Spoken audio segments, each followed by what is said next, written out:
Hi Daybreakers! Today we will be continuing our life and hopefully we'll be able to complete it. Pretty straightforward. We are just about to enter stage 3 with Nervous Love, I believe. We'll see how that goes. Also, I am playing around with some new mic settings, so do let me know if at any point the audio starts sounding wonky and I will take note of it for the next stream. With that said, let's begin. Let's just load up the file we had from last time, which I believe is this one. Okay. The start of classes ended the relaxed 3 days of summer. It didn't take long for you to get back into the swing of the school year routine. Schedules and homework became the new normal. Derek wasn't around nearly as much. With school and after-school activities, there weren't many opportunities for him to take the trip out to your neighborhood. Sometimes you'd hear that he was at a training camp or something like that, but you weren't always sure what he was up to.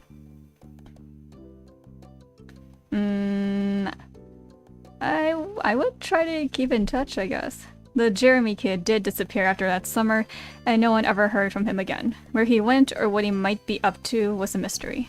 More summers came and went like the waves on the shore coming in and out. In your second year of high school, someone new started to visit Sunset Bird, a sunny girl named Terry Brooke. She was a friend Cove made due to them both being ocean-obsessed. Terry was more than glad to befriend you too. Someone close to Cove had to be good company, she felt. You were pleased to get along with her as well. Terry was tight with another girl who you had known distantly from school for a long time, Miranda Ickert. You saw more and more of her as time went on, thanks to Terry and Miranda's own outreach. After a while, all of you developed a real friendship together. As for your home life, the dewdrops also had developments. Changing laws and public perception countrywide made it possible for your moms to openly wear their wedding rings without questions. Though they had a wedding years ago, it was only recently that the union was officially recognized everywhere in the US. That was a good day, to say the least. Elizabeth came into her own and stopped being quite as irritable. She no longer worried about perceived childishness as she grew up for real. She didn't even mind being called Lizzie again, although most people used Liz. She eventually graduated high school and moved out to attend college in another state. It was a lot for you to adjust to your older sister being gone. Liz never let you forget her role in your life, though, and kept in touch. Co's relationships with his family improved over the years. Kyra visited several times after that summer, and things became easier between the two. He was also closer with his dad than ever before. You knew they talked more, and that helped prevent a lot of friction before it could start. Cove had become so much more outgoing than when you had first met him. He was so bright, he shone. He would willingly join conversations, make jokes, and put in an effort not to use overly blunt phrasing. Cove remained interested in everything across the spectrum. He loved to learn and stay inside, but he also loved to get outside and participate in more physical activities. He was multi-talented. Things had shifted between you and Cove, but in a way that most couldn't see. After all this time, he wasn't just your neighbor, he wasn't only your friend, or even a guy you were interested in. You were in love with him. You loved Cove. You knew that fact for certain. There was no one else you held those feelings for. It was strange to look back on it all. The future faded into your present, and then it was simply the past. Even the most fundamental parts of your life couldn't last forever. You felt that the most pointedly the day you inevitably graduated high school. It was over, and you would not be going back ever again. From now on, what came next was your choice. You would be directing your own life. That was where you were currently. The summer after school had ended, the first summer of true freedom. What used to be a reprieve from the typical was now going to be your first step into adulthood. One fine summer morning, you took in what had become a very special scene, the whole family having a meal together. Your big sister Liz still hadn't lived at home full-time for a couple years, but she arrived last week to spend the season here since it was an off semester for her.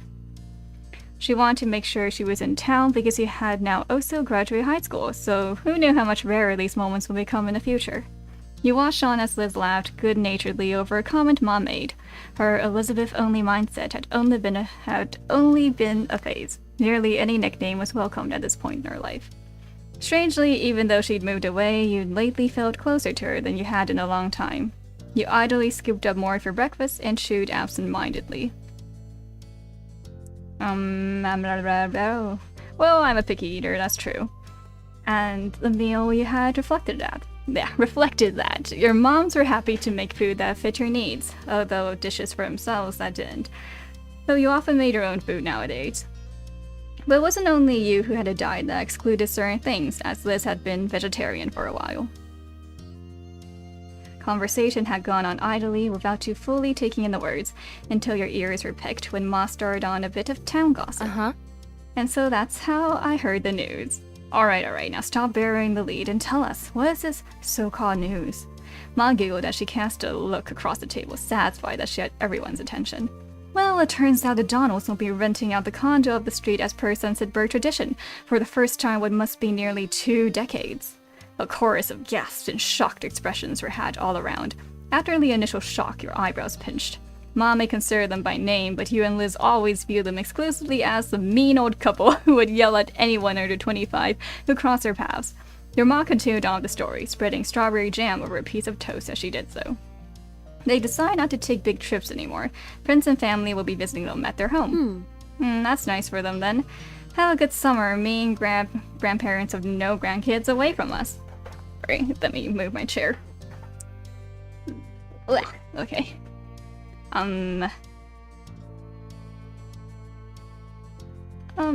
Well...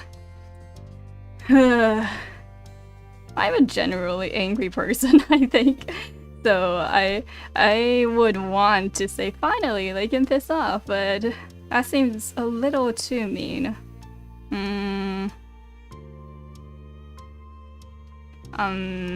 It's kind of sad that they can't travel anymore. They've had a very full life. It's nothing to sneeze at. And you be nice, Liz. You don't want to end up like them, do you? You and your sister cracked smiles at the joke. Well? At least they won't beat or yell at my children anymore. Lonnie. And that blunt comment got laughter from all 3 of you, engrossed in conversation once more. You continued to chat with your family until the meal was over. And we're here at step 3. 3rd time's charm. As it went, once the food was eaten, the cleanup had to be done. Liz took the role of washing the dishes and passed them to you for drying and putting away. You had a set of cups in front of you that needed to go on the top shelf of the cabinet. I'm not tall at all. No, to skip all the tall options. Well, I guess a stepping stool. I guess a stepping stool is a little bit much. I guess I'm average height according to these descriptions anyway. You had to stretch, but it was doable. You were in average height. That may not seem like much to others, but it was a noticeable change from how small you used to be. Oh, they remember that I chose the short option earlier in the 2nd stage. You wish you had stopped growing earlier. I didn't think about much. That was a struggle for you because you remember how you used to feel so content about when you were younger. Liz shook you off your internal musing by starting up an impromptu conversation. She seemed to be voicing the thoughts that had been buzzing around in her own head. I have to say, going back for another semester this fall is pretty intimidating. You'd think after the first year or 2 I'd have a handle on things, but no. You stole a glance at her, still placing cups in the proper place. I guess it's only fair. My first round was pretty general classes, and year 1 of my architecture major was the basics. Now it feels serious. I have to actually know some things. The laugh she gave was flippantly airy, but the way she scrubbed at the plates held more force than necessary.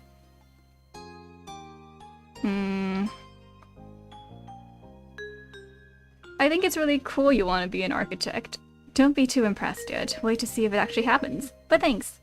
Your older sister's mouth quirked into a small smile. You'll be fine, one way or another. Oh, but I'm not trying to scare you away from college, if that's even your plan. What is going on with that, anyway? I don't know. Let me think back to when I was applying for college. I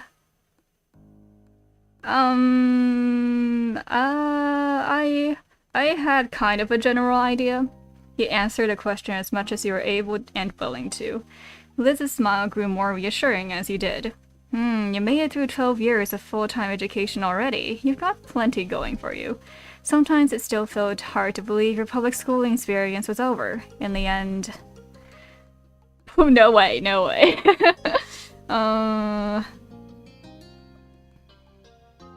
I had been an average graduate, and I was just glad it was truly behind you.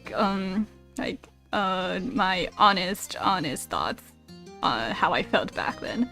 You passed, it was fine, and now you could do what you wanted with your time. Liz picked up on the signs her question ended up creating. She decided it was time to make a closing statement on the topic. You're a good girl. Aww. Thank you, I am a good girl.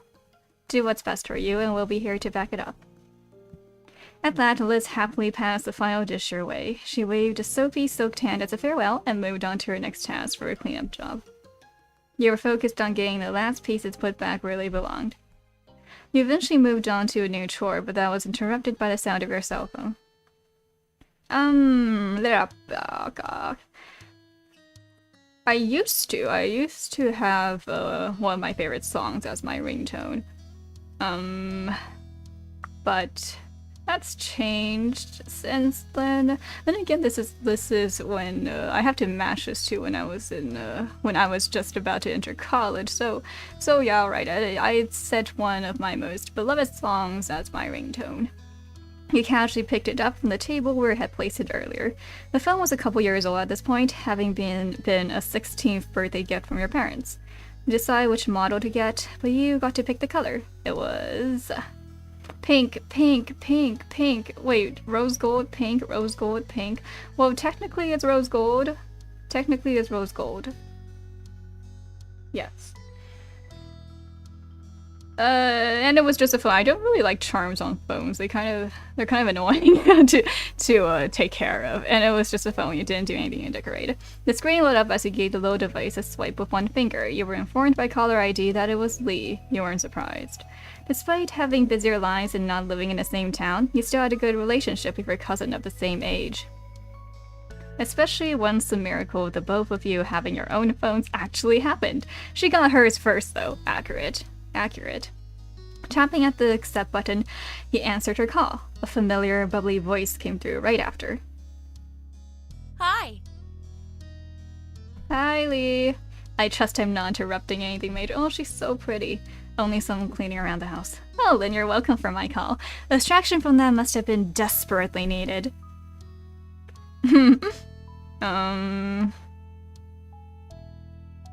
Yes, thank you, my dear cousin. She giggled, and you could hear the jangling of the jewelry she must be wearing. Nothing amazing has happening for me either. I'm bored and felt like chatting. My morning shift ended, so I'm free for the rest of the day. Woo! That's good.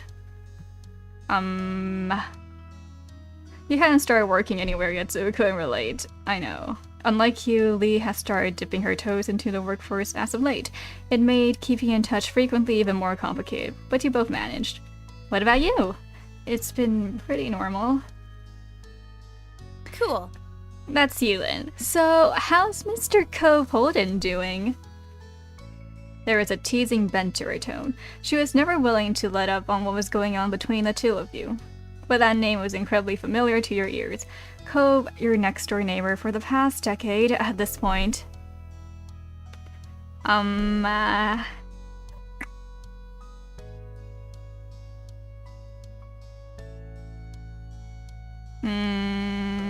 Oh no, I kind of want to see if there's going to be a confession scene, so I don't want them to be established just yet.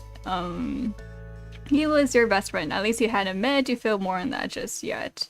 Oh no, here's the perfect one. Here's a perfect one. He was an important friend, but you secretly hope he'd tell you he felt more than that. Cove was so very special to you. You could only dream that it was mutual.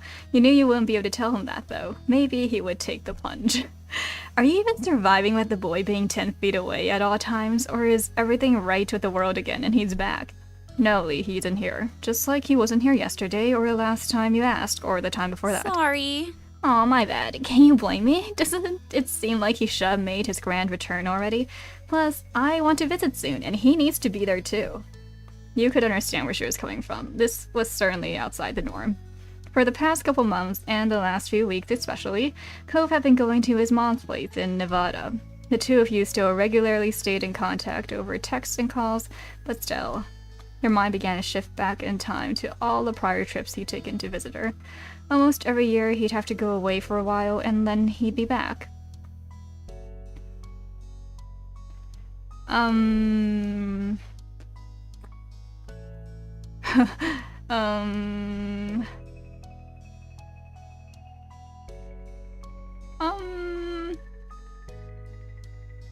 Well, I guess when it first happens... Alright, you weren't a fan, but May do. You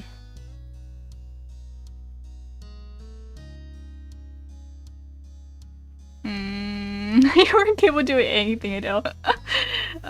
You gave him special treasures to take with him before he left. Some were just to borrow, and others were for him to keep forever. He sent you letters while you're there in return. That's how it was in the past, but Lily had been trying to see her as much as he could before taking long trips to another state became too impractical to do. His part-time work could become full-time soon, or he could be moving somewhere else for school. Cove hadn't actually been entirely clear what his plans were after graduation. Cove was hesitant to speak on that, even with you. It couldn't be avoided forever, though. You both knew that. Well? Maybe we should switch this up to a non-Cove related topic? Yeah. The rest of the conversation rolled on. Not much longer, though. Lee had to go, and you needed to finish your responsibilities around the house. The both of you exchanged goodbyes, then you went back to what you'd been working on before the call came in. As you wrapped up the last of your chores, you were approached by Liz, wearing a cheeky smile. I've got Mom's keys. Want to get out of this tiny town to do some shopping in a real city? I can do that if you want me to come. Good. I'm driving. At that point I did.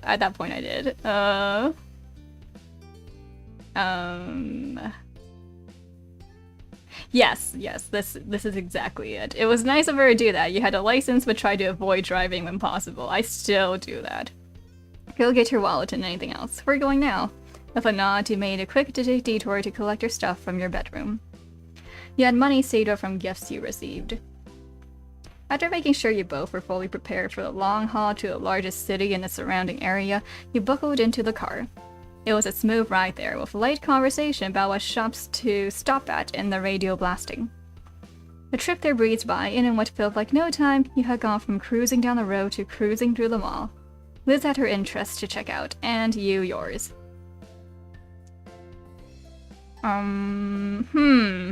What did I develop when I was younger? I guess generally, yeah, your hobbies and skills are still the ones you developed when you were younger, yeah. When turning a corner down near left of the mall, your eyes caught a little gift store. Your friends and family had recently given you many presents for graduating high school.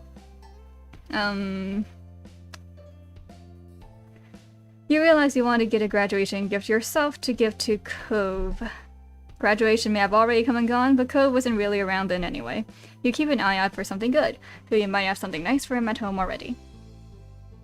Eventually, the mall was explored in full, with every shop of note being checked over. Rather than going home, you decide to walk over to some smaller stores nearby. Liz had many thoughts on that topic. So? Honestly, malls are not a bastion of society. Even if smaller stores require extra distance, the brands are so much more. Your sister abruptly stopped speaking and walking, right in the middle of the path. It was a good thing no one was behind her. She seemed to entirely shut off for a moment. Liz. The attempt to catch her attention was unsuccessful. Something else had all her focus. Before we could puzzle out what might be happening, she began to mumble out the corner of her mouth. Rosie, don't draw attention, but look. What? With a harsh whisper and a subtle jerk of her head, she urged you once more. Hey! Look! You followed her gaze as best as you could to a large bunch of colorful teens, strolling down the same path. Okay. Oh, oops, where's log? Okay. Can you show me the log? Okay. Oh, what? You forget it. Okay, you face back over to your sister with a confused expression and unspoken question. What were you supposed to be seeing there? Alright. The lag kind of scared me, so I'm going to save. Rosie, doesn't one of them seem familiar? She is practically bouncing at this point, so you looked the group over again, and this time you saw what she was saying. Oh! Amongst the collection of strangers was brown hair, gray eyes, and lots of freckles. That's Hsialu! Our Hsialu from when we were kids! Oh, yep, that was definitely him. I can't believe it, he's honestly just there. That's hilarious, that's incredible. Oh, but how do we talk to him? We'd have to pull him away from all those other people, and what if I'm wrong? Your mouth opened to reply, but she could offer her own answer to the question. I've got it. I'll shout the name Hsialu, and then we can act like it wasn't us. If your response to that, well, no, without a doubt it's him. Rosie, keep an eye out to see if he looks. You know, honestly, I would probably do that too, but also it's such a roundabout way to do it. Let's try it! Likely without even hearing what you had to say, Liz put her plan to action. Hsialu! She loudly projected the word across the way and then put on an act of casualness, turning her head away from the scene while brushing at the skirt of her dress. In a supremely awkward moment, you could only stand there as the tension in the area shifted to the two of you thanks to your sister's shout. But of the many startled bystanders who became altered to your presence, one of them was the boy. From a distance, his large eyes met yours. He looked. A wide grin took over Liz's face. She pushed her rim of her sun hat up and away from her face while swishing back around to greet her old friend directly. Hsialu! Waving, she stepped a bit closer to her to express her intention to meet without really closing the gap. She wanted him to come to her. Who you presumed to be Hsialu looked surprised at the call-out. He stole a quick glance at the crowd he was with and hesitantly glanced back your way. He was trying to double-check something. Liz remained steadfast with her gaze trained on him, and ultimately he broke away from the rest of them. After a light-footed jog across the brick path, the young man pleasantly presented himself in front of Liz and you. Hi! I like your hat.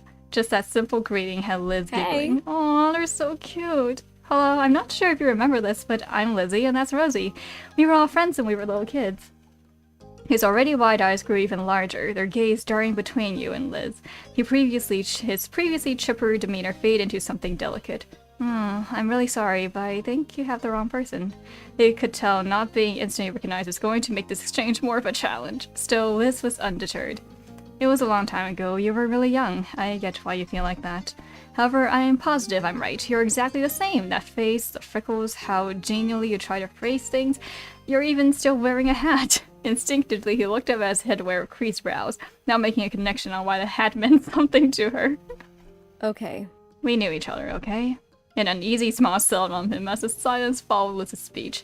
He was picking his next words carefully, and then the quiet was obliterated by a new voice bursting into the conversation. Hsialu, what are you doing? The rest of the group already left. A field trip is not a vacation. We are on a schedule. Startled, your hiss snapped towards the path. A distinctly unhappy individual with piercing magenta eyes, dark brown skin, and a sharp jaw stormed your way. He carried a cloud of authority with him, despite looking like he wasn't even 18 yet. Sorry, I didn't mean to ditch. Hsialu, whose name was now officially confirmed, gestured with a hand to add to the explanation of his absence as the stranger watched him patiently. They thought they recognized me as someone they knew, but it was a tiny misunderstanding. What? No, what? This is so upsetting. Liz theoretically, as well as literally, put her foot down at that, stomping in frustration, getting more childish the longer she was around her childhood companion. Come on. We do know you! Sean merely shrunk in on himself. The tone he spoke with was pained. Sorry. You honestly couldn't tell if he was apologizing for the upset feelings of your sister or the palpable dissatisfaction of his new acquaintance. That in itself was very Hsialu-like. Oh, you know him, is that it? The stranger spoke in a dismissively scoffing tone, as if the words sounded so absurd to him it was almost amusing. Almost. But the sternness of his demeanor quickly reinstated itself. Well, do you know me? I'll tell you, I'm someone who has been forced against his will to be aware of what's going on in Hsialu's ridiculous personal life for a year. If the two of you had any importance in his general day-to-day existence, it would have come up by now. Don't bother trying to exaggerate any trivial connection you might have. It's not good enough. He's with us, and you'll survive without him. Now stop loitering in the road. It's rude. Excuse me? We're the rude ones? The high-strung ranting got an inaudible gasp from Hsialu, who finally started to speak up again in defense. Nate, that's really mean. It's also true. We're leaving. With that declaration, the unofficially introduced Nate indignantly spun on his heels and walked speedily towards where the group went, completely confident that Hsialu would follow behind. People can sure have bad attitudes, huh? Why can't they just try to get along? It's not hard. Don't worry though, I bet you won't have to deal with him again. And I'm sorry I can't stay to talk to you, but I hope you have a really nice life. Bye! No, Hsialu! And that was it. His final parting words given. Hsialu left the two of you behind to catch up with his own life that he had to go live. Liz watched his exit, stunned, only to frown when it hit her that he was really gone as quickly as he appeared. It happened so fast she hadn't even been able to get a word in. She sighed, all her energy she built up releasing with the breath. I could have told him his last name was Vyilie, his birthday is October 13th, that would have proved it, but no. Wow, Hsialu grew up to be dumb. No, that's mean. Whoever Nate is, he sucks. He does. You were left feeling equally deflated. That could have been a nice moment, instead it was disappointing. Aren't you gonna go after him? Miss Mary shook her head, pushing off childish thoughts. I think we can leave it there, thanks. He's in the middle of a high school field trip, and it was already enough being able to see him. There's something reassuring about witnessing firsthand that he's still out there, enjoying his own part of the world. Though if given the chance, I could definitely have a few words with him about the company he's got. She laughed, but you could tell there wasn't much humor to it. She was mad at that guy, even if she was happy to let Hsialu go. Maybe they're only with each other because of the trip, and it's not usually how things are. Right? True, we can only hope the same for him as he did for us. Have a nice life, Hsialu.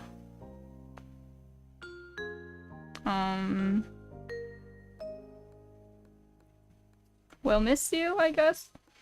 Man, that's so disappointing. Like, did we not do enough, like, to develop a relationship with him or something? But I don't even remember having that many options to build a connection with him. But smiled at too. It had the self-confidence you knew so well from her. Come on, little baby sister, let's finish our own trip. Yeah. No matter how either of you really felt about the occurrence, it was something you simply had to accept. People you know just disappear and reappear in the most unexpected ways. The two of you enjoy what remained of your outing until it was time to return home. By the time you arrived back, the sun was already beginning to set. You arched your back as you stretched your arms towards the ceiling. While it had been a good day, it had enough activity to cover an entire week. Not to mention the really embarrassing encounter with Hsialu. Oh, I can't believe it. I was so excited. I was so excited to see him again. Liz tried to hide a yawn behind her hands. You weren't the only one feeling worn out. I'll be heading up to your room. I mean, the guest room, since mine stopped being available as soon as I was out the door. Her tone was light. She'd had quite a lot to say on a subject when you'd first taken over her bigger room after she left for college, but there have been many trips back home for her since then. The room hasn't been hers for years. It was more of a running joke now that she continued to bring the topic up to this day. I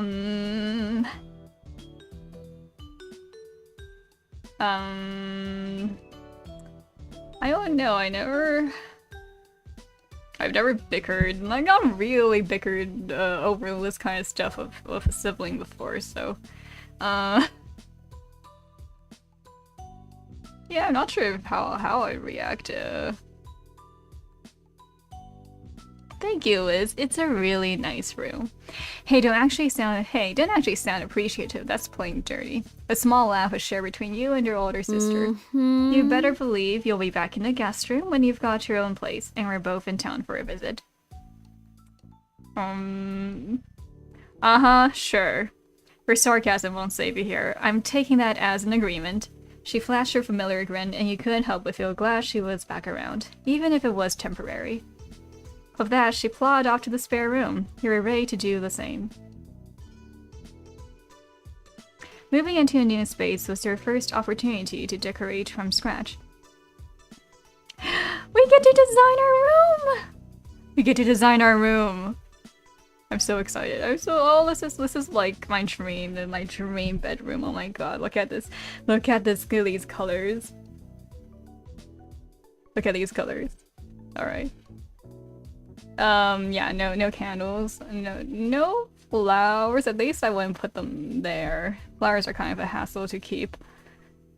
Alright, well, why are we putting books there? No. What? What? Oh, wait. Okay, never mind. I was like, are there more?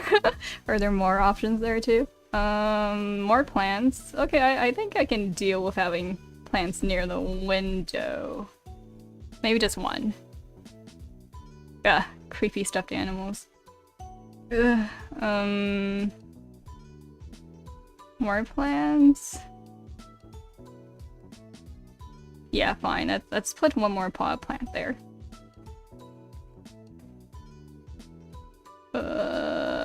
You know, we actually do have a similar picture over on our living room wall at my place. It's actually a puzzle, but but yeah, that's funny. Nope. Lights? I've never had lights before. My roommate did. Like, she decorated her room with lights, and I've always been kind of jealous of it, but also, eh. I mean, they looked pretty, but do I really want to deal with that when I eventually have to move and take them down? Fine, we'll put lights. I think that's my favorite out of these. Alright. I wonder if we can see them light up later. I don't know how to play the guitar. Yeah, I don't think I'll put anything there. I'm kind of a kicker. Ooh! Oh, this is cute. This is nice. Alright. We should do that. Alright, this looks good. This looks good. This looks good. To me. I wish I actually did have a room that's this type of color scheme, but can we change the wall color or oh, it's already changed. I see. All right, cool. Done. You were really satisfied with the feel of your tiny part of the world. I am very satisfied with it. As your thoughts drifted, you tried to bite down our yawn, which reminds me that I need to save that. Okay, so I can have my perfect pink and purple room forever. As your thoughts drifted, you tried to bite down our yawn. It was no good. Your bed was now lodged in your mind, and all I could think about was collapsing in on it. You trudged up the stairs to your room. Oh my god, look at how perfect it is! Stepping inside, you closed the door behind you, blocking the rest of the house. When you turned back around, you realized you were not alone there. What? Comfortably perched on the window. No, we're not doing this again. Comfortably perched on the windowsill with someone very familiar to you. No, take your Peter Pan shit away. But you do look really good, though. Cove Holden.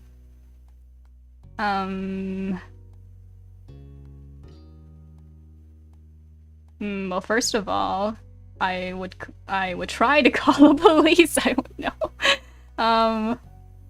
How are you here? Yeah, there we go. Oh, he's so cute. Look at that. Look at that. He's so cute. Surprise? His tone was easy and relaxed.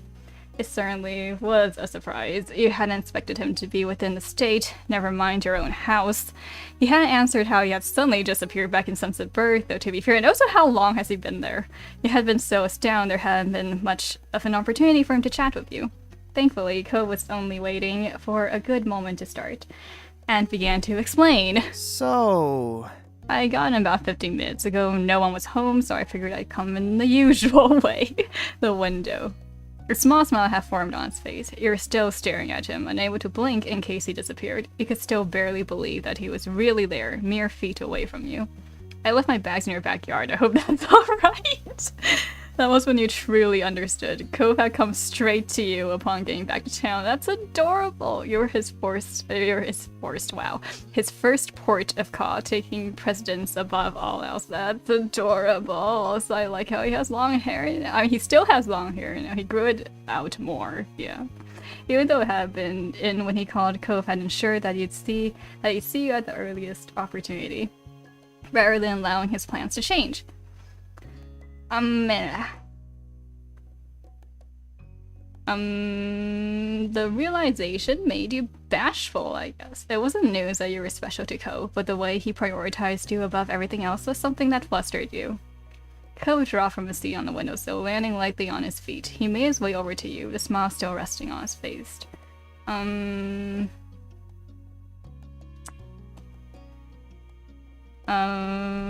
That's cute though. This is cute, but I wouldn't say it out loud. You're too crazy. Nope, nothing physical. They're all physical. Whoops. Oh, except for smiling, but I'm also not really good at smiling at people, so. Punching's a bit much. But preferably no hugging. Hair is kind of weird too.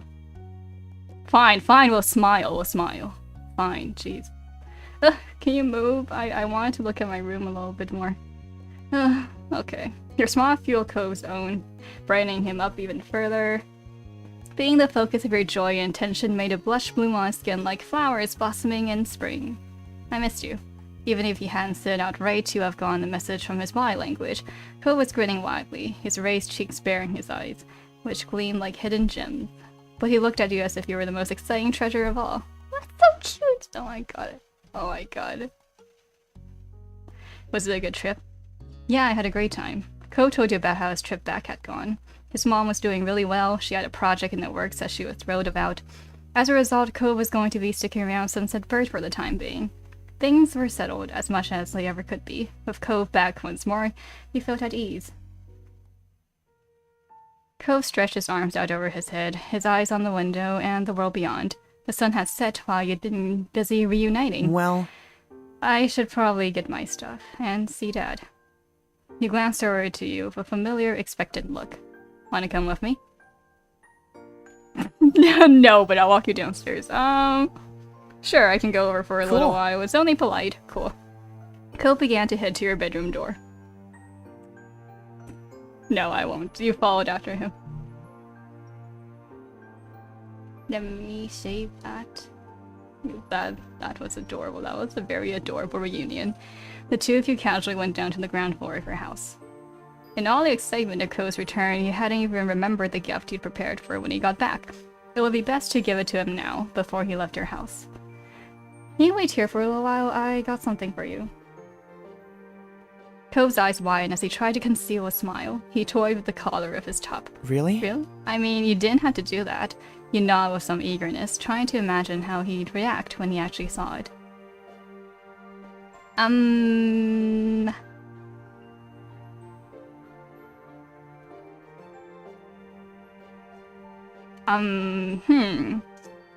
guess, I'm not very good at my hands. I'd probably just buy something that would mean something? Like buy something that would mean something. Yeah, sure.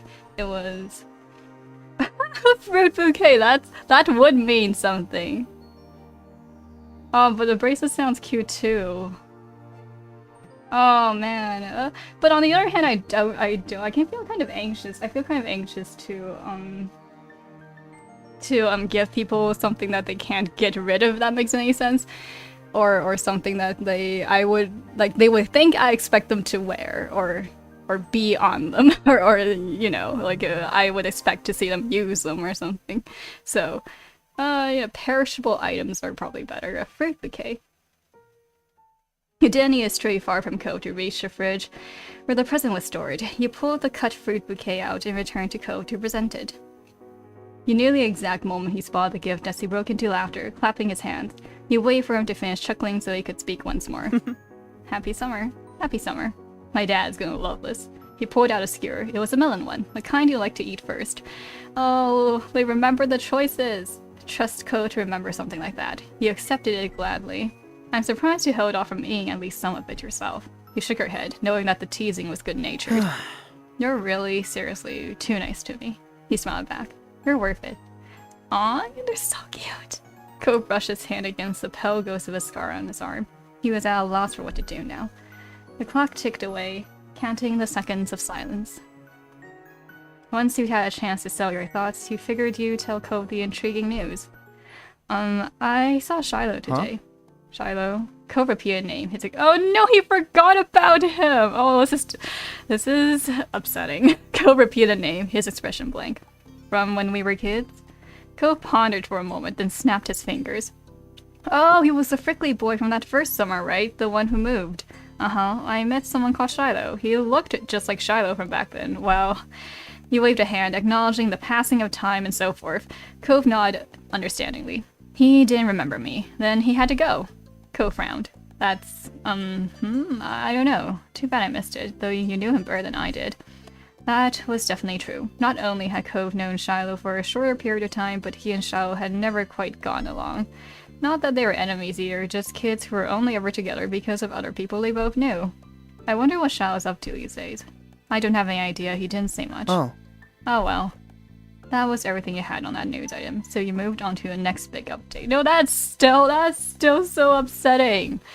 I know it's realistic, but still. So you know the mean old neighbors, the ones who would always yell at us?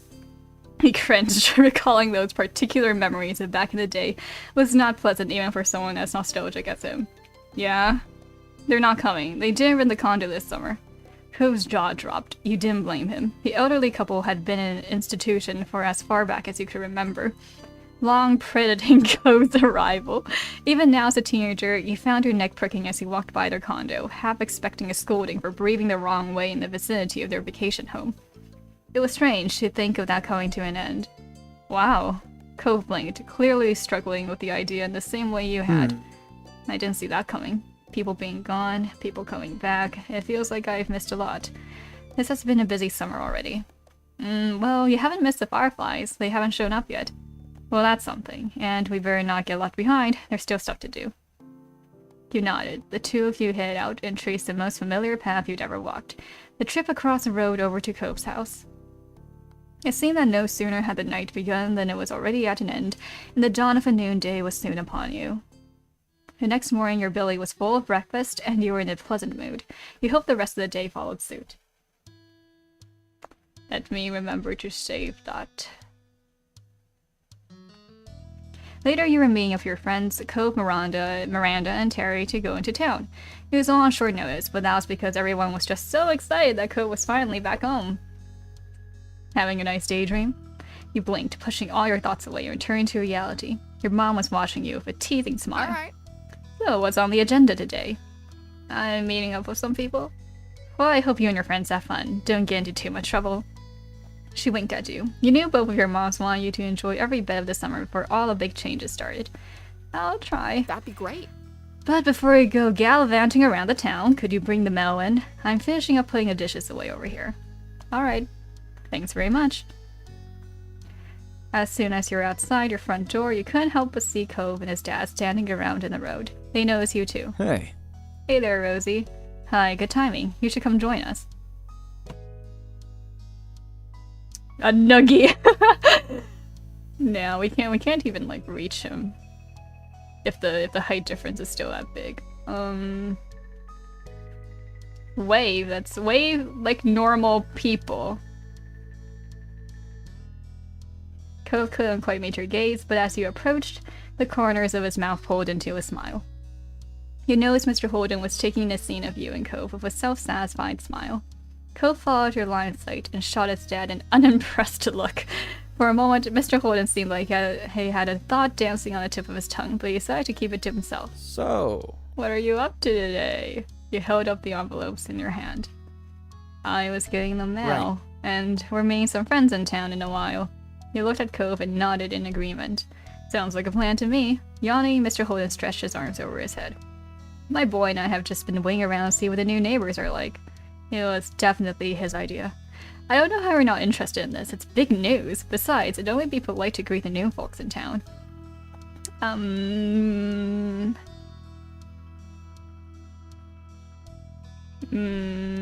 don't want to meet them. Oh, well, this would be my honest thought, but I don't think I would say it out loud.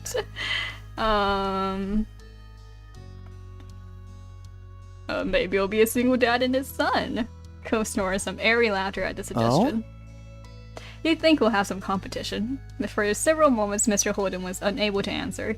He was still chuckling when he put his hands on his hips and tried to compose himself. Nah. Absolutely not. We're the #1 father-son duo in this town, and no one's changing that. Mr. Holden took one more glance at the currently vacant building and sighed dramatically. When he turned back to you and Cove, his whole body seemed deflated. There's no sign at the moment. I still need to head over to work soon. Cove gave his dad a few reassuring pats on the back. Okay, I promise to keep an eye out. I can text you if anything happens. Really? Of course. Yeah, of course. Well, I mean, only until I have to meet up with Terry and Miranda. Would that still work? With a wide grin breaking out on his face, Mr. Holden looked absolutely thrilled to have his nosiness enabled. That works. He moved to firmly place both hands over Cove's shoulders, fixing his child with a firm stare. Son, you're my true ally in this world. He's so cute. Mr. Holden stood straight, letting Cove go. He looked reinvigorated. Okay, with that settled, I'll go make some money. That's always been the one thing I do best. Oh man. Mr. Holden headed off to the garage with a big wave goodbye. Cove smiled the whole time you both watched his dad leave. I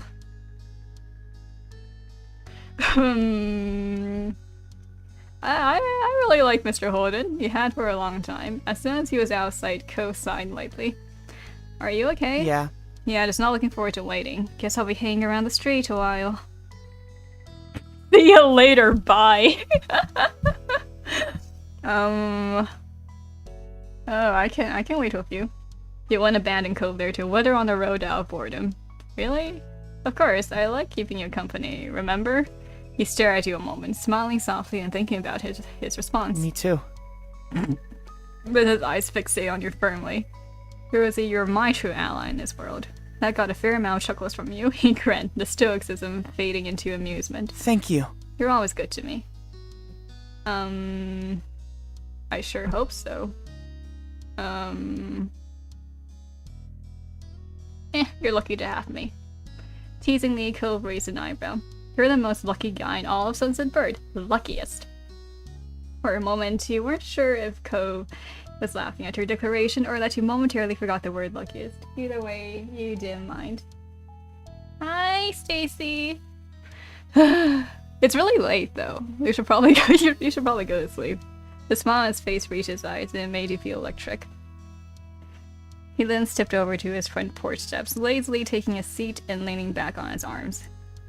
Our watch begins. Nodding in agreement, you join Cove on the front porch steps. You both sat there in a comfortable familiarity as he settled in for the waiting game on the noon tenants. The neighborhood was quiet and you sighed contentedly, closing your eyes and feeling the light breeze. Eventually, you both perked up at the sound of the car. A taxi followed the noise, turning onto your street. Cove's eyebrows raised at that sight, and he sat up straight on the stoop. Oh? This has to be them, right? I hope so. Now they were here, you couldn't help but feel just a bit curious. You wondered what kind of person would be living in a neighborhood for the summer. The taxi pulled to a stop as you expected in front of the now empty condo. It was on the same side of the street as your house, a few buildings further up. Without getting to his feet, Cove tried leaning and tilting his head to get a view of the passenger door as it opened.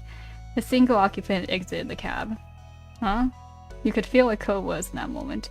What do you mean I could feel what Cove was in that moment?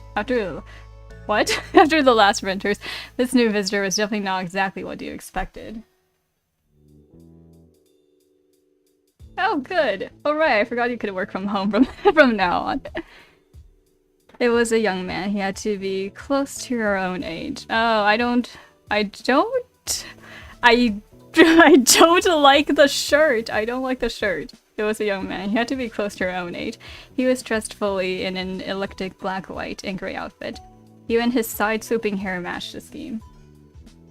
The only other pop of color was from something that couldn't easily be fashioned into submission, a pair of dark brown eyes, which he caught when he looked over at his audience.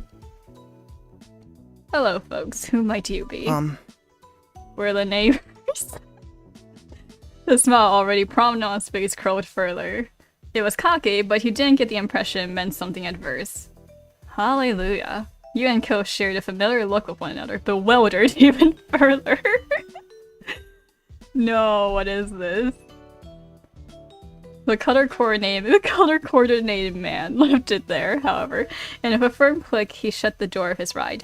Then he turned his back to you to retrieve a large, unsurprisingly, black suitcase out of the trunk. Continuing on with his own business, he strolled forward and lightly tapped on the driver's side window with his knuckles, asking for them to roll it down. When it opened, he leaned down and rested his arm on the edge. You seemed he was thanking the driver for getting him there, considering he slipped to them a tip during the brief chat. They shook hands, and then he pushed himself up and away from the taxi with both arms, giving the driver room to leave. The taxi pulled away, rolling carefully down the road and out of sight around a corner. The new renter had officially arrived.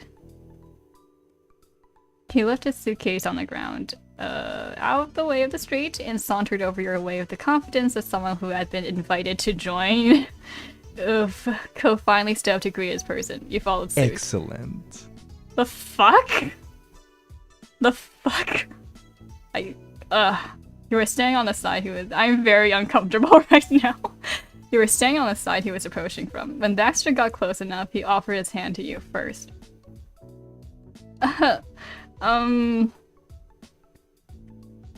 Let's be polite. Let's shake. Baxter gripped her hand firmly to give a satisfying shake. I'm Rosie. Hello. It's, nice to meet you too. Hey Rosie, I'm quite keen on getting to know you better this summer. We could be good friends. Creepy! From your other side, Cove made a sudden sputtering noise.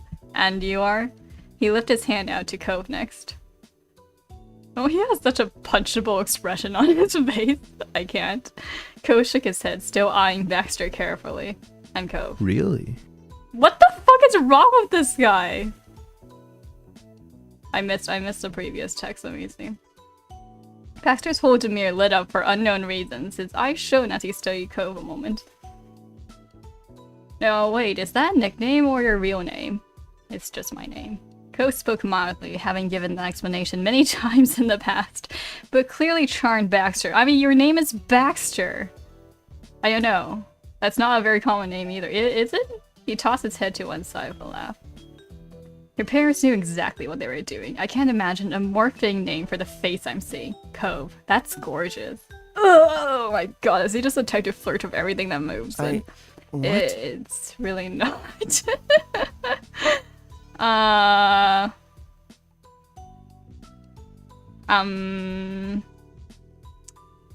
Let me see. Well, I agree, but also like this guy's kind of creepy right now. So that's a lot considering you're talking to a stranger, Baxter.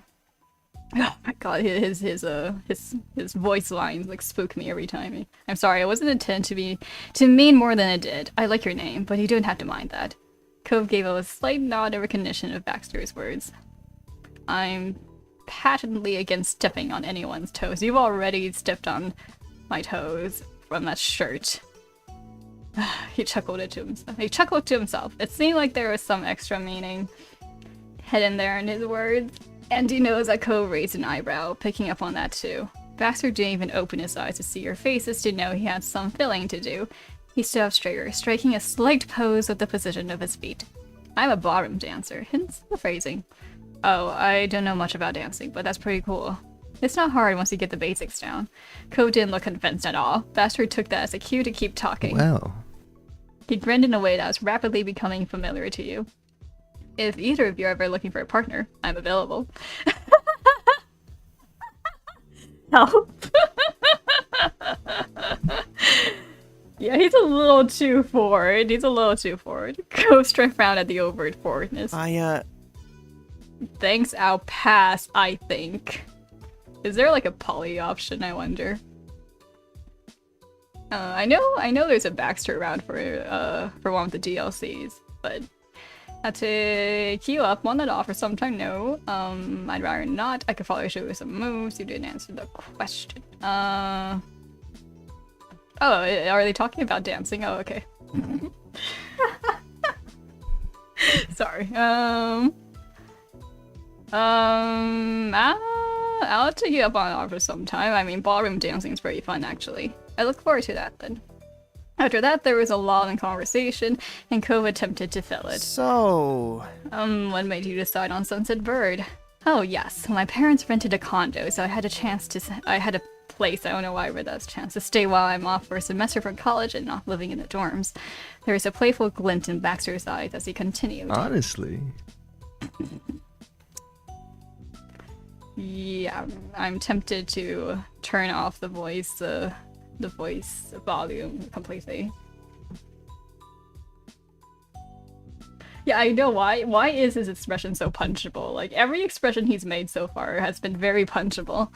Ideally wanted to send me somewhere that wasn't too exciting, but lucky for me, they picked the wrong street, considering the two of you live here. Oh my god, oh my god. Ko was practically reeling over how Baxter found a way to fit comments like that into every single topic thus far. Same.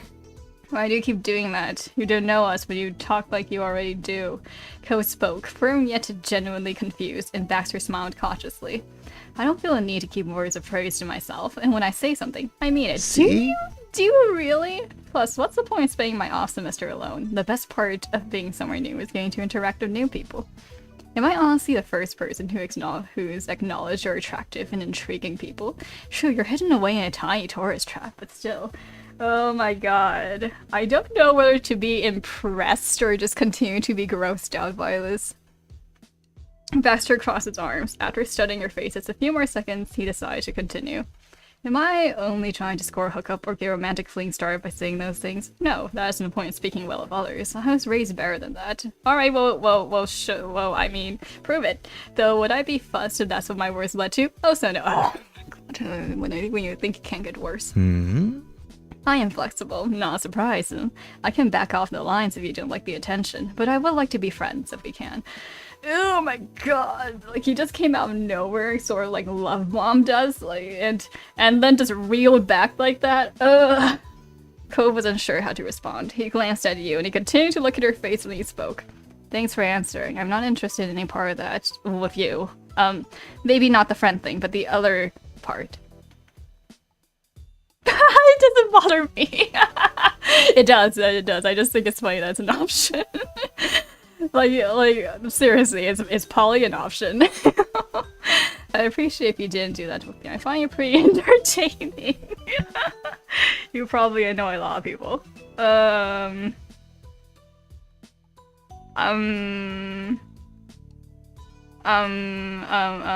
sounds a little mean. I don't know.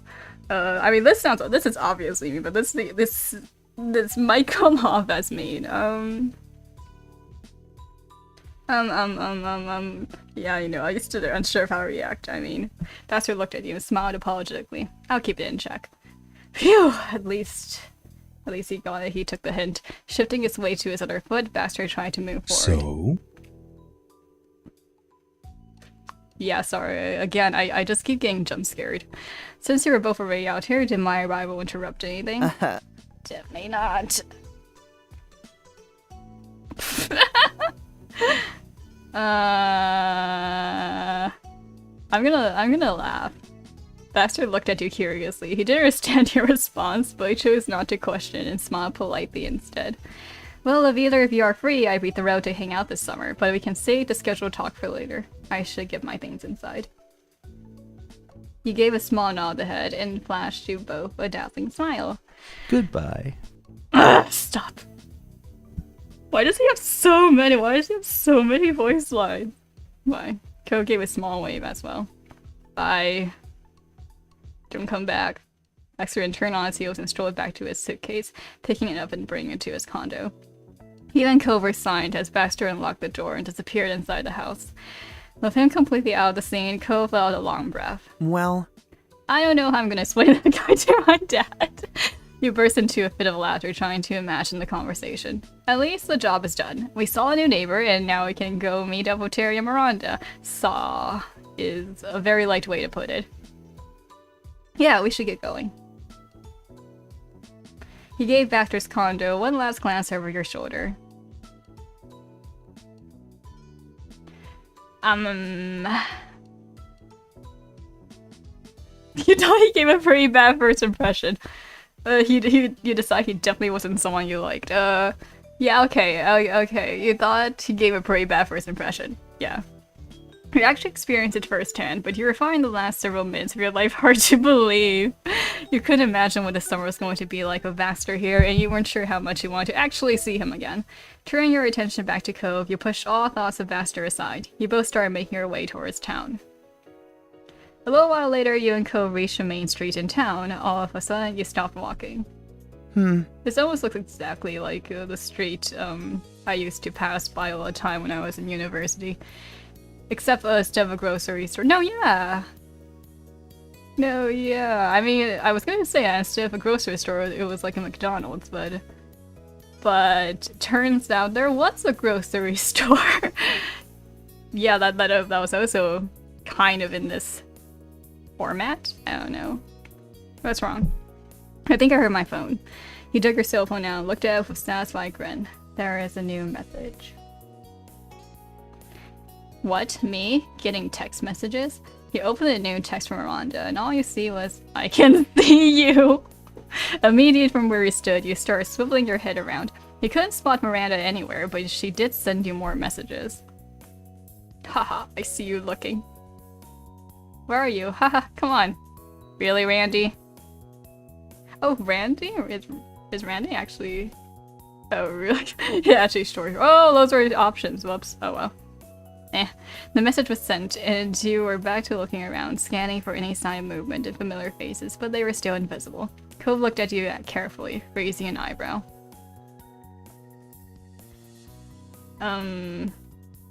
Yeah, I'll send a joking text in response. If you want to keep hiding Cove and I can just go do our own stuff about you, is what you decided on. You smirked, hitting, that's not joking. You smirked, hitting send on the message. Cove looked at you curious, raising an eyebrow. What's happening? Before you could even begin explaining anything to Cove, you both snapped your attention to the yelling from across the street, and there you saw Miranda and Terry coming out from behind the back sidewall of the grocery store. They both started waving wildly to draw even more attention to themselves. Widely? Yeah, widely. Cove took a step in their direction. Grinning, he put his hands around his mouth to better project his message across the street. Hey! Hi. No, I did not press on that. Laughing and arm in arm, the girls stopped only to look both ways, and then rushed across the empty street. I hope you weren't waiting too long. Hey, buddies. Hey, buddies. Hi.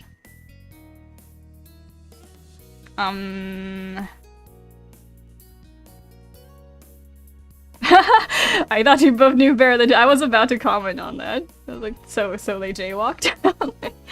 I thought you both knew better than a jaywalk. Even if it was an open road in a small town, it was still illegal. They took matching tones of an apologetic gloat. Me too. Sorry, Rosie. Alright, though, you shouldn't do that again. From this moment forward, we'll use the crosswalk. Cross our hearts.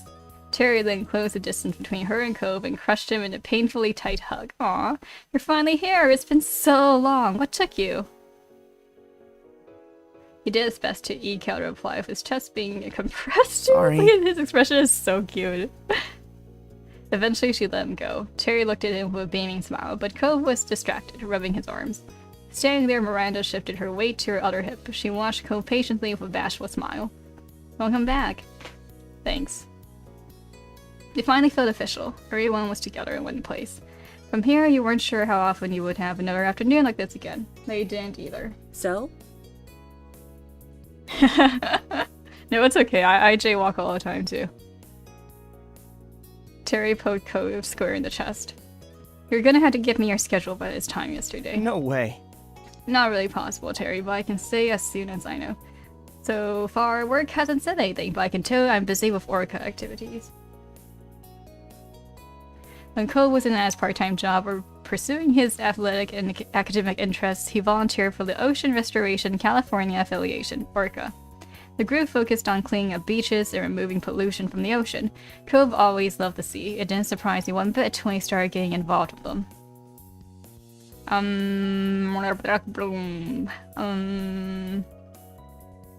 Yeah, sure, maybe. You join Orca too after learning of it. Your big smash event for the year is coming right up, isn't it? Yeah, there's not that much more to do before then, but I'm kinda looking forward to the fundraising push. Hopefully we can pull it off. If anyone can do it, it's you two. And even if it goes really bad, it'll still look good on college application at least. It would. That's true. Hey, guess what? We don't have to stand here to say stuff. Let's go! I would like a meal now. Perking up, Cove nodded in agreement. Excited by the plan, you smiled. The four of you headed into town, happily chatting the whole way. The only decision left to make was where exactly to stop and eat. The rest of the afternoon and evening passed by in the blink of an eye. When night fell, it was time to head home. You parted ways with Miranda and Terry. You and Cove reached your neighborhood without event. It was late enough that your out-of-the-way street was dark and silent. Oh, that's scary. Well, at least they're not walking alone. What's up with the piggybacks?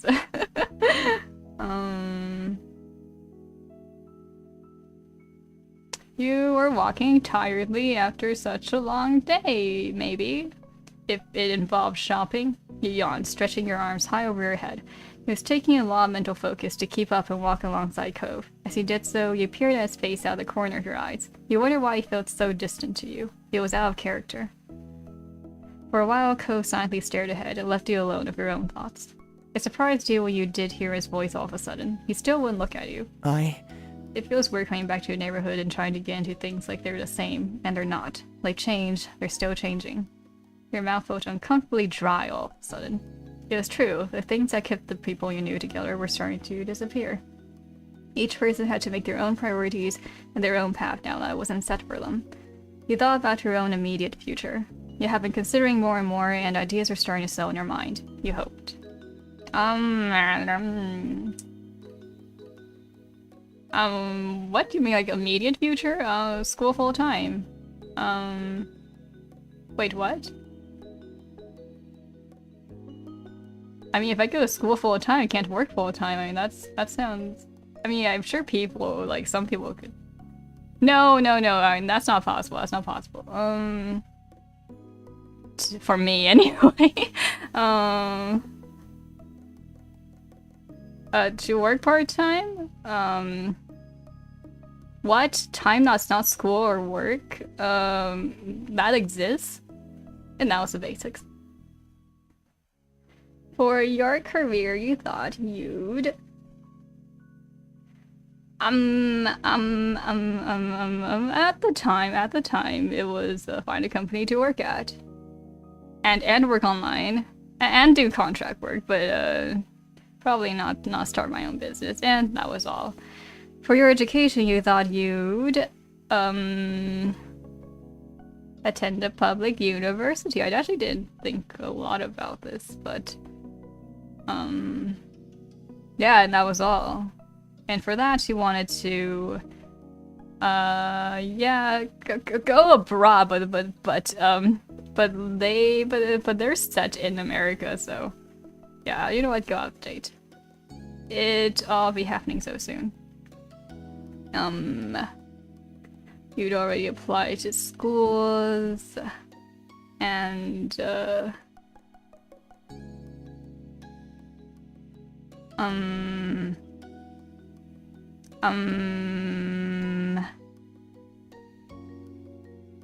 I guess it's spoken. Yeah, I guess so. Yeah, I've only spoken about this with family and those you were close to. Now you wonder what Cove had in mind. You'd heard him consider some things for his future, but it was never anything that would have counted as a real plan. Making it back home, you both stopped in the middle of the street. Cove sighed. Cove looked at the ground for a moment, his mouth trembled, trying to settle on the right words to say. So, are you still thinking about working and stuff in another part of the country? You nod. Your stomach felt like it was twisting into knots. Cove closed his eyes and nodded while he composed his thoughts. He looked at you and he lifted his head. You know, I never had to deal with this, I think, because when I graduated high school, everyone just assumed everyone was going to leave, to go to different parts of the world, the country. So yeah, I never had to deal with this. This is I wouldn't say interesting, but this is new. Cove closed his eyes and nodded while he composed his thoughts. He looked at you and he lifted his head. I mean... I decide on something. Well, kind of. He smiled slightly and rubbed his arm, and then his expression grew more serious. I'm not going to decide on school or a career. Not this summer. I'm going to stay here, at least in Sunset Bird. I'll probably move out of my dad's place. I'll keep working my job, keep doing my volunteer stuff, and everything else. I don't know. Maybe I'll know what I want for myself by fall, or next year, or maybe I'll never have a plan. Life will continue on with whatever is happening. I'm not going to crush myself trying to have everything figured out by a timeline that someone else has set. I just can't do it.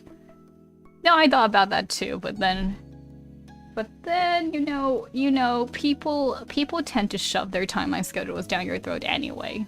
His brow furrowed and his tone was tense. It was clear how much expectations were weighing on him. I know that's not very exciting, but it's the best I can do right now. He laughed self-derisively, but with the way his face looked, you thought he actually wanted to cry. Aww. Why would I smile after thinking that?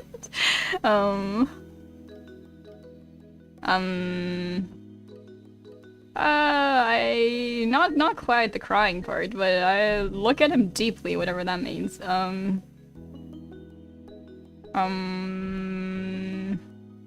Your plan sounds very you. Nothing about his plan surprised you. Honestly, you felt like you should have seen it coming, but regardless, you had to support him every step of the way.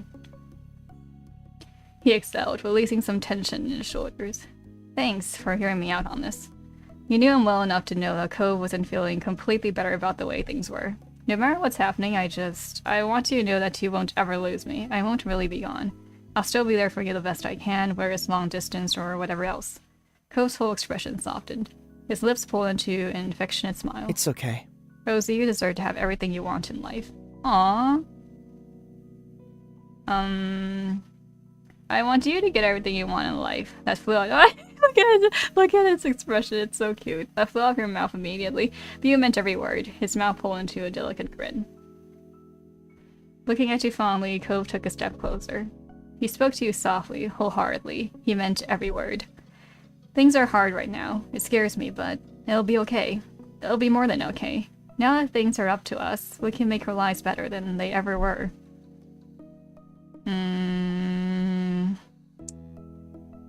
I felt better. Whether Cove realized it or not, he said exactly what you needed to hear. He was right, and you almost felt excited, wanting to know what kind of future was waiting for you a few years from now. Deeply, you met Cove's gaze. You nodded. At that, his expression morphed into a look of careful confidence. Clearly, he was still struggling with this topic, and you wondered what else might be on his mind. This was a start, I think, but it's not over, is it? We'll have to keep talking about it going forward. Yeah. Yeah, I sound really tired because, yeah, Cove softly reiterated his promise. It'll all be okay. We'll still always be there for each other. Is that good of you? It is. Cool, that's cool. I'll see you tomorrow, Rosie. I'll see you tomorrow. Good night. He pulled you into an unexpected hug and knocked the breath out of you, yet could have been a more reassuring feeling. You returned his embrace and stayed that way for as long as you could. Good night. Yep, romantic vibes. He finally let go, giving you another smile. Then Ko started walking away, but you remained there, frozen in the middle of the street. You watched him and wondered, how many more times will he be able to say that he'll see you tomorrow? Oh, Mom! Oh my god, that is so depressing! You hoped for countless more times. Finally, you turned towards your own house. You vowed to yourself that you would make the most out of every moment you had this summer. They left it at that, but I'm actually going to skip this because again, like these are really long. These are pretty long, and I don't think I'll read them on stream. Maybe in my own time. Yeah, and then the summer ended. Yes. Yeah, that's right. The summer ended. after Rosie declared that she would make the most of that summer. Moths bounced against your window, attracted by the light of your room. Oh look, it's the pretty pink room again. It's my pretty pink room. Hooray. A siren call in the slowly darkening sky. Just as the day was coming to an end, so too was summer. Liz will be moving back into the dorms before long. Luckily, Lee had been able to come stay for a short trip before her own new journey began. She'd officially been accepted to her first choice college a few weeks ago. Oh, that's great. This was her last chance to see you all in person for... You flicked through the plans for the next few months, realizing that you didn't even know when you'd next have the opportunity for everyone to be in the same place again. It was hard to think that you'd likely be seeing even less of your cousin going forward, but you were delighted that she was pursuing her dreams. While you were still with each other, your family was going to have dinner together. As ever, the Holdens were tagging along too.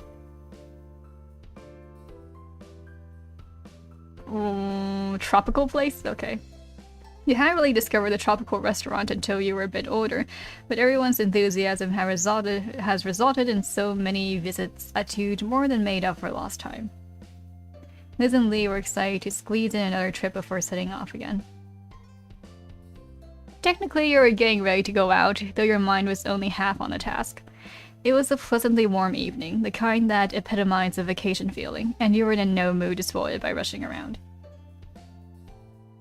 While idly gazing at your room, you spotted a small cluster of unopened envelopes that must have been left for you by a parent earlier. You head over to the table to flick through for anything of interest. As a child, any correspondence felt exciting due to its rarity. You recognize now that most of it was mundane, but you were checking any mail you got more regularly of late. There was something you were expecting. You stop at a crisp white envelope. The logo proudly proclaimed the sender, a school you'd apply to. Took a deep breath and read it. Ripped the bandage off. This next step would take nerve. You close your eyes as you breathe deep, the air slipping through your lips as you open your eyes once more. You pulled apart the glued flap on the front of the envelope and extracted the letter. Your eyes darted over the message, rushing past the pleasantries to get to the heart of the matter. The blood pounding in your ears stiffened you to the world outside that was contained within these letters. Your heart skidded to a halt as you read your verdict. You'd been accepted! Relieved more than anything. Thank God I will not be a disappointment to my family. Hold on.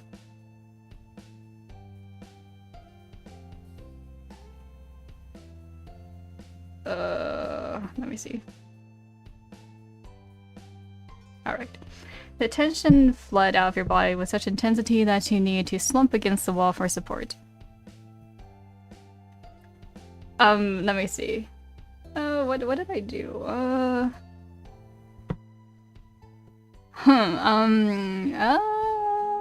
Well, I told my family right away, I think. You tore downstairs, your feet barely touching the ground as you leapt from one step to the next. Your arrival, which compensated for excessive speed by creating a riot of noise, caught Mom's attention. Someone's hungry. Her eyes were twinkling, amused as she let you catch your breath. So what's the rush for? I got in! The school! Mom whooped, holding out a hand for a high five. You're nice, fantastic. Rosie. Does no one care which school it was? The commotion had summoned the other. Like, was it my first choice school or was it like a safe school? Safety school. Commotion has summoned the other women from various corners of the house. Liz looked up from her book, reading as Lee hurried over. Ma slipped in from the side, wrapping an arm around your shoulders and squeezing you close. Good job. That's wonderful, sweetie. Hey, let me in on the hug. She wrapped her arms around you both, without waiting for an invitation. Liz, her book neatly abandoned on the floor, tapped her hands in applause as she walked up to you. Good job, Rosie. Lee didn't hide her excitement, openly jumping for joy as she treated you to thunderous applause. Seriously? It's amazing. You're gonna be amazing. That's nice, but you shouldn't just stand there. Yeah, there's room for everyone. Aww, they're so cute. Your moms open up the hug, both keeping an arm around you as they each held out another to invite Liz and Lee in. Giggling, Lee dove into the hug. Liz rolled her eyes but allowed herself to be beckoned into the group hug. Your mom squeezed everyone together tightly. Mom's long hair brushed against her face as she turned to check the clock. Let's go. We can take this part on the road. We've gotta head out for dinner soon. Nodding, you were aware that your attempts to finish getting ready had been cast aside in favor of congratulating you. I had to do a couple more things first. It won't take long. You hurry back upstairs. Though getting ready to go out was the issue at hand, you couldn't stop your thoughts from drifting back to the future. Your mind was buzzing over the news you received and everything that would soon unfurl. Everyone piled into the car. While it was marketed as being suitable to hold 5 people, in practice it made for a very tight fit. Your mom sitting in the front were fine. That's why I always sit in the front, just kidding. You, Liz, and Lee were squished into the back. Lee in the middle, wedged between you and your sister. But Mom was an excellent timekeeper. Thanks to your efforts, you pulled up near the restaurant on time. The process of getting out of the car was slightly easier than squeezing into it, with much less coordination required to release seatbelts than to secure them. You gave Lee a hand as she clambered out from the middle seat, then headed into the building as a group. A waiter greeted you as you entered. Ma let him know how many of you there would be in total, and he went to arrange a table that met your needs. He returned promptly to guide you to your seats. You perched comfortably in your chair, your head held aloft as if buoyed by today's good fortune. Your family settled down around you, all cheerful and looking forward to the evening ahead. Your drinks order had just been taken when the Holdens came through the door. They were pointed in your direction, though with Mom waving an arm in the air, it was hardly necessary. Cove and Mr. Holden came to join you at the table. As greetings were being exchanged, Cove took a seat opposite to you. It had been left empty by unspoken acknowledgement that you and Cove would be wanting to sit together. Mr. Holden sat beside him. Hi! It's great to see you. Glad you can make it. Hello everyone, you wouldn't believe how hungry I am. see. You came to the right place then. There was some laughter, though Liz groaned playfully, shaking her head at Mom's sense of humor. Growing up, she'd have complained, and Mom would have responded by making another comment. Liz had mellowed over the years, but she still made a show of despairing at Mom's jokes. Her reaction to them had become a joke in its own right. Menus were soon passed around, and a temporary hush fell over the table as everyone read. It didn't last long, punctured by comments about what people had eaten here before, and light chatter about what people were considering tonight. Once the waiter had disappeared with her orders, Cliff piped up. Okay. So I've got some good news. Kyra's making a trip out here tomorrow. Cove nodded, turning from his father to the rest of the table. Yeah, we talked about and figured this was a good time for everyone. Very nice. That's great! Everyone reacted positively to the news, though Ma looked wistful. It's a shame. If only we'd known. Here we are having a big meal without her. If we'd waited one day, she could have joined us. Mom patted Ma on the back, gently nudging her from the realm of possibilities and what-ifs, and back to the evening that was going so well. Shut up. Lee and Liz will still be here tomorrow. We'll just have to throw another get-together and keep the fun train chugging along. Ma smiled warmly, taking Mom's hand in hers. That's true, there's plenty to celebrate right now, but there will be more good news and good times on the horizon. Right. Right, and speaking of, that's not all we've got either. Mr. Holland's eyes were alight as he sat straight in his chair, face angled towards his son. He barely let a beat go by before nudging Cove with his elbow, pushing him to follow up on the announcement. He was the very picture of a proud papa. Cove shied from the limelight, tucking his head down, staring at his lap as he spoke. Well, it's just I switched over to working full-time instead of only part-time. Plus, I've been looking at apartments. There's a few I can choose from. He flicked his gaze up at everyone around the table, a smile creeping over his face. I'll be pretty busy going forward. Apartments. He was moving. Cove was going to move out of his dad's house. After 10 years, he wasn't going to be our neighbor anymore. Mr. Holden gripped one of Cove's shoulders and gave it a loving shake. His excitement couldn't be contained. Incredible, Cove's actually going to make it to adulthood. It's a miracle. Mr. Holden leaned back in his chair, staring up at the ceiling in mock wonder. I'm so glad. I wasn't convinced I'd be able to rear a kid all the way to this point, but thankfully I lucked out and got the best boy a dad could have asked for. Aww, Dad. Cove lingered his vision with his hands on the side of his face, temporarily blocking his father from sight. Despite his genuine bashfulness, which left him unable to meet anyone's eyes after all the attention thrust his way, he was happy. Thanks. Thanks, I was really lucky too. You're a good dad. Aw. Aww. Mr. Holden threw an arm around Cove's neck, pulling him into as close of a hug as the seating allowed. He rubbed his cheek on the top of his son's head, while Cove chuckled, accepting the affection with good humor. Ma leaned over and whispered in your ear, her fingertips brushing against her cheeks. Would you like to tell Cove and Mr. Holden what you told us earlier? Sure. I don't remember what Oh, the college thing, okay. Your mouth was parched, your tongue sandpaper against the roof of your mouth. Though you took a sip of your drink, the relief was short-lived. There's something I'd like to mention too, if it's okay. Let me take a sip to add to the mood. Of course. I got my acceptance letter today. I'll be going to college soon. Mr. Holden gave you a thumbs up. Good. Impressive. You're a good kid. The world's your oyster. I hate when people say that. Cove grinned at you from across the table. Seriously?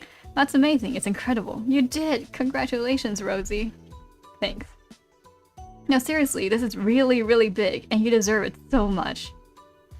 You looked around the faces of the company here. You'd been on this journey with everyone here for years, seeing them falter and grow, and they had watched you go through the same. Now you were striking out on a new path. Cove was leaving his family home. Liz was heading back to college, while Lee was starting at hers. You were all heading in different directions, to different destinations, some near and some far, but it wouldn't be long until you were all going your own way.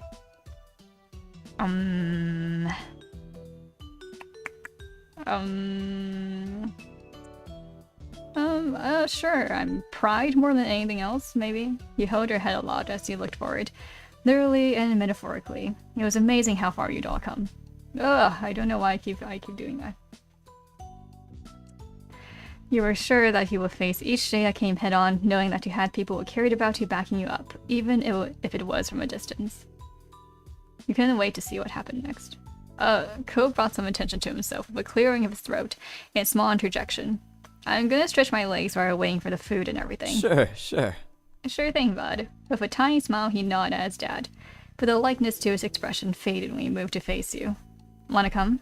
He was attempting to be subtle, but there was very obviously something on his mind. Something he wanted to talk to you about alone. You watched him with concern as he rose from your seat. Yeah, I'll go. Take care. With those parting words, the two of you walked about the place. He was trying to get as far away from everyone else as possible without actually exiting the building. You waited for him to talk. You were sure he would. So did we just stop by some other random tables? Yeah, just stop by some other random table and just started talking about personal stuff next to him? Ko started pulling on the hem of his shirt. He turned his head back to face you, but it was an awkward movement. Well, I want to talk to you one-on-one about all this. You know, my work, moving. I mean, it was coming before, but now it's pretty much here. Yeah, it's exciting. Ko stopped picking at his shirt, and he seemed to respond well to that response. Aw, he was relieved you weren't upset about it. I'm glad you think so. But then he looked down, and his brows furrowed. You saw his hand shift away from his clothes to instead rub at his arm. Are you looking forward to it? I am. Well, I'm trying to be. He ducked his head further, and you saw his face start to redden. But it's scary. I don't want things to end. Future for... Oh.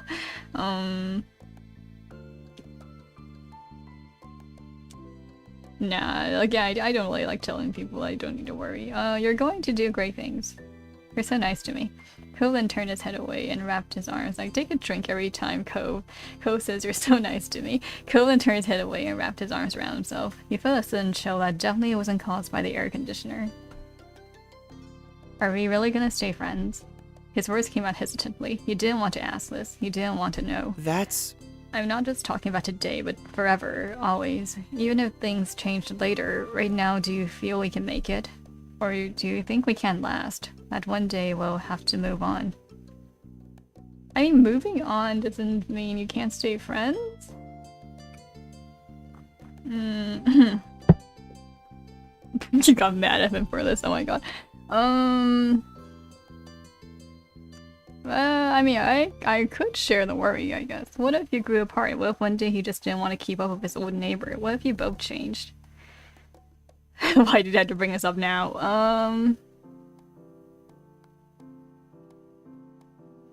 Man, this is pretty heavy. I'm gonna tear up. You blinked as you felt something fall down your cheek. Ko bit his lip. I'm so sorry.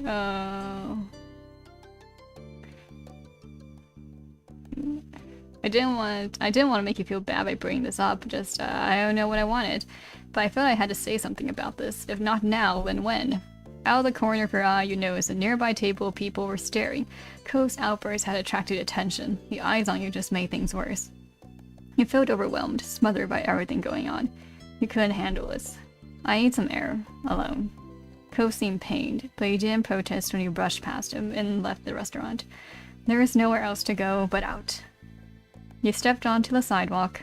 A couple cars drove by on the main street, and the breeze hit your face. You took a few deep breaths now that that conversation was no longer suffocating you.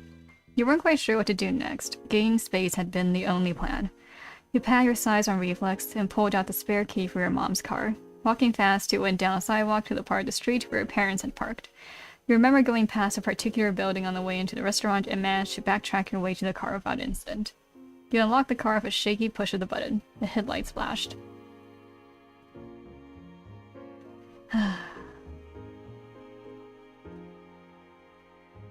You pulled open one of the back doors and tucked yourself inside. You shut the door and the car beeped when you locked it again.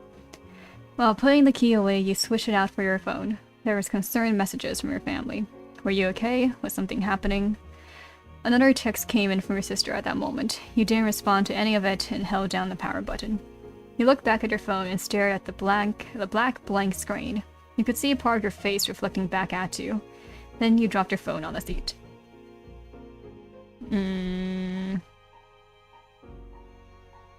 I groaned loudly. Ugh. You couldn't help but feel frustrated. This is not how you had wanted tonight to go. This is supposed to be a fun dinner. Celebratory, even. No, I thought he was going to confess his feelings too, but instead we got a really depressing conversation.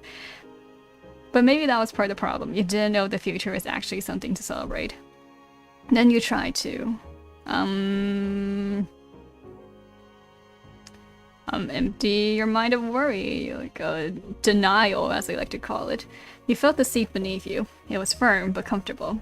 If you listened, you could hear cars in the background and a few gulls. You willed yourself to drift off, to leave everything behind. You didn't want to think right now. A few minutes passed by. You breathed in the quiet. The car started to get warm, but you didn't feel like turning it on to get the AC going or roll down the windows.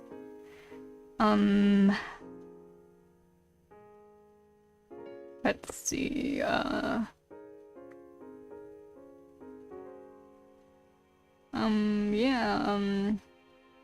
Text family. You picked up your phone from the cushion and pushed the power button. It took a minute to boot up. There were plenty of additional messages. You sent out some quick messages so they knew you were alright. That was that. No, why does it keep doing that? After a few minutes, you heard a tapping sound. You lifted your head up and your eyes met with your big sister's. Liz stared right back at you and raised an eyebrow. You hadn't expected her. That's embarrassing. She smushed her forehead to the window, mouthing something and pulling down into the car. She wanted in. This wasn't exactly what you had in mind when you told them where you were. But whether or not you wanted her in was made a moot point when she then jingled a set of keys on the other side of the glass. Liz wasn't asking, she was informing. You slumped lower in the back seats. Liz walked around the car to the driver's side. Of course she thought to bring those. Slowly, deliberately, Liz took the spot at the head of the car and shut herself inside with you. She put both hands on the steering wheel. You could see part of her expression in a rear-view mirror. She was thinking. Eventually, she twisted around so she could actually face you. She smiled thinly and leaned forward. What's going on? She didn't leave you time to answer. Her smile turned teasing.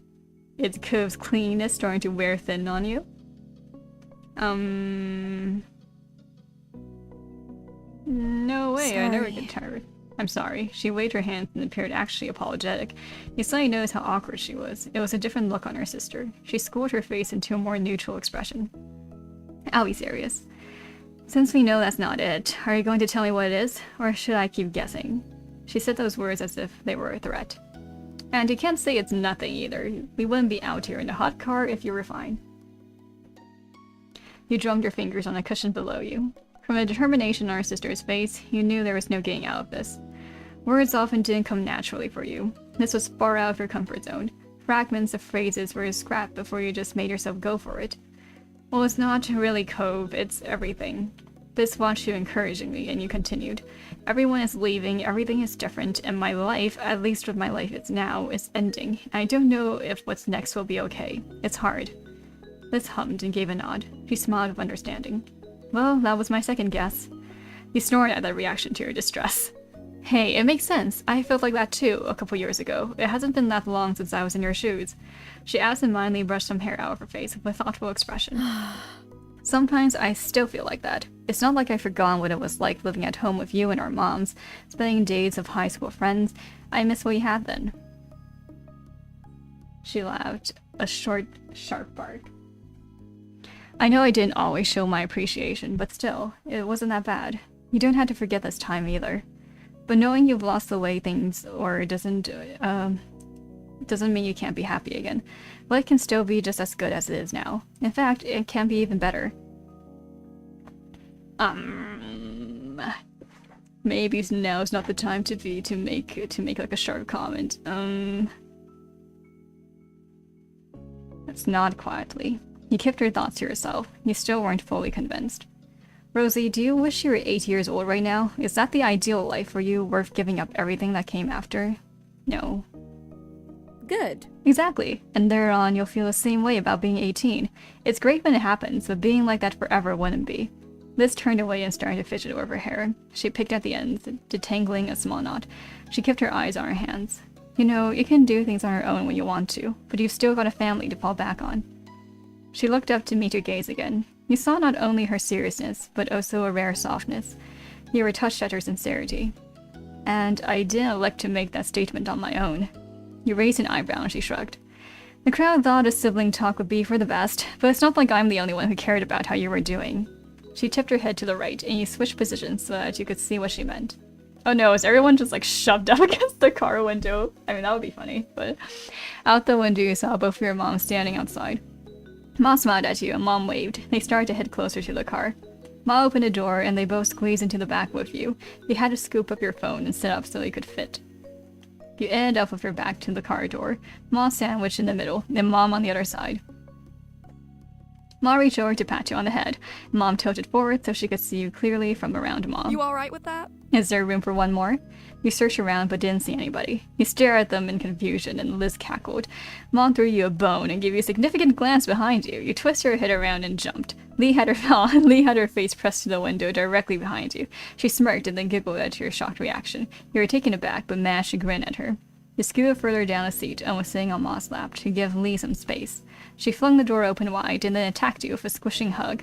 You laughed when Ma hugged you from the other side. You were trapped in the warmest hug you could ever remember. Sweetie. Rosie, you're my wonderful child, and you will always have a home no matter what you decide to do, or you might end up going. You became hyper-aware of a feeling in her chest. It wasn't just from being crushed in a hug either. Hey. Also, you can always stay with your cousin if you don't want to have to crash with your parents. I take offense to that, Mom joked. Her eyes sparkled as she continued. What's wrong visiting the old folks? Rosie at least has to come home for the holidays. What will we do without her? Liz snored, and you stayed caught in the hug. He squeezed you tighter. I know, this is really wholesome. And really, you know, quite realistic.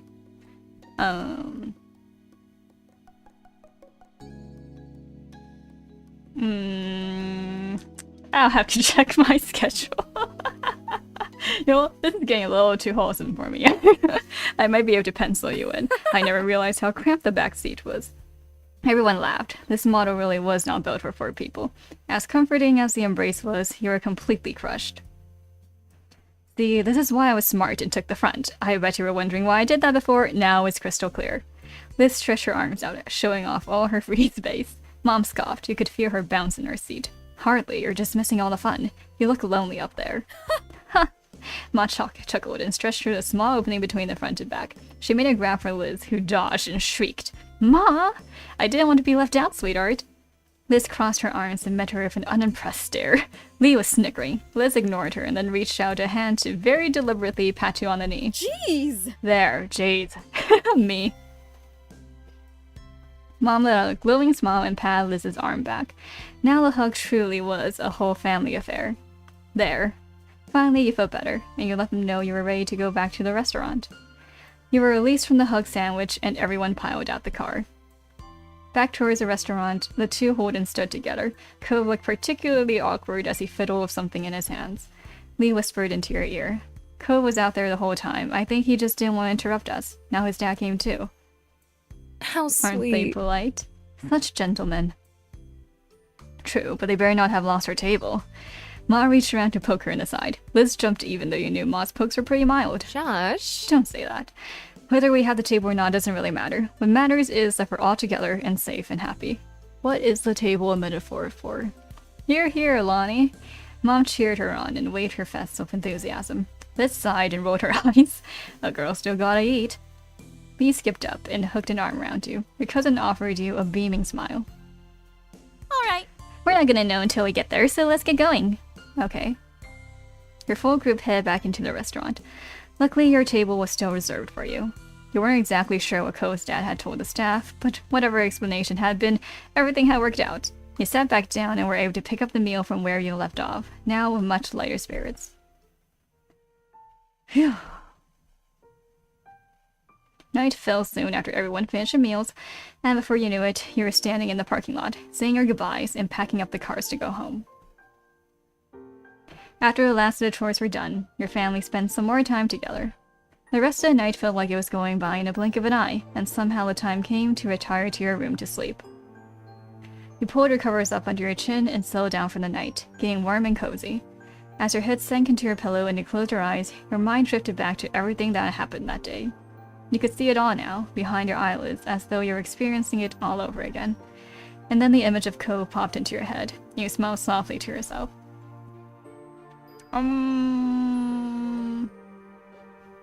Like, return the favor? Nah, I'm just gonna snuggle into my own bed, thank you.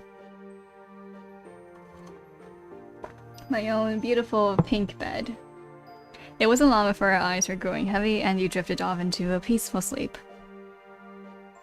The next morning you woke slowly from a comfortable dream, finding yourself safe and warm and tucked up in bed. With a small stretch, you opened your eyes to the sun shining in through the window. After waking up a little more and getting ready, you head downstairs to find your family all gathered around the kitchen area. Good morning. You greet them all, receiving a chorus of good mornings back in return. You nod in acknowledgement as you head into the kitchen to find some breakfast. A knock at the front door caught your attention, and curiosity pulled you to follow several steps behind Mom as she went to answer it. Ko was waiting there with both of his parents. Morning. Hello. Hi there. Surprised at that sight, Mom paused a moment, and then she pulled Kyra into a big hug. Meanwhile, you approached the doorway and flashed a small smile at Cove. Kyra, it's been too long. I know, time's been flying. Kyra's gaze slid over to you. She waved. Hey, yeah. Hi there, Rosie. Biting your bottom lip, you nod slightly. Hello.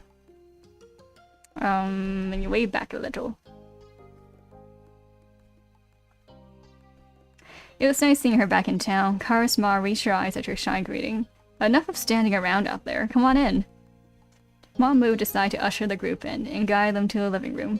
Before anyone could get settled, Mom spoke up. You're all welcome to stay for breakfast. Of course. Yes, we'd be thrilled to host you. There were eager nods from Mr. Holden and Kyra, but Cove looked around the room filled with familiar faces before speaking up. Maybe instead of staying here, why don't we go to the beach? A scenic picnic, huh? Mr. Holden crossed his arms and contemplated that idea happily. Excited, Kyra clapped her hands together. Yeah. Oh, we could really make a day out of it. Might as well enjoy the ocean while we can. That sounds lovely, Cove. Everyone else put in their own agreement with Cove's suggestion. Before long, both families dispersed, getting everything ready. Sandwiches had to be made, water, sunscreen, towels, and more needed to be gathered and packed. An hour later, both your family and Coves were walking down the old path to the beach. The morning was already turning into a bright and beautiful day. You honestly couldn't ask for better weather for a beach trip. Oh, I was fully expecting Baxter to just pop out. Okay, good night. Go sleep. Yeah, Kyra is really pretty, but good night. Go sleep. The moment you laid your eyes on the full view of the ocean, you stopped and stood there mesmerized. It didn't matter what you grew up there. Well, that you grew up there. The sight always filled you with wonder. Hey, Rosie. So? I was thinking about calling Terry and Miranda, see if they can come too. Everyone else is pretty much already here, so would your family mind? I can ask them. Already, you couldn't imagine any problems your moms could have with that idea. Cove matched a grin growing on her face. You were eager to see your friends join the fun today. You made your way over to your moms. I have a question. Would it be alright if Terry and Miranda came by? I don't see why not. Ma looked to Mom to see what she thought, and she nodded in agreement. Mom then shot a glance over at Mr. Holden and Kyra, knowing that they had likely heard everything. You alright with that? Cliff, Kyra, what do you two think? The more the merrier. Okay. Of course, you're welcome with me. Thanks. Delighted, you nod and turned on her heels. Cove was still several feet away, talking to Lee and Liz, likely about the same topic. With a beaming smile, you gave him a thumbs up, and the two of them must have also approved as Cove quickly got his phone out and started making the calls. At that, you turned your attention to helping with the picnic setup. Unexpectedly, your phone started ringing. You dug it out, curious to see the caller ID, feeling your heart jump with excitement to answer the video call request. It was Derek. Hi. Sup, Rosie? The voice that came through was much deeper than it had been when you first met, but still had the exact same amount of enthusiasm of a kid. Have you been enjoying these crazy summer days? There's been ups and downs. I mean, it's been memorable to say the least. Sounds interesting. You'll have to catch me up on that. But what about you? How's your summer been? You were beyond curious to know what Derek had been up to since the last time you spoke. He chuckled, noticing your invested tone. Honestly, I've just been slammed with stuff lately. College applications and scholarship inquiries. What else is new?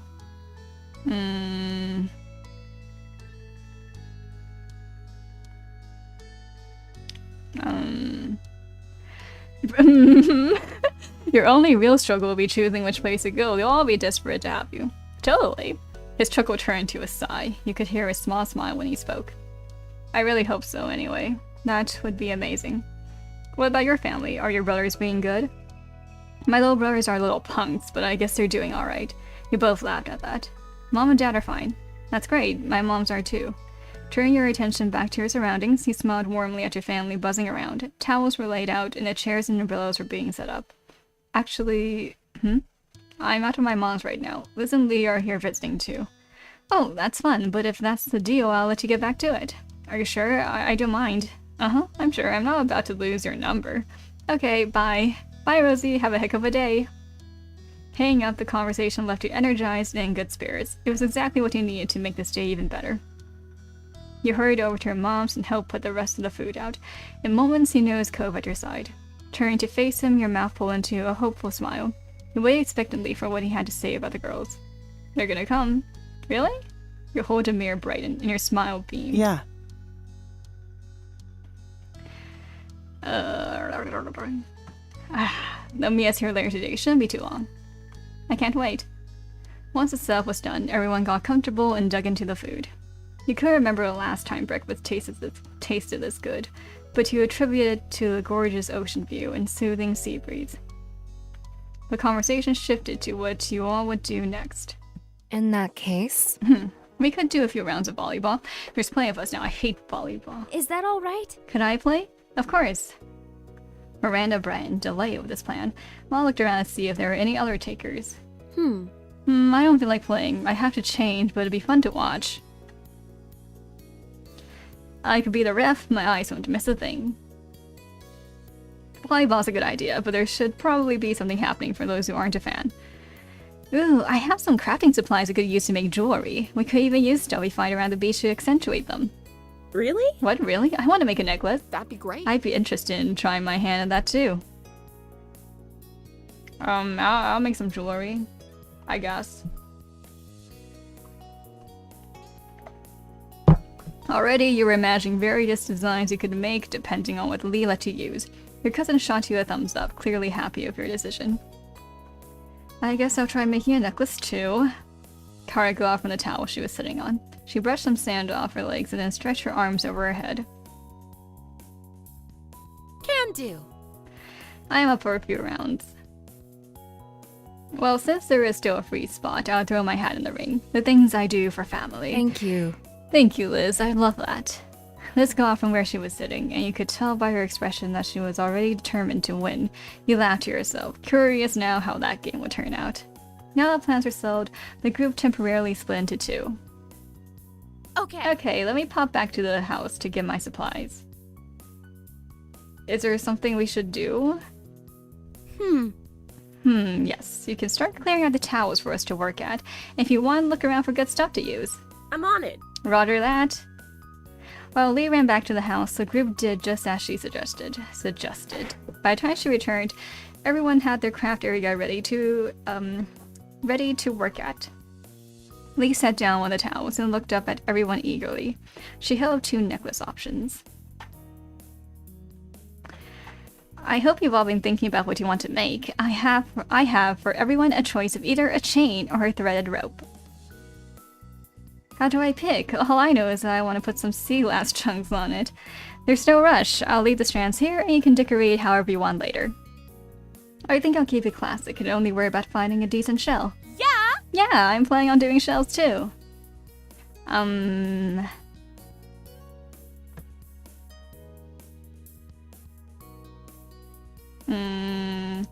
Yeah, shells probably. I'm gonna hunt for a handful of shells to pick from. Most of these I'm not sure what sea glass is. That sounds like a good plan.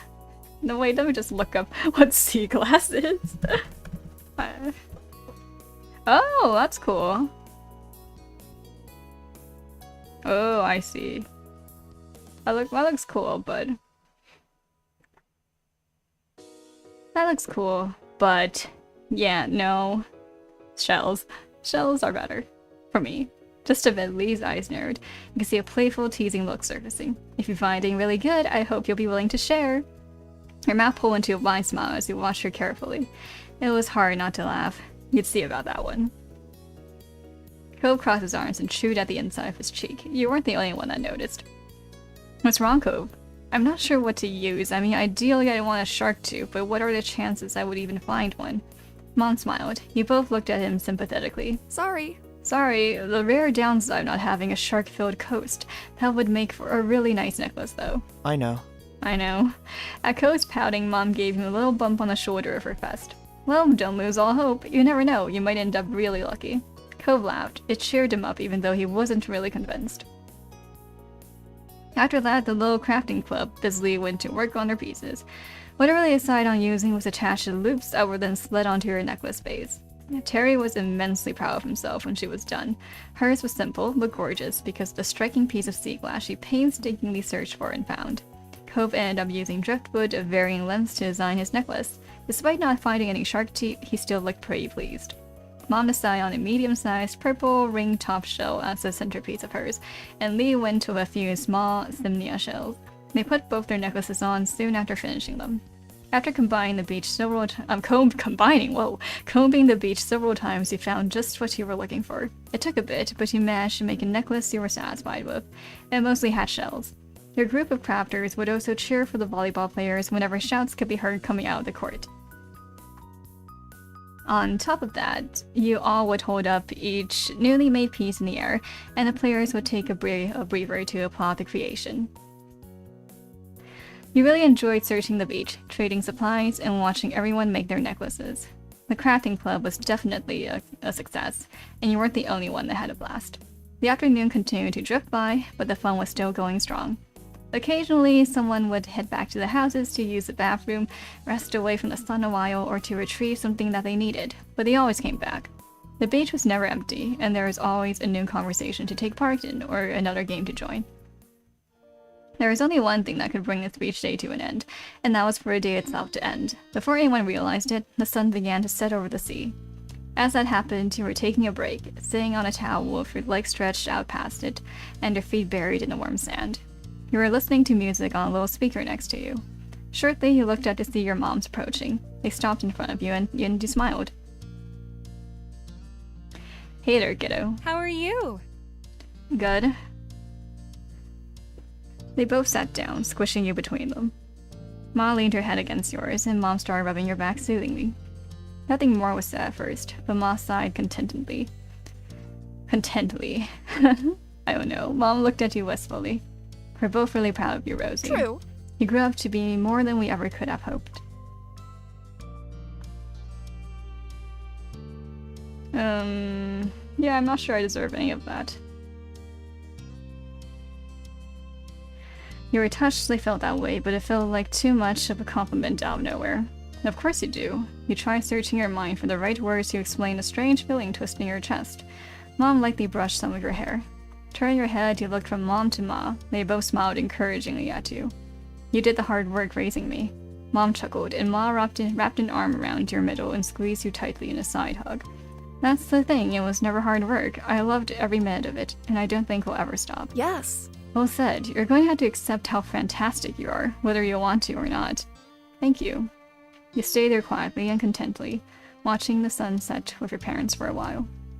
Until Mr. Holden called out to you. He was still walking your direction.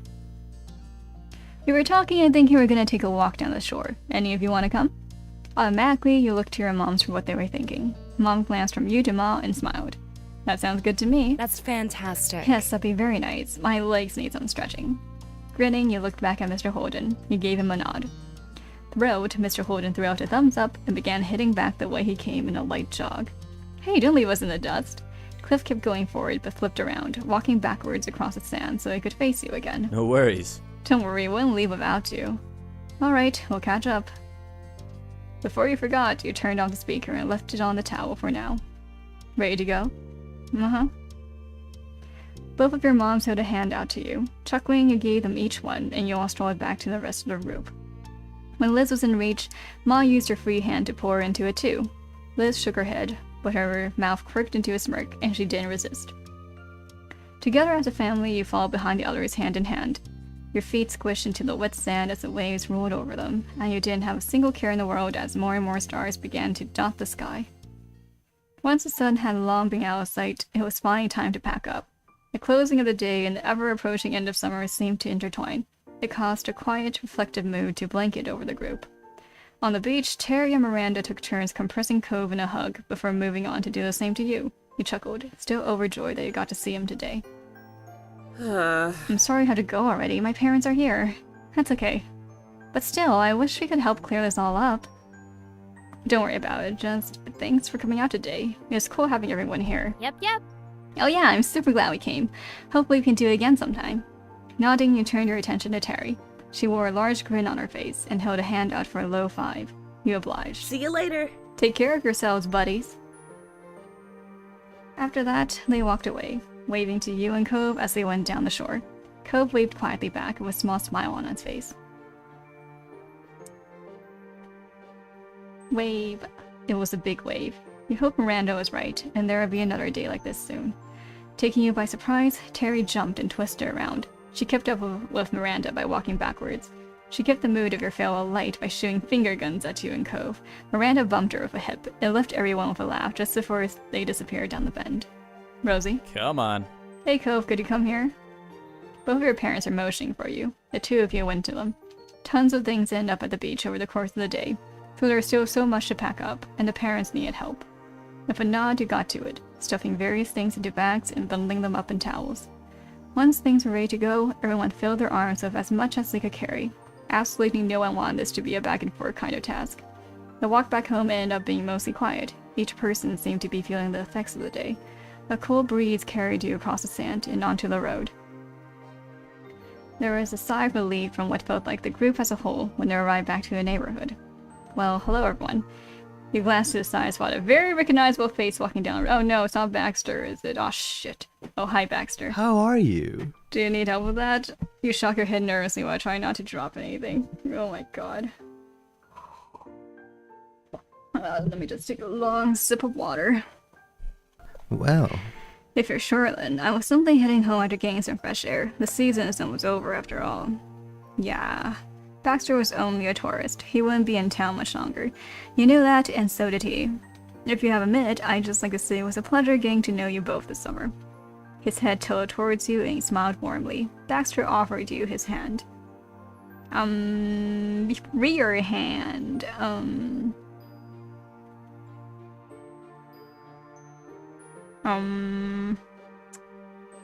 Sure, why not? It was tough with what you were carrying, but you were able to extend one of your hands a bit. Baxter chuckled and shook it. She didn't say anything. I think we did end up as good friends. I wholeheartedly agree, Rosie. I enjoyed this vacation immensely thanks to you, even though we didn't see any of what happened. Baxter turned to shake Cove's hand this time. He was a little incredulous for a moment, but then Cove eventually shifted what he was carrying and took Baxter's hand. It wasn't long, but it was a solid handshake. Baxter was clearly pleased. I wish we had more time together, but it was still a nice ride while it lasted. Would happily do it all over again. Bye, Baxter. Yeah, bye. Baxter nodded and walked a few steps towards his condo. He then stopped and waved. Goodbye. Oh my god, why does it still sound so creepy? Baxter sauntered away completely and disappeared inside the condo to return to his own things, his time with you and your family and friends ending. You paused for a moment, staring at where he went. But afterwards, you looked back over at the rest of the group. Leah and Liz were just going inside your house. You couldn't spot Kyra or Mr. Holden anywhere, but the door to their house was wide open. Mom approached you with an amused look on her face. Seems like you're holding up some Holden things. Surprised, you glanced down to take a quick inventory of what you were holding. Almost right, some of it belonged to the neighbors. Would you mind dropping it off now? Fatigue was starting to sink in, and you looked again at everything you were carrying, but you nodded. I can do it. Thank you. Cove took a few steps towards his house and stopped, waiting for you. Good night. Good night, Cove. I'll see you inside, Rosie. Night. You call up to Cove, and together you went over to his house. Walking in the front door, you saw Kyra and Mr. Holden busily unpacking already. Things were scattered on counters, and they were moving around each other, putting the items away. They both lifted their heads, and Cove closed the front door. Hey. It's nice seeing you again already, Rosie. Her teasing tone brought a light smile to her face. You lifted the stuff in your arms a little closer. I end up with things of yours from the beach. Oh. From the beach. Oh, thanks for getting that to us. You can put here on that coffee table. Mr. Holden pointed at a surface he was referring to, and you immediately left what didn't belong to your family there. Cove put his own things down on the floor just at his feet, wading through everything strewn about to reach his parents. Putting your family stuff on the ground for a moment, you dusted your hands off and straightened up. You needed a second of rest and a minute to resituate it all. You went over to where the others were too. Kara opened her arms wide, wanting to hug you. You accepted. You shyly averted your eyes for a moment. Kara smiled understandingly. Then you stepped forward and let her pull you into a hug. She hugged you tightly so you could feel every bit of how much she was happy to know you. You felt cared about.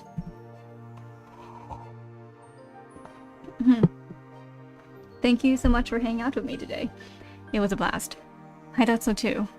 Kyra eventually released you, but patted the tops of your shoulders as a final gesture. Thank you. Every time I've gone to come by, it's been an absolute joy. Things really couldn't have worked out better. Mr. Holden took a step closer to you. Kyra moved aside, let him say goodbye too. He grinned. Thanks for always being such a friendly neighbor, and not just right now, but for as long as I've known you. I didn't always make it easy, but you and your family are good people. I really, truly appreciate it. I mean, he's pretty okay. He's pretty okay. Thanks again, Rosie, so much. At that, Mr. Holden reached over and gave you a soft pat on the top of your head. Well, goodbye. You're good people too. I mean, that's true. You're good people too. He smiled softly. Mr. Holden looked away for a moment and sniffled. When he met your gaze once more, his mouth pulled into a wide, happy grin. It means a lot to me. Mr. Holden was staring at you, but his gaze seemed far away. Maybe he was looking back at who you used to be. The 8-year-old he had asked to be his son's new friend. I almost forgot about that. I almost forgot that he tried to bribe us into becoming friends of his son. Bye, Rosie. He smiled softly. Then Cove took a step forward. He gestured to his pile of things he had carried into the house. Don't worry about it. I'll put stuff away in a few minutes. Right, I need to go do the same with my family. I figured. Cove walked you to the door and held it open. Taking one last check around to make sure you had all your things to bring home, he went into the road. He leaned his body against the doorframe, not following you out. Oh, this is it, huh? Actually, that's not what I mean. His expression twisted and he shook his head a bit, like he was trying to banish the pensive thoughts. Bye. I'll just say bye. Bye. The word came out in a whisper, and your lips pulled into a bittersweet smile. Everything felt too final for your liking. This is really sad. One of his hands grabbed onto the door handle and firmly held it. He was stopping himself from coming along with you. Oh my god, that's so sad. As you walked over to your own front door, you stopped. Turning around, you smiled at Cove right where you left him. You laughed quietly to yourself. For a small pause, you both stared at each other from across the street. I think it would be cute if we ran back to hug him goodbye, but also I'm so uncomfortable with physical contact. I'm a wave. Cove waved back with his whole arm. Night. Things couldn't be dragged out any longer. After one more shared smile, you opened the door and went inside, shutting it behind you. A few steps in, you saw your family gathered in the living room. They were still busy unpacking and cleaning. You added the things you brought to the pile on the kitchen counter. Mom stood up, rubbing her eyes a bit. She yawned loudly. I'm bushed. How about we finish the rest of the chores tomorrow? Yes, honestly, it's too late for this. Thanks. Please and thank you. Mom put her hands on her hips and turned to assist the room. Ma was not one who liked to leave a mess about, but she sighed. All right. I suppose we can make an exception to the usual rule. It has been a really long day. Liz grinned contentedly. Lee wasted no time in skipping over to you and hooked you into a side hug. Good night. I hope you had the loveliest of dreams of you-know-who. Lee ended that sentence with a wink and a hearty laugh. She let you go. I'm a hug her back because she deserves one. You pulled her close and into a bear hug. Lee giggled until you released her. I hope you sleep well too. Oh, I tell me well. The moment my head hits the pillow, I'll be out. Here's to us, Rosie. Tonight, tomorrow, and forever. Yeah, family forever. Lee leaned in close to whisper in your ear. You didn't fail to catch a teasing look on her face. Aww. Exactly. There's no escape. I got a laugh out of you. You lightly pushed her shoulder. Lee stretched her arms high over her head. She yawned loudly and looked at you with tired eyes. I think that's my cue to head to bed. Bye. I think so too. Have fun sharing the room with Liz. She laughed at that, and Lee shuffled off towards the guest bedroom. Before you had a chance to do anything else, you could feel the top of your head being tapped. You spun around to see Liz smirking. Night-night. I'm heading to bed too. It's been a long day and I have a lot to prepare for tomorrow. Exhaling, you automatically started fixing the back of your hair. When Liz didn't immediately walk away, you smiled softly at her. Everything okay? Her gaze moved away, and you knew she had more to say. You waited patiently for Liz to compose her thoughts. It's been a good summer. It was nice to come back home. You nod, and Liz gave you a teasing nudge as she went by. Amused, you turned and watched her go. Love you, baby sister. Bye, older sister. Liz turned back to smirk at you. Chuckling, you gave her a small wave. Sleep well. You too. When Liz was out of sight, Mom started up the next conversation over her shoulder. Aren't you heading up to bed too? I want to finish getting everything cleaned up. What? Are you sure? It can wait. Glancing around the room a moment, the disarray made you feel a bit twitchy. You had a feeling that you'd sleep sounder if you took your time cleaning before bed. Yeah. Mom came over too, smiling understandingly. She pulled you into a big hug. Love you. Alright, you do what you need to. I love you. When you were done hugging, Mom pulled you into another hug. Your actions basically handing you off to the other, and had you laughing jovially. I love you. You're the best parents. Aww. This seems so final. Mom's eyes sparkled from a compliment. Mom pulled you into another hug. Good night, kiddo. Sleep tight. Good night, sweetie. Night. After that, your moms headed off towards their bedroom down the hall. You were about to turn the other direction when you heard Mom's voice. And don't let the bedbugs bite. You heard Mom chuckling as you watched him go with a smile. It was a while later when you were finished putting everything away, you didn't rush across it at all. Your sleeping hours may have been cut into, but you felt so much better getting this done. You sighed contentedly, gazing at the organized living room and kitchen, before you could take a well-earned break on a couch. Something out the window caught your eye. Oh no, your feet brought you right in front of the large window spanning the length of the back wall. You stare out into the hills behind your house. Oh, I thought we were going to have another Peter Pan moment. As if on cue, your phone came on, alerting you of a new notification. It was Cove. Want to hang out on the hill today? Didn't you just see him? Something inside told you that this was the right kind of night to take a trip out there. You sent him back a very quick message. Yeah. Oh, that's cute. You went over to the front door, and stepping over the threshold, you gave the living room one last glance over your shoulder. Then you shut the door behind you. Silently, you made your way to the poppy hill. With the light steps in the dark, you walked across the hills behind your house. Up ahead at the very top, silhouetted beneath the night sky, was a familiar figure already waiting there. Smiling, you wondered just how he always got there first. You even had the advantage of living closer. Then again, and maybe it was only in our mind, but somehow, Cove was intrinsically linked with this place. After all these years, it would be weird to scan its horizon and not find him there, as surreal as a shore about the sea. The distance between you was growing shorter by the second.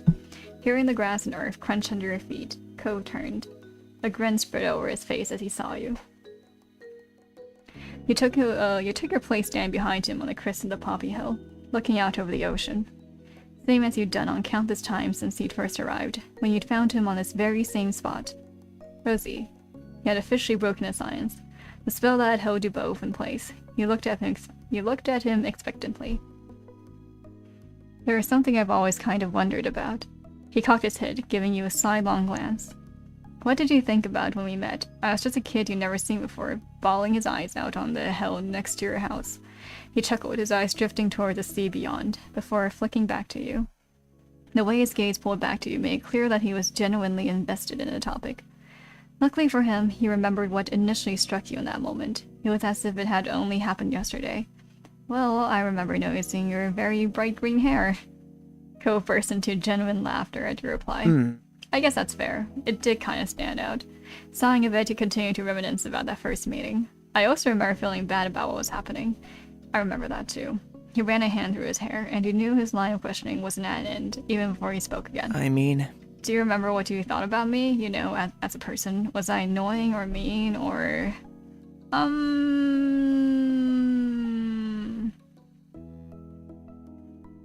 I just worry about you because you were so sad. Which is true.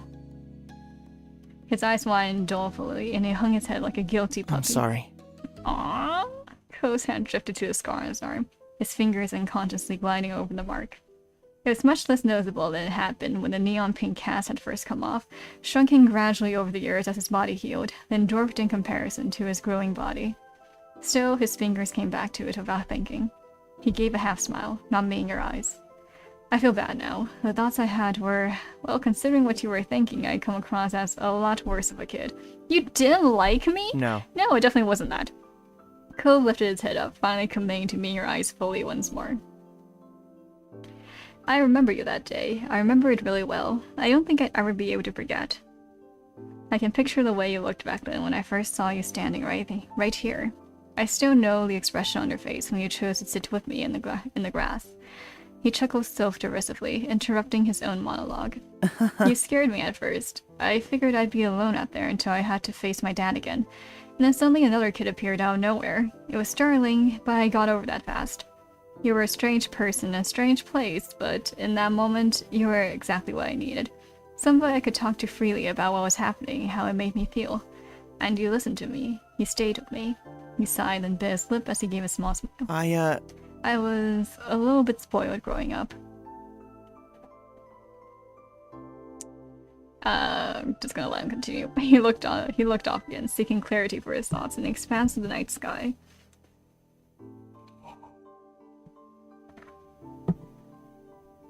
What I'm trying to say is, when I was younger, I viewed myself basically as the center of the universe. I didn't even imagine it wasn't like that. I mean... Wow. Things didn't simply happen. That would be weird, according to my little kid brain. It made far more sense that everything in my life had a specific connection to me somehow, right? Well, I mean, if you put it that way. He sought affirmation in you, wavy brows raised as he tried to explain his childlike logic. So at the time you felt almost unreal. Like you weren't just anyone, some other kid who happened to live in that neighborhood with your own whole life that wasn't connected to Cope Holden. No, to me, you were there so that you could find me when I was lost. I kind of expected it all to vanish like a dream when that night was over. I would wake up and everything would be the same again. That's... I'd be back in my bed at home, my real home with both my parents. The future was something I couldn't picture anymore. I didn't know what school would be like when I went back, or the table where I'd eat breakfast the next morning, or anything. And if I couldn't imagine it, how could I think it was something actually happening? I couldn't grasp my new reality. It was too big for me to hold all at once. So I never thought I'd see you again. Then Ko beamed at you, his eyes shining bright. And I never ever would have been able to guess that 10 years later, when I was a grown-up, the two of us would still be together. I'm glad this is how things went. Me too. Oh, this is cute. This is so soft. But a smile faded from his face as his eyebrows drew together. That was the worst day of my life at the time. The day my family broke apart. It was too heavy for me to even think about. I felt that way for I don't know how long. He held a hand over his heart, connecting with the pain he'd felt as a child, and looked at you earnestly. It's okay. But now, everything is better. With me, and my dad, and my mom, and between the two of us. So when I remember that time, it's not the point that my life was over. It's just the day I met you. Aww. You're just wonderful. Only for you, really. Ko sighed contently. His voice was as delicate as the petals on the poppies which crowned this hill. He tilted his head up, thus lost in the sparse clouds above. I wonder how late it is. I guess it doesn't really matter. My dad's fine with me being out whenever. You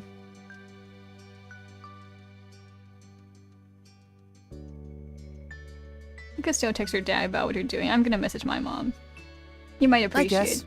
Probably. You were pleased to see Ko slip his phone out of his pocket and type away at it. You also brought your phone out long enough to shoot off a text. They wouldn't see it anytime soon, but they'd be in the loop once they were up. Are you going to lay in the grass now? Wow, how do you know? I just thought you might want to. With a chuckle, Ko plopped down to the ground and laid on his back, his usual way of spending time there. I like how these are like the same options. These are the same options from when he first did it. You took your own spot next to him in the grass, brushing the blades of grass aside a bit of your hand. The both of you fully settled in to relax on the hill. It felt like just the beginning of one of your nightly outings, but then you realized the sun was peeking out over the horizon. What? Ko spoke up with a disbelieving tone. Huh. It really was like, I know! Your neighbor wasn't a stranger to being awake at dawn, however, not like this. He's normally an early sleeper, early riser. This unexpected sunrise particularly awed him. The two of you watched on silently as the sun began to light the world. Ko then propped himself up on the backs of his arms and looked at you with a solemn expression on his face. Do you want to go back home? I could carry you if you're too tired. You shook her head. You couldn't resist a yawn, but you were serious. It couldn't be time to go already. Ko chuckled affectionately. I get it. Okay, but it's been a long day. We've done a lot of things. Like, really, a lot. It has to end sometime.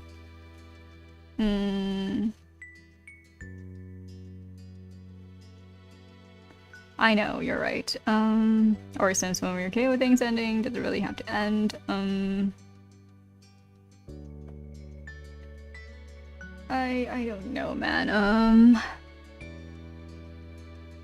Does it really have to end? Yeah, I don't think there's anything either of us can do about that one. But we can stay if you want to. Ko smiled brightly at you, as warm as the new rays of sunlight were tickling your skin. In that moment, you couldn't have appreciated him being there more. Ooh, it seems like a good time. You bent yourself against Ko for extra support. He tilted his head against yours. Good morning. Oh, you're my favorite neighbor. Oh, you're mine too. The two of you remained together on that familiar poppy hill, where you first met until the world began to fade and blur. Oh, you were falling asleep. That's so soft. A few more gentle words drifted into your consciousness. See you tomorrow. Your eyes dipped, but you felt good. You were safe and relaxed. Everything that had come before this had reassured you of that. You were confident that when you opened them again, things would be okay. Oh, that was so soft. You opened your eyes. Instead of the walls of your room, you were surrounded by open sky. It was not soft pillows and sheets underneath you, with a bit of earth and grass that you'd taken last night. The day welcomed you with a shining sun, a refreshing breeze, and the chirping song of birds. You cupped your face with your hands as you sat up, feeling the imprint of the blades of grass leaving lines into your cheeks. Rosie. Hearing your name, you lowered your hands and looked around. There he was, your most influential neighbor, Ko Holden.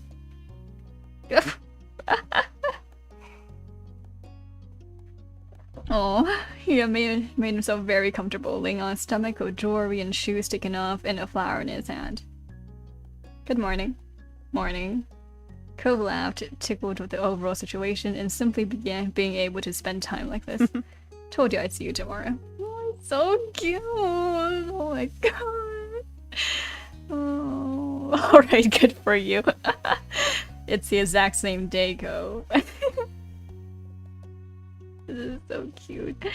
You're up until dawn. Doesn't make it a noonday now just because we went to sleep later than normal.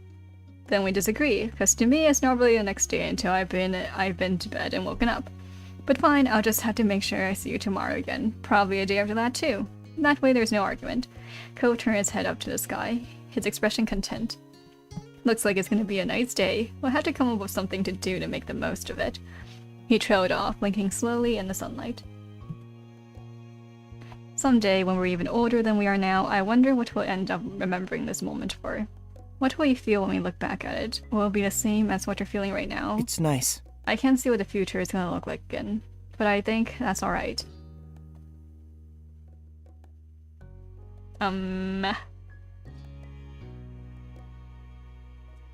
don't know, but I'm looking forward to finding out. Cove turned back to you, nodding in full agreement. He eyed the hill sprawling out before you, and down below where the wild hill and nature gave way to civilization. Your home and Cove's lay down at the bottom, neatly filed among the other houses in the neighborhood.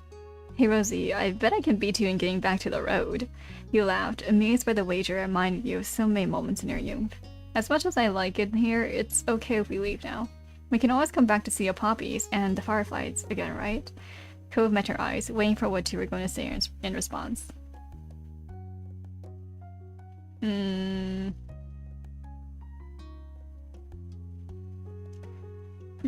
You're so cute, you're amazing. He didn't know where that came from, but Cove blinked slowly, his eyes still locked on you. Though you didn't need to see his face to know that he adored you. If there had been any room for doubt, the tender way he spoke would have filled it up. You're one of a kind, huh? Oh, it's so cute. Cove beamed at you. His expression was so unlike the one he'd worn when you first found him here, swallowed in sadness and uncertainty. Yet you couldn't help but glimpse that boy once more underneath his bright expression and matured features. Come on. He offered you a hand. You accepted it, your palm fitting around his. Cove lifted himself up, pulling you along too. Our parents probably aren't going to come running for us this time. You've got to make our own call. And I say that we can't hide away forever. Poppy Hill is just one part of things.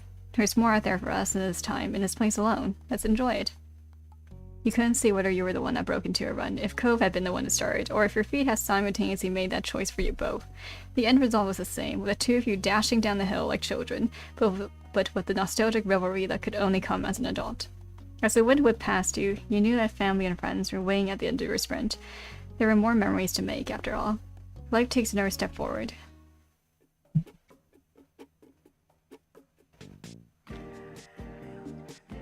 Oh.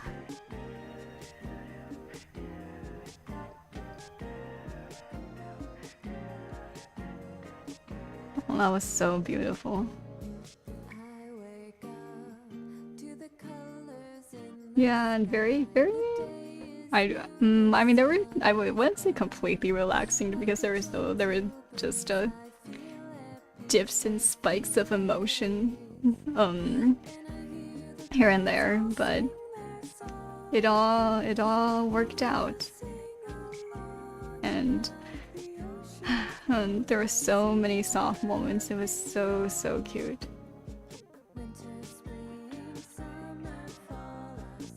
I like how they actually kept the customized last names in the credits too.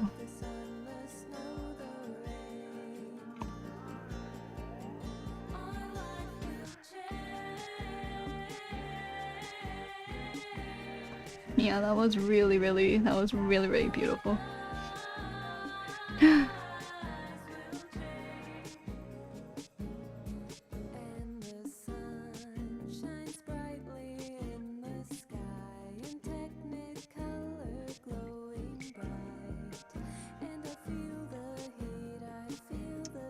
I'm pretty content, I think. I'm pretty content about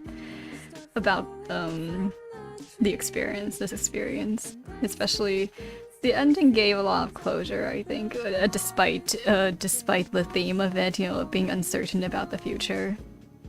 But there's a lot of comfort. There's a lot of comfort offered in the conversations MC got to have with the other characters, I think. I mean, as someone who's already kind of past that point in life, yeah, it really took me back to when I was first going to move away from family for the first time to attend university alone in a country that up until that point I wasn't that familiar with, and even though I had my older sibling who I don't know, paved the way first by, you know, going over there first, and you know, they probably had like advice, but I never asked for it. Well, but either way, it's still more comforting to be able to see someone else do it first, you know. And but yeah, it was still, when it finally came to my turn, it was still very nerve-wracking. But, you know, things worked out, and new experiences opened up, and it really, I think, changed me for the better. Yeah, I definitely don't regret it. But yeah, the concerns MC had throughout the game was very realistic and honestly hit home several times. But and the comfort, you know, the comforting words from the other characters was really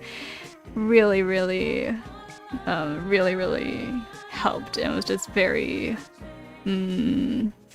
I hit the right spot, I guess. Yeah.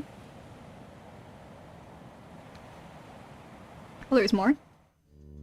Wait, there's more? Oh, the epilogue. Alright, that's,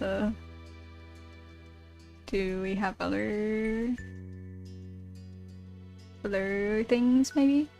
No? Okay. Alright.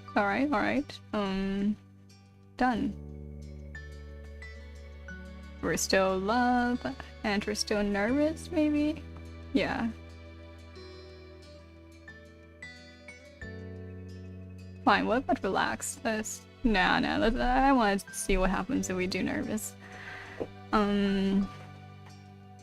Neither. Okay, for step 4, middle initiative.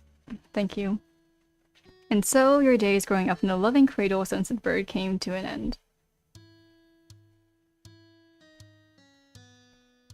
In the years that passed since graduation, you'd moved out of your childhood home and made your own way in the world. You... I love a cove in this fish, that's cute, that's cute. Left with pet. I mean, I dream to live with like 2 pet rats, and you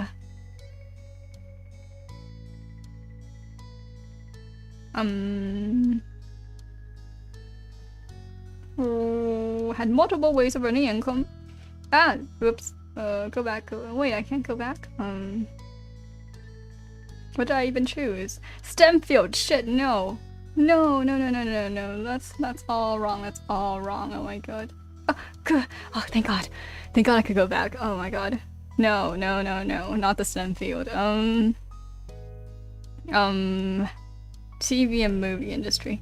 Your family members went through the same kinds of leaps into independence. Liz and Lee both eventually earned degrees and started fantastic careers in new towns. But your mom's and Co's father still lived on the same street as they had for all those years before. It was comforting to you that there were some things that remained in the old neighborhood. And despite the ever-changing reality of your adult life, your friends were still your friends. Though of course, things weren't exactly the same for them either. Very recently, Terry publicly came out as a man and switched the spelling of his name to use a Y instead of an I. Good for him. He also confessed his love for Miranda. Oh, which they say they reciprocate. They moved in together recently and stay out past Sunset Bird. Derek was as busy as always, but doing well. He always made an effort to keep in touch, and you even saw each other in person occasionally. One person who did disappear into the shuffle of memories inside your mind was Baxter. After his vacation in Sunset Bird one year, he was just gone. That was a loss you felt. He had become someone you'd consider a friend during those days. And then there was what became of the sad little boy you grew up with, Cove Holden. Your deep affection for him was something that continued to last unabated over the years. Oh,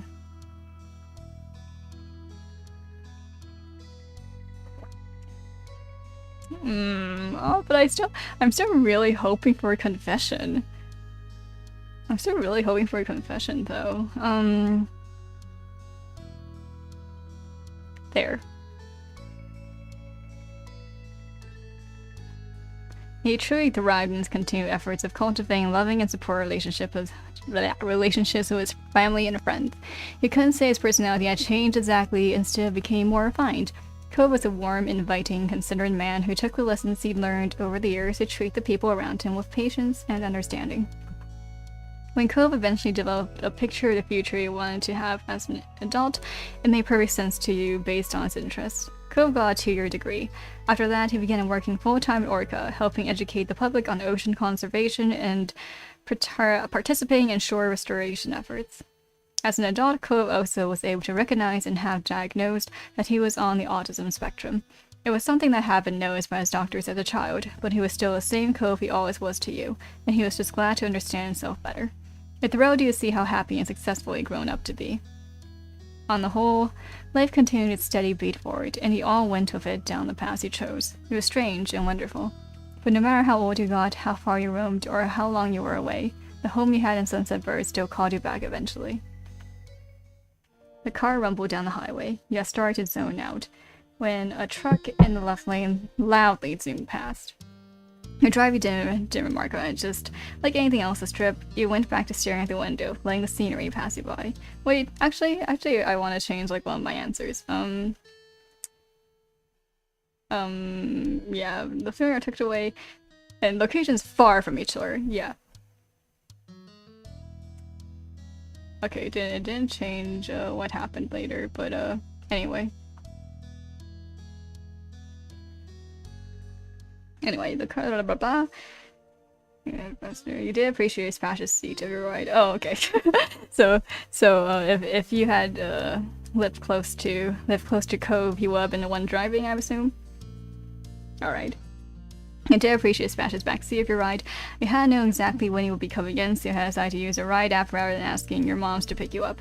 Yeah, it turned out to be a convenient choice. You looked forward to surprising your parents at the door. You smiled at the thought of their faces lighting up.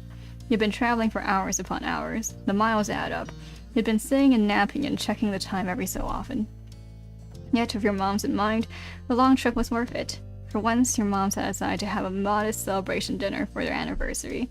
Unlike when you were growing up and they preferred not to make a big deal out of it, this year they were comfortable having a party.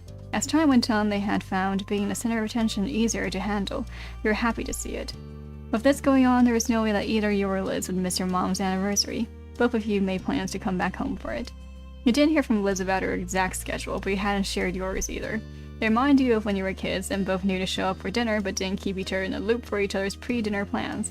This was the same concept after all. Some things stayed the same, and yet it was definitely different from when you would see your sister every day and knew sort of what she was doing anyways from osmosis. Today, you had no idea. Things were always changing. You mused on how at times it was hard to believe you didn't live with your parents anymore, and you also couldn't imagine going back and living as a kid under their rules. The rest of your drive flew by. Your assigned driver provided a smooth ride. No sharp turns or hard stops jostled you out of your own head. Your thoughts turned from introspective to observant. The landscape passing by became more and more familiar. You frequently recognized landmarks that dot the area. A grin came to your face as you passed the now entering sign for Sunset Bird. Excitement built within you. You were really here. You were doing this. Your driver turned off on a street, and you realized that their map program was taking you the way home that Mom preferred. Usually you would have used the other side street to pass by the beach. In no time at all, the car had gone through the whole of town and pulled in front of your mom's condo. The car slowed to a stop and parked. Which I'm not sure if that was different. Let me see. Oh, never mind. I guess you would have still been riding the car alone. I don't know. With the buzz of the highway gone, you realized that you could hear the familiar sound of waves. The air smelled like salt, and a rush of childhood memories flooded back. You started to gather your things and humming to yourself once more about how happy your moms would be to see you. After that, you notified everyone else that you'd made the trip safely. You pulled over your suitcase from the other seat and yanked at your bag from down near your feet. Tap, tap. You started a sudden sound tapping on glass. It caused you a pause. Did you really hear what you thought you did? You weren't entirely sure because you soon heard something else, the window on the opposite side of the car rolling down. It confused you until you put it together that despite the driver's silence, you weren't actually alone in this car. The driver must have pressed the button. Someone had to be there. You turned your head to face the now open window. Oh my god! Oh my god! Look at him. Oh. Look at him. Hey Rosie, what a surprise this is. I didn't expect to see you in this neighborhood. He was joking, of course. Seeing your expression, he decided to push it further. It's not like I've been waiting for you out here all morning or anything. Oh, you're so cute. Oh my god. You survived. Yes, that sounds like something I would say. You survived. Cove burst out laughing at your delivery. It wasn't easy. He then gripped the top of the car door and pushed half of his torso through the opening. That was enough to make the driver break their silence of a sharp hey. Cove did not seem nose and continued climbing in through the window. He pushed one hand down into the middle seat to prop his dangling body up. I missed you. Oh. Seeing Cove's face, hearing those words made your feelings of love swell inside your chest. You felt lightheaded, as if those feelings were too great for anything else, even oxygen, to coexist inside you. For years and years and years, Cove had this effect on you, never failing to send your heart racing with a single look. You didn't think you could ever become immune to his effects on you. From your first fateful meeting on Poppy Hill as children, to wading through the uncertainty of growing up, right up to today, Cove had been there. You couldn't imagine what your life would have been without him in it. Yeah, why not? About time, you know. If he's not gonna do it, then fuck it, we're gonna do it. Cove's eyes crinkled as he continued studying your face. He tilted his head ever so slightly to his side as he caught that you were lost in thought about something. You knew he was curious about what it could be and didn't suspect anything. Not yet. Why not? The words were out there and there was no way for it to go back. It was time to take a step forward. What? That's so cute. His response stirred loud enough for the whole street to hear. It wasn't exactly the most encouraging. To be fair to him, you had just confessed your feelings on the spur of the moment from the back of a ride-share car.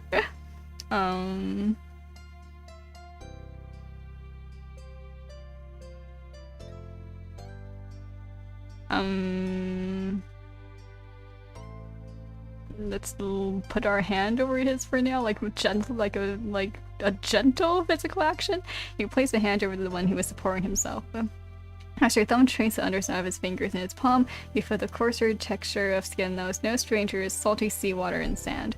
Cove shivered at your movement and went completely still as if lying in wait. He used the moment to reiterate the confession so there could be no doubt. Cove stared at you with wide open eyes. He was stunned into silence. The corners of his mouth twitched, but that was the full extent of his motion. You couldn't even tell if it was an attempt to speak, smile, or scowl. You paused. You had years of experience when it came to understanding Cove, yet you didn't have any inkling whether this was a good sign or a bad one. Biting your lip, you tried to remember to keep breathing as you waited for his answer. As Cove continued to gawk, the signs of life began to re-emerge. The corners of his mouth trembled once more, then again. The arm he was propped up on wobbled, his elbow bending lower. He squeaked, with noise cracking his throat, and he shoved himself backwards. He was out of the window, and worse, out of your sight in the time it took to blink. Oh no! Apologize. You leaned over to the other side of the car, trying to broaden your range of vision in the hopes of seeing where he'd gone. You'd seen the street on countless occasions, including through the dreariest weather and in the deepest depths of night, but it had never felt as empty as it did about Cove right now. You were looking at nothing. The click of a car door opening made you flinch. Disoriented, it took you a moment to realize that there was a door on your side and was being yanked open from the outside. Your lips parted as you tried to make sense of the situation before you. He'd come back. Ooh. Cove planted a hand on the car frame, using it as balance as he bent down and stuck his head inside the car once more. He was so much closer this time, but he had still not uttered a word since your declaration. You searched his face for an answer. I love you. Oh my god! Oh my god! He spoke evenly, carefully wanting to know just how seriously he meant every word. His brows lifted within the plea as his composure broke, and he spoke softly, desperately. Oh my god! I don't know if it's because we literally watched them grow up together, but like, I mentioned that I'm really not good with romantic situations, but this is cute. This is really cute. Let's be together. Cove. His name came out as a whisper. With that, Cove pulled himself out of the car yet again. You had no intention of letting him out of your sight. Luckily, he wasn't running. Instead, he stepped aside and held the door open, encouraging you to get out to join him. You hastily grabbed your things, your hands closing haphazardly around a mess of handles and fabric, and jumped out of the car after him. Since you had your hands full, Cove took care of pushing the door shut, all without taking his eyes away from you for even a moment. You waved the driver off awkwardly, the bag you were still clutching swinging erratically. They correctly interpreted your gesture as a sign that you were ready for them to go. Your sights were still on Cove, so you only dimly registered the car carefully pulling out and disappearing into the distance. Then it was only you and Cove, standing in the middle of the street where you'd grown up together. The weight of the moment was heavier than the luggage you were carrying. Staring into Ko's eyes, he knew he felt it too. After being there right by each other for the majority of your lives, you were really doing this. Well,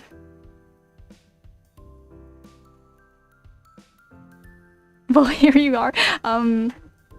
Yeah, I guess. Apologize again. You don't need to apologize. His tone was entirely firm, leaving no room for misunderstanding. Cozy, his tone was wistful, a mere nudge away from sadness. Concerned, he listened as he continued.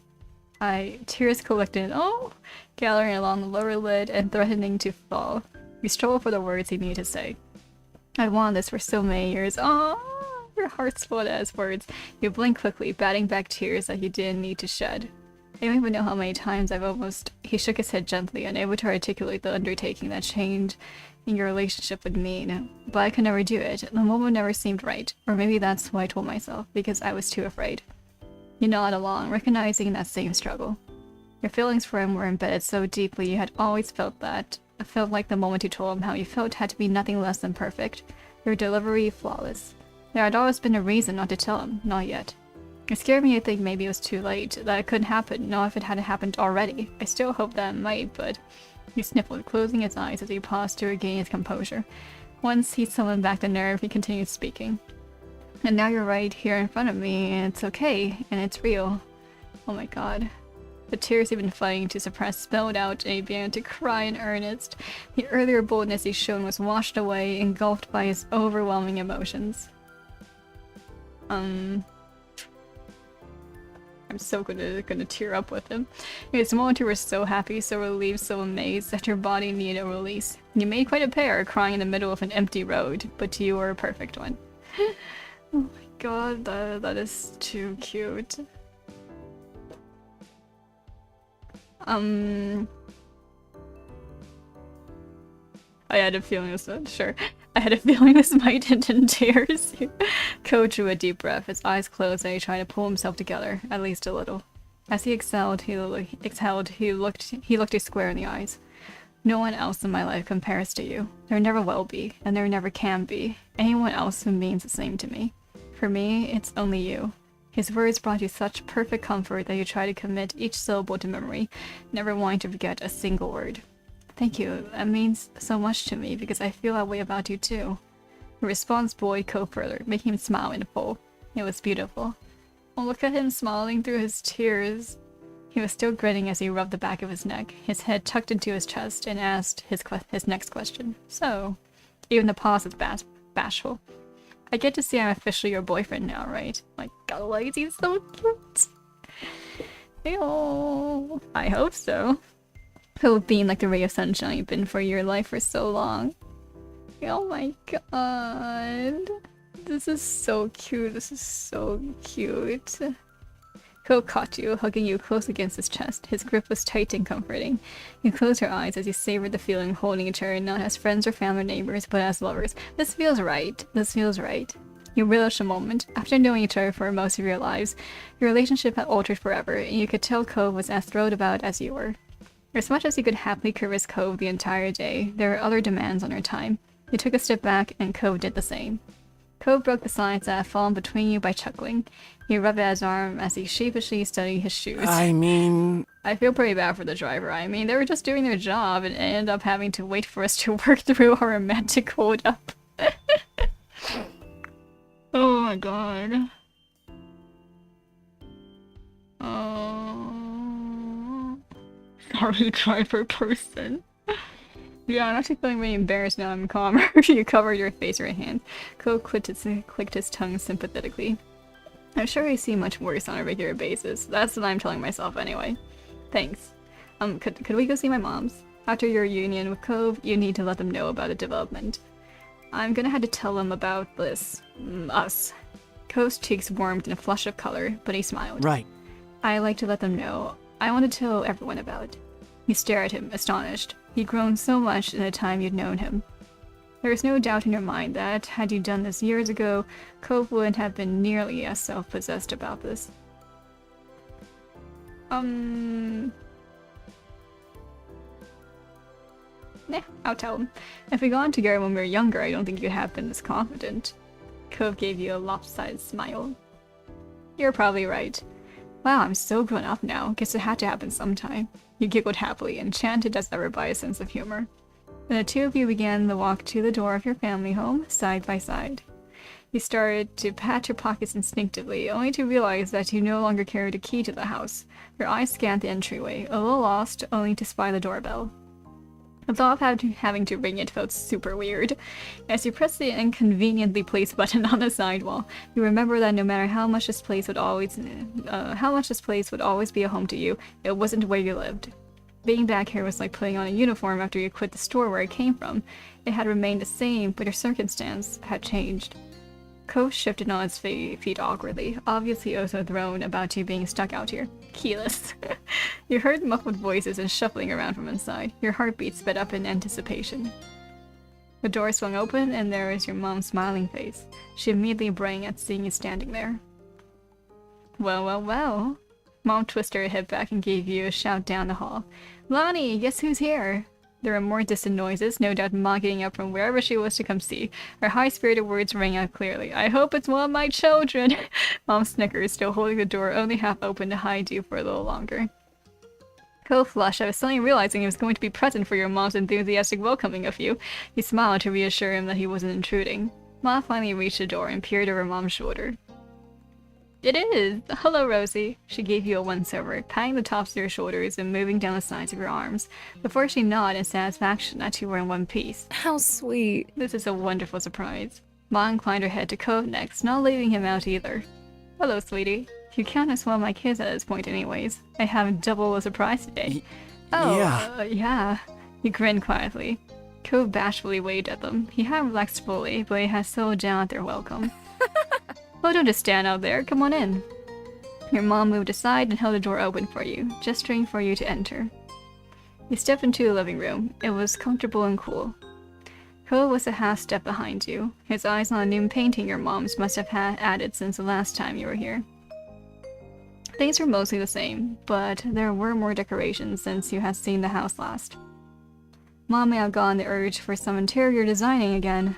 It struck you how odd it was to be the guest, only observing their choices for a living space here, rather than a full-time occupant. Ma came up in front of you, excitement in her eyes. I'm so glad you're here. That's fine. You know your mom and I would have been happy to pick you up, but you're self-sufficient and responsible. That's okay. What matters is that you arrived safely. Mom appeared at her side with a nod. Welcome back, kiddos. You appreciate that her parents respected you as an adult, even if Mom still called you kiddo. You figured long ago that you'd always be her kiddo, no matter how grown you became. It was part of the whole parent-child deal with her.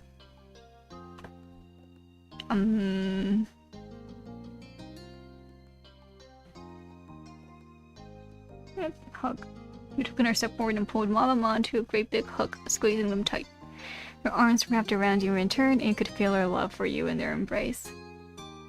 I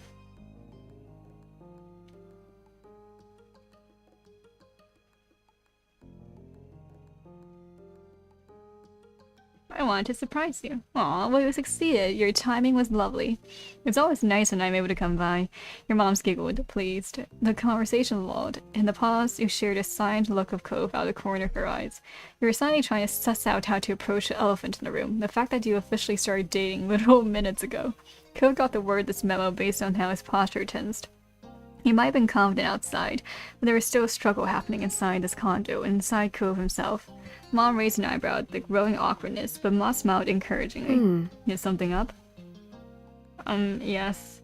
Ma covered her mouth with a hand, but you could still make out her giggling. It caused Cove to growl. They're laughing at us already. Cove's grumbles made Mom snore and chuckle herself. Well, are you gonna let us in on it or not?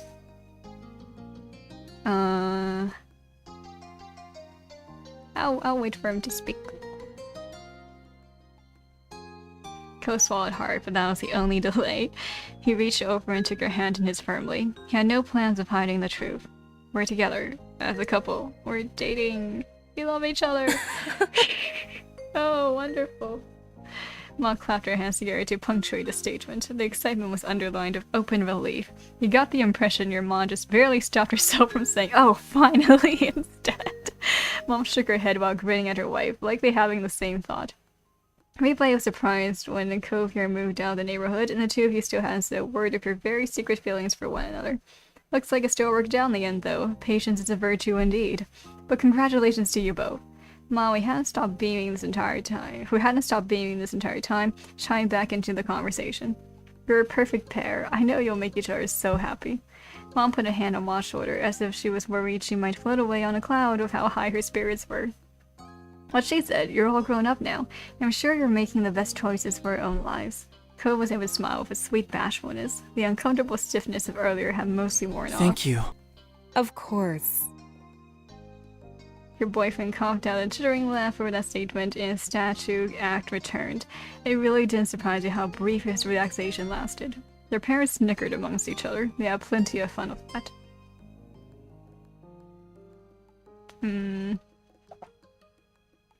Was he ever not part of the family? The Sinkers turned to fall in laughter. True, the Hollands have been an extension of our little family since they got here. Exactly. Thanks?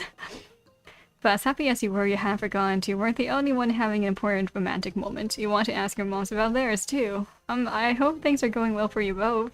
You inspected the beaming faces of her parents. They both appear to be doing fine. Are things sorted out for your anniversary yet? No problem. We've been playing fine. It's been a little quiet, but that's not a bad thing. Mom placed her arm around Ma's shoulder and gave her a side hug. Don't worry about it. Don't worry about the party, we're just planning to eat at the Cypress. Nothing fancy. Which is kind of a funny thing to say about Pretty Fancy Country Club. The biggest issue has just been making sure everyone can make it for the day. Speaking of which, Liz will be arriving tonight. We're planning on picking her up later. I guess Liz isn't as grown up as Rosie. Mom snickered at her own joke, and Mom lightly elbowed her with a barely hidden grin. Shush. Shush. As I was saying, we could drop you off wherever you're staying, if you don't mind waiting for that. I'm sorry, there's not space for you in the house. It's gone crowded in those old rooms since you and Liz moved out. I don't know where all this stuff keeps coming from. Sure you don't, Pamela. It's okay, Cope already has a hotel room I'm gonna be staying in anyway. Co sent you some pictures of the place when you arrived. Stylish and roomy, and seemed very nice. It was a spacious double room. He claimed that his bed was comfortable, so you had high hopes about your own. Your mom smiled, relieved. Kyra's already here, isn't she? She directed her question at Cope. He bobbed his head a bit to go along with his reply. Yeah, I heard she made it. She's gonna be staying with Dad while she's in town. Oh? Have you gone over and said hello yet? Cope chuckled self-consciously, and this time he shook his head. You raised an eyebrow, since I figured he would have taken the chance while waiting for you. Not yet. I should go do that now. I just want Rosie to be there too. He caught her eyes with an adoring smile. Aw, Mom laughed at that too. That no doubt thinking that Cope was sweet, but ridiculous. Nice. It's nice to know your priorities. Yeah. Cope awkwardly rubbed his arm and shifted on his feet, looking all too much like he did as a kid. So? That's a good idea. We won't be leaving until late evening. I'm sure they'll be very excited to hear your news. Okay. Cope perked back up, excited once more. We'll keep an eye on your things while you're out. There's no reason to be carrying all that around. You set down your bags in the living room, tucked into a corner where they wouldn't be in the way. Cope helped. Your mom was waved the two of you off as you walked back to the entranceway. Thanks. See you soon. You waved back and opened the front door for Cove. With that, you were on your way to see Cove's family next. This trip put a special little pip in Cove's steps as you crossed the street to his dad's house together. Your spirits were equally high. Doing this, you felt like a teen again. You had known Cove's parents for a long time now, but it came to what you called his dad. You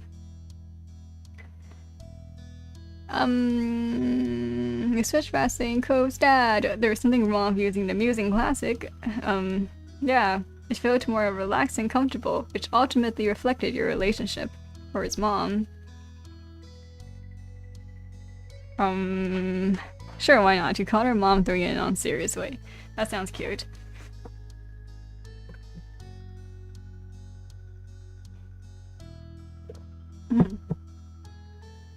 A playful grin was already settling on her face. You hadn't even gone there yet. It was always fun to hang out with her. Cove hopped up to the front door and didn't bother knocking. He twisted the knob and it swung open. With a grin, Cove gave you a gratifying thumbs up. You shook your head in disapproval, but you both knew that you hypocritically supported his behavior. Cove went right into his old home. Cove's dad was there, standing in his kitchen and babysitting a pan on the stove. His head turned at the sound of footsteps, and he brightened instantly at the sight of you both. Cove matched his enthusiasm instantly. If it was anyone else, he would have thought he was lighting up with childlike joy over seeing his dad again. But since you know what Cove's actually like as a kid, you were aware of this level of happiness with Cove's dad was certainly not equivalent to any childhood feelings of his. Dad! Cove! Cove's dad graciously pushed what he was cooking to a different burner and flipped off the heat. He rushed over to you both. Cove flew forward and met him halfway in a hug. Cove squished his eyes shut and held his dad in a tight hug. Cove's dad soothingly rubbed his son's back. Aww, the more of an adult Cove became, the more he turned into a big daddy's boy, it seemed. I missed you. I missed you too. It was sweet. And teasing aside, it was wonderful to see them at this place in their relationship after years of struggling to connect. When the hug broke, Cove's dad hooked an arm around his son's neck. He allowed a deep laugh. I still can't believe you outgrew me. I really thought he had that on him after he graduated from high school, but then he had to keep going. Chuckling, he shook his fist in mock anger. Cove ducked his head and laughed in kind. Sorry, Dad. Cove's cheeks turned pink, and he averted his eyes. He was becoming bashful, so he knew he had more he wanted to say. Cove softly added, But I was raised really well. His dad's expression instantly crumbled with emotion. He sniffled. Cove put an arm around him too, and tucked him into a side hug. You observed their little reunion fondly, happy to let them enjoy their moment. They were a perfect pair of sentimentality. Cove's dad eventually turned his attention to you. Hey. Hi, Rosie. So great to see you. He pulled away from Cove and approached you with a little wave. He was back to his cheery self.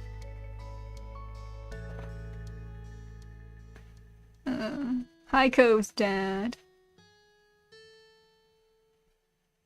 Excited, the words burst from you like a firecracker. You hopped forward with a big wave, and his head tilted back, roaring with happy laughter. I missed having you around. Nodding, you could feel a warm blush rising in your face. It felt good being back home. Cove's dad cleared his throat, pulling attention to himself. He crossed his arms. But before we get too carried away, it's not a real reunion yet. Kyra's still in the guest suite. I'll go get her. He eagerly bowled down the hall. You could hear every step he took. It ended with a distinct knock. Kyra, they're here! It was only seconds before there was the sound of a door being yanked open. The pounding of feet hitting the wood floor grew even louder this time. My baby!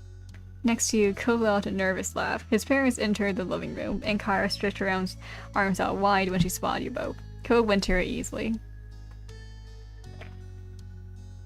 Raise your arms up to pass. To be polite, I will go into. To be polite. But normally I would pass. She pulled you tightly into her arms of Cove.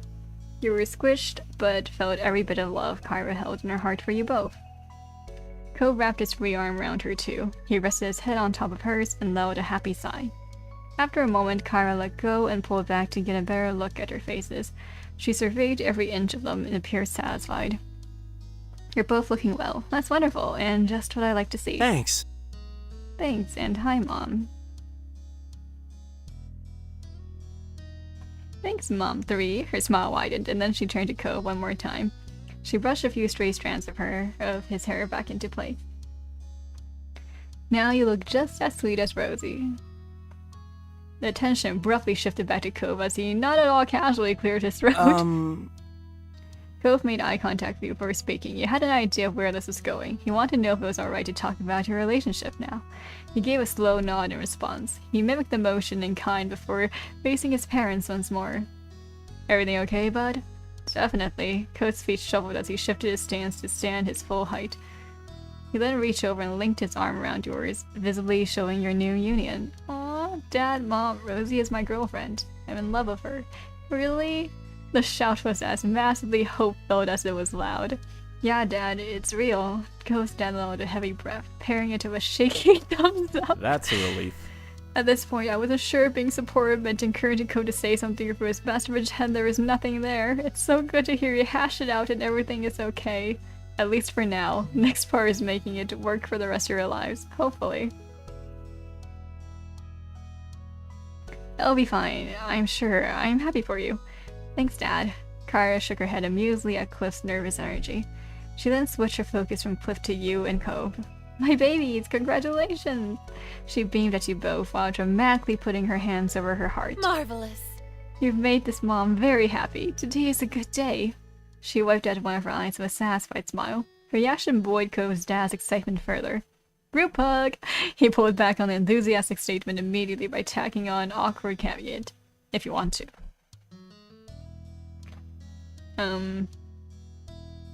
Yeah.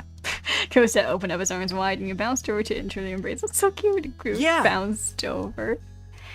Kyra and Ko came close enough for Ko's dad to loop them in. He reached towards them as well. The group of four squeezed together with grins across the board. You truly felt like you belonged here. The mood remained high until the hug eventually broke apart. Ko beamed warmly down his mother and father, the perfect picture of a happy child. You were so glad the two of you were able to speak to Ko's family about this, and that they were fully accepting of it. They were good people. You wanted to ask how things have been going for them, too. So, how have you been doing? Kara gave a nod for Ko's dad to go first. Cheerfully, he waved a hand. No worries. Oh, same old, same old. Still go out the shop, still got my friends and family, of course, and still the most exciting thing around here is seeing who will rent that one free condo. Incredible, I always knew you were such a star. They snickered, and you couldn't help but peek at Ko. He rolled his eyes dramatically, drawing out a few giggles from you, but the whole time there was still a happy smile fixed on his face. Well, For me, things have been good. I've gotten a lot of interesting assignments lately. Oh, I recently went to Seattle, and Kara twirled a strand of her hair shyly, and her mouth curved into a grin. Whatever she was thinking about, it made her happy. Things have still been going well with that guy from work, but it's a little early to bring him all the way out to California to meet the family. Cove crossed his arms. He and his dad nodded. It was clear she appreciated the acceptance from her two boys. I'm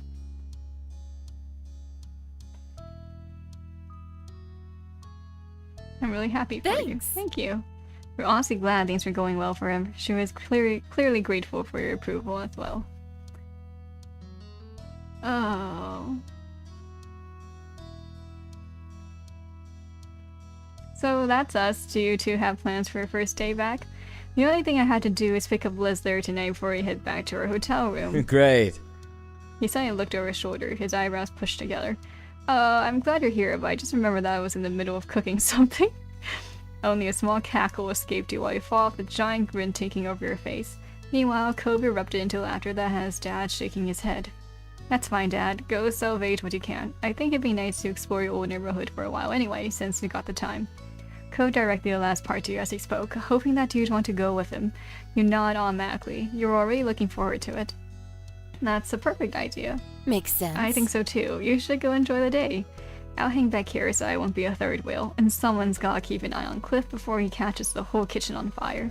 Mom, you're not a third wheel. Ko stiffly stuck his arms against his side like a little child.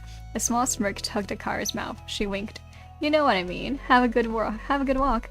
I'll see you both later. Cheerily, Ko's dad away before going back to his cooking. Ko smiled warmly. Bye. Ko trailed behind you as you walked into the welcoming summer sun. He stopped, closing his eyes to stretch his arms in the warm rays. Do you want to piggyback right? Aww.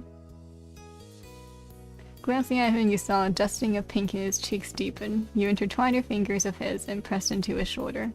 Aww. Naturally, you found yourself heading down the road towards the beach. Your spirits rose even higher as you strolled across the sand, heading for the shopping district. Arriving, you moved past tourists who were taking the sights for the very first time. Being a local was a badge of honor you wore proudly.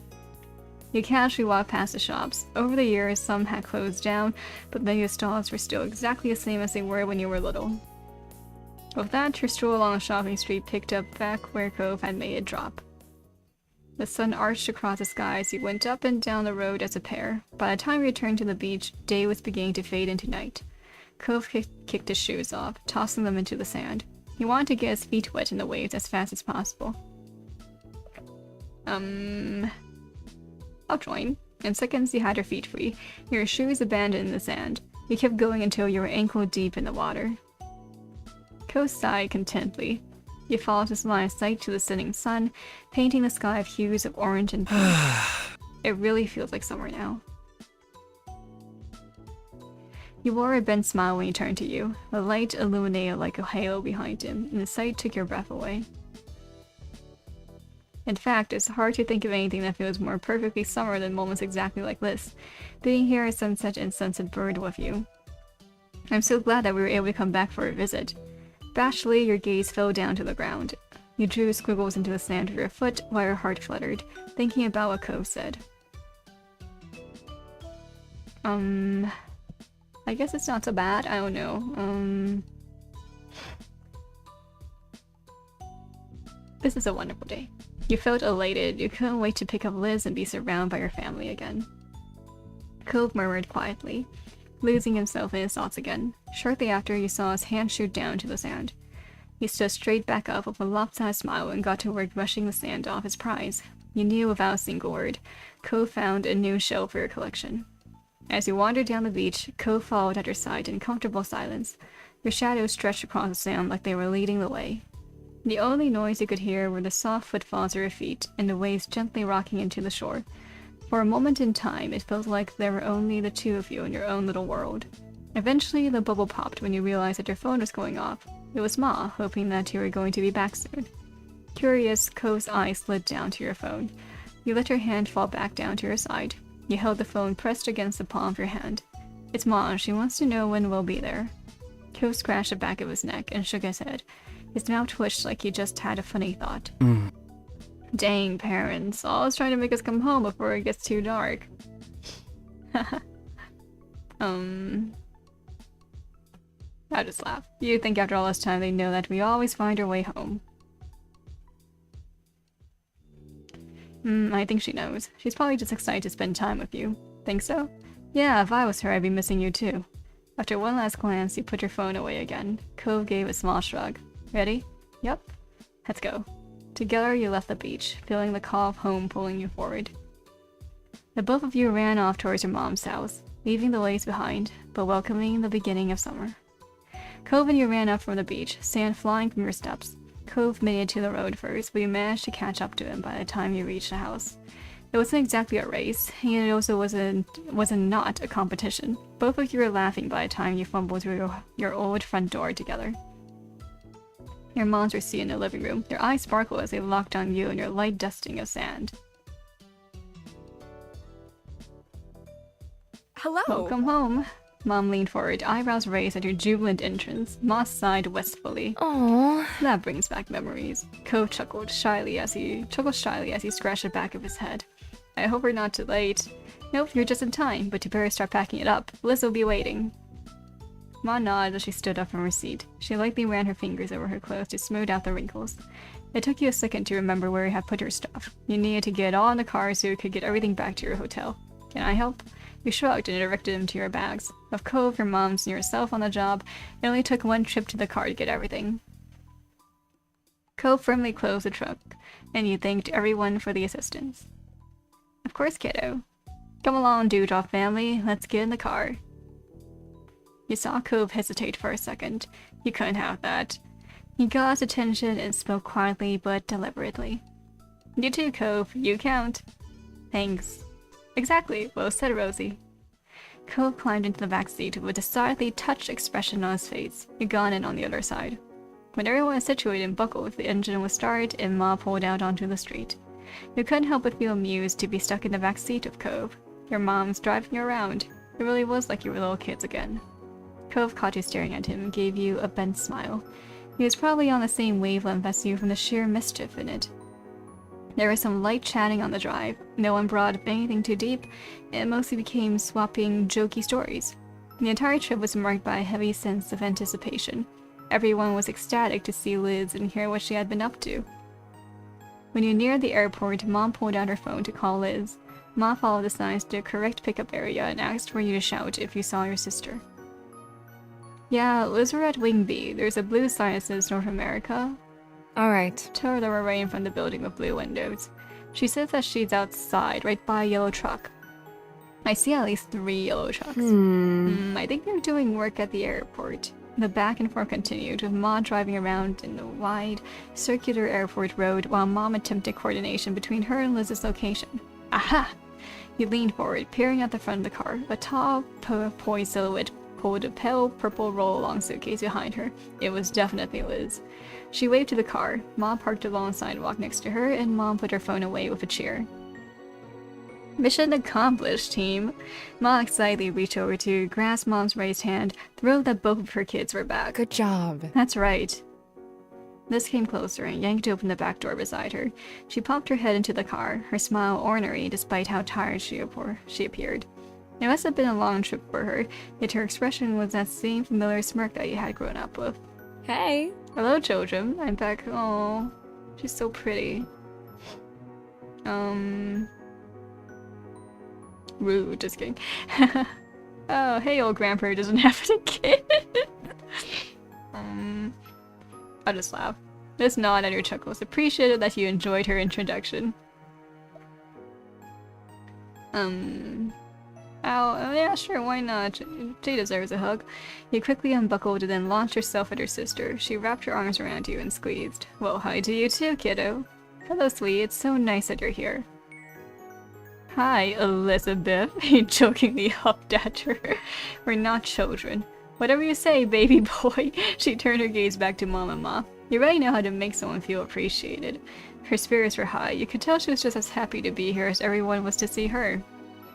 She left the door open, but ducked down to walk around to the back of the car. She opened the trunk and lifted her luggage in.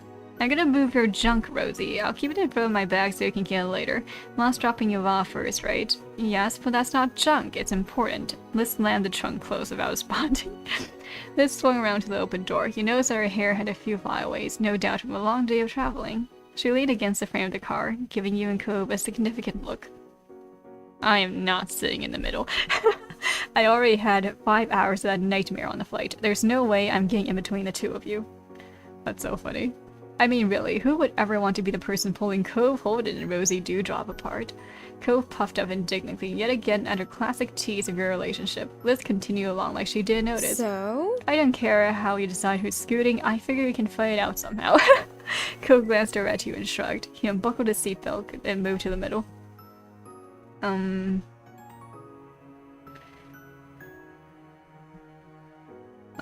Good job. I wasn't moving. Liz snored and reached around Cove to offer you a high five. Nice. Hold your ground. Cove shook his head but didn't object. He knew your thoughts on the middle seat. With the window seat open, Liz squished herself into the car and shut the door. When everyone was settled, Ma began to pull out. Let's go. We're off. Liz crossed her legs, compacted herself slightly. She braced most of her weight on the door behind her instead of sitting up straight. It gave her a little more room. Hopefully we finish the journey. This car is almost as old as we are. Now. It's still just as good as you are.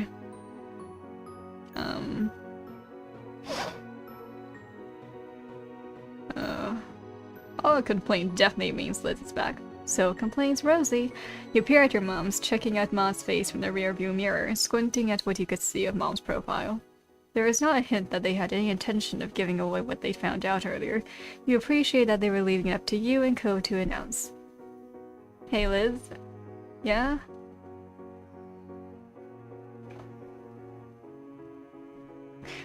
Oh, I feel bad about this. He glanced right at you with a raised eyebrow. You stared at him intently, waiting for him to get it. You could tell a second that he understood. His wavy eyebrows shot nervously. This was probably the hardest person to admit this to, with how hard she had always been on Cove, but he straightened out his shoulders and faced the challenge. That's right. Liz, I'm in love with Rosie. Jeez! Wow, took you long enough. Jeez. Liz shook her head in mock exhaustion. There was a smile tugging on her lips. You really dragged that out. She laughed, pure joy in her voice. Slow and steady wins the race, I guess. Oh, look at him, he's so cute. Oh my god. Ko seems like he'll do a decent enough job, my baby sister. I'll give my approval. Oh, thanks. Ko blinked and then nodded with more confidence. You have nothing to worry about. I'm taking care of Cove as well.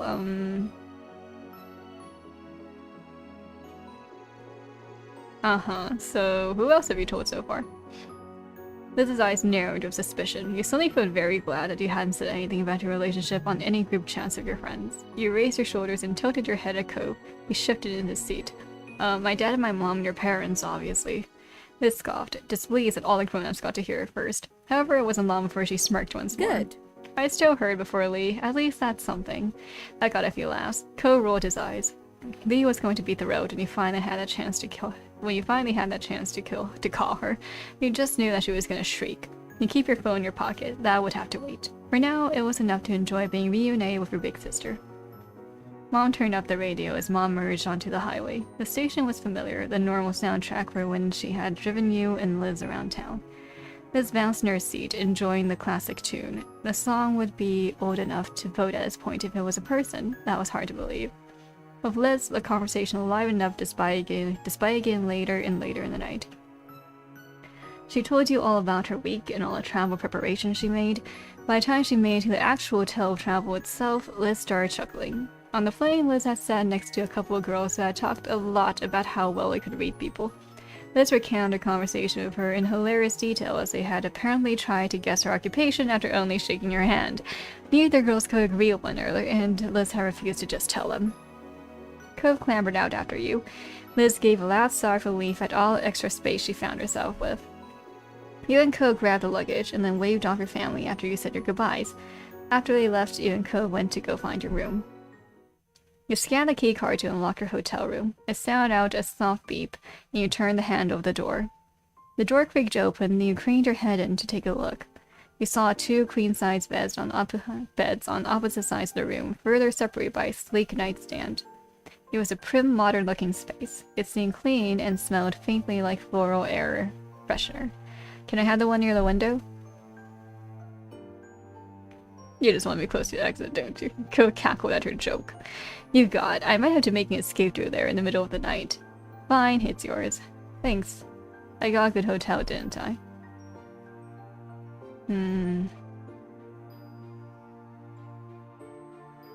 Thanks for handling this. No problem.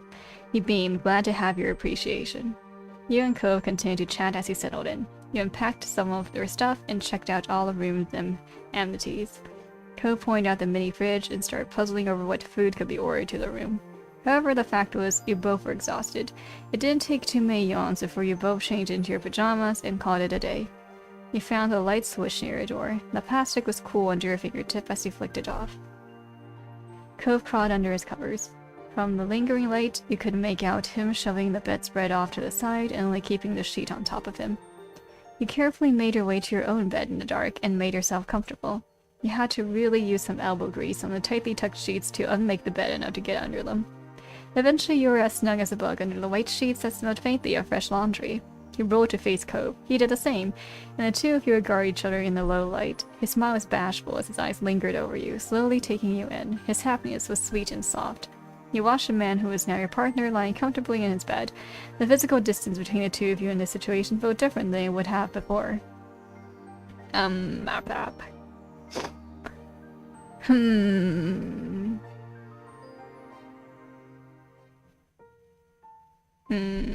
Yeah, why not? Lighten the mood of a joke, I guess. It's too bad these hotel double beds are so narrow. We'd have gotten that king bedroom we could be sharing right now.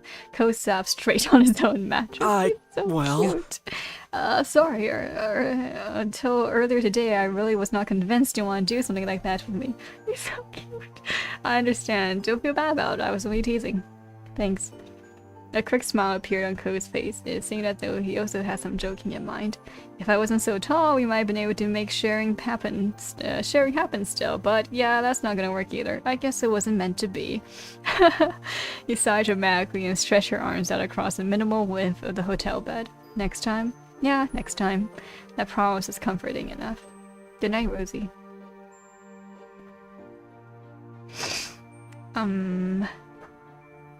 Hey, so do you know why pigeons are called pigeons when they're actually doves? Cope blinked at a random tangent. You yawned and continued talking, your sleepy brain happy to info dump. Pigeon actually used to refer to a young cheeping bird, not a species like it does now. Cove nodded along as he continued, seeming interested despite the random topic. By the time he finished, he had propped himself up with his pillows, utterly content. Cove began to speak again. It was loud enough to hear, but quiet enough that you leaned forward on your mattress to make it out. I can't believe we're really here. You and Liz and everyone else are going to be here in Sunset Bird again. I was staring at all the scenery going by while we were driving here and honestly felt like we never left. He ran a hand down his face. I mean, in some ways it feels like it's been ages and everything's different. Some of that is definitely because I'm staying at a hotel instead of being in my room at Dad's, but yeah.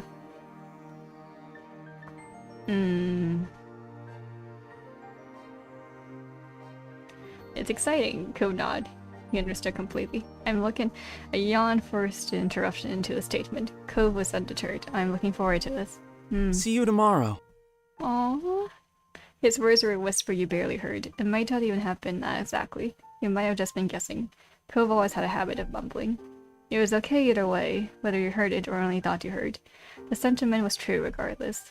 Cove would see you tomorrow when he opened his eyes and the sunlight returned to your hometown of Sunset Verde. He comfortably drifted off to sleep and eagerly awaited seeing Cove tomorrow as well. It was already morning next time you opened your eyes. Despite waking up in an unfamiliar bed, you were feeling good. Your eyebrows pushed together in confusion while you sat up. The blanket pulled in your lap and a sudden sound of water startled you. Yawning, you turned towards Cove's bed. He wasn't there. Glancing in the other direction, you spotted him brushing his teeth in the bathroom. He caught her shuffling out of the corner of his eye. Cove smirked with a toothbrush still between his teeth. He pivoted on his heels and gave you a little wave before needing to lean back over his sink to spit. Happy, you stretched your arms high over your head and then twisted a knot out of your back before getting out of bed. Cove finished up brushing quickly and leaned over the faucet to rinse his mouth out. By the time you had your feet on the floor, he was back in the main area of the hotel room. He took a seat on the end of his bed.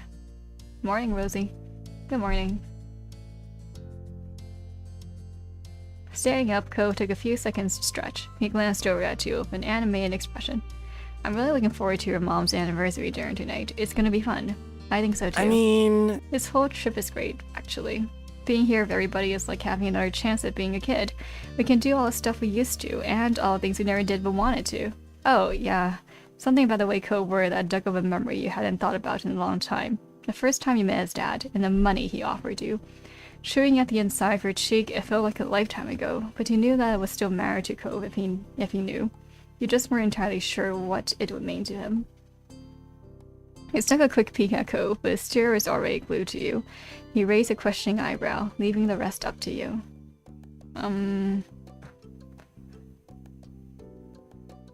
Truthfully, I need to get something off my chest. Cove's lip twitched while words sank in. Frowning, he crossed his arms like he was bracing himself for the worst. Okay, when you and your dad moved to a neighborhood and you ran away, remember that? Of course. Well, I met your dad first, and during that conversation he offered me $20 to be your friend. His mouth fell open and his head tilted to the side. There was no unringing that bell. But I didn't take the money. The look on Code's face twisted, his eyes pushed into a squint, his lips screwed up, and you saw a stare dart across her skin. Oh my god. The realization tumbled out of him in a whisper. You couldn't read his expression, but it remained firm. Until big sad tears, oh no, started bubbling and dripping down his cheek. You flew a few steps forward, shocked and eyes wide of concern. I'm really sorry. The apology came out in a whisper. You felt like a broken record, but that's all you could think of. Cove's tense jaw slowly loosened and his mouth began to wobble into a frown. Emotions overtook him, and he failed to swallow down a broken sob. The tears pooling in his blue eyes intensified, and they streamed quickly down his cheeks. Cove hung his head low and let them fall. He lifted his face with a soft touch under his chin. Gently he wiped his tears away with your other hand. Cove made no move to speak, but he watched you intently through blurred vision. It wasn't right away, but Cove was eventually able to pull himself more together. He strained his back and sniffled. He took a nervous step backwards to give him some space. Cove let shaky brows while he scrubbed the remaining tears from his face. It's okay. I'm not upset with you for what happened, or because you're telling me now. You didn't do anything. I actually feel bad for you. You had to keep a secret you didn't ask for, and it was for most of your life. A weight felt like it was lifted off of your chest. The corner of Cove's mouth hooked into a bent smile, but his stare was still glossy with tears. I'm not mad at my dad either. Then why are you crying? His tone grew delicate again. His emotions were catching back up with him. I'm just so happy with my life, about how it went. But so much of that, what happens with everything, is out of your control. There's stuff like this. My dad secretly offering you money to be my friend. Remembering those days when I was little and pretty much my whole world was decided by other people just really made it all hit. Especially because I'm finding out there was even more going on than I realized. His blonde lip quivered, and new tears ran down his cheeks. It's scary to think about. It would have been so easy for none of this to have even happened. Code drew his arms to his side, trying to convey where you were standing, where you had ended up after spending a life growing up together. What if my dad moved us to a different neighborhood? Or if I didn't move away with him at all? Or if my dad didn't care if I have friends or I'm not? so glad. But it didn't go differently, and you're here with me. We're together, and my parents are some of my very best friends, and I'm just really glad. Your legs felt weak under you during his confession. But he remained rooted in place. Ko seemed to grow more I confident. love you. Aww.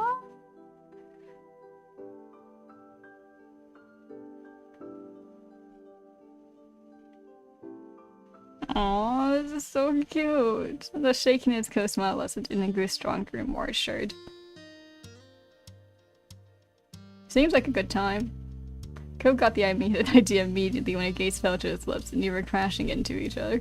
Every emotion since he told him about the deal seemed to flare up to take one final bow during this kiss. Your fingers curled tightly into Ko's arms, and his hands firmly held you in place around the back.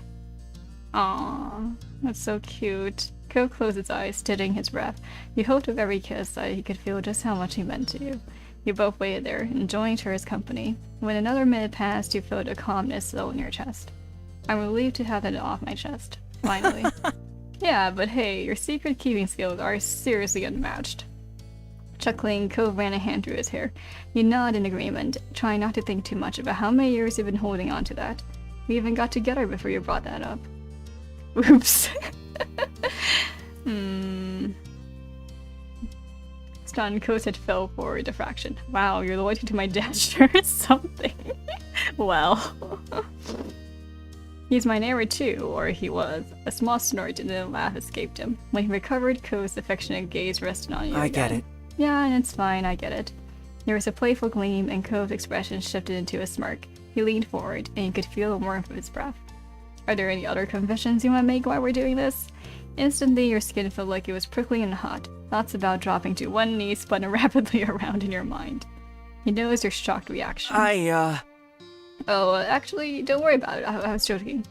Ko scratched the back of her neck nervously. You took a deep breath and felt yourself calm down. Thanks. Yeah. Ko clapped his hands together once again, trying to clear out the awkward air. Well, we better get back to business, huh? We've got a full schedule ahead of us for your mom's big day. Wait a minute.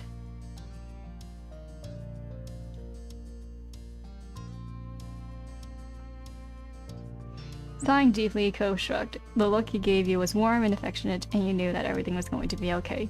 But thanks again, for letting me know what happened. The corner of your mouth curved into a welcome smile. After that, you and Ko moved around each other, busily getting dressed and ready for the day. Light laughter and chatter filled the air the entire time. Bags were packed and phones were sought after.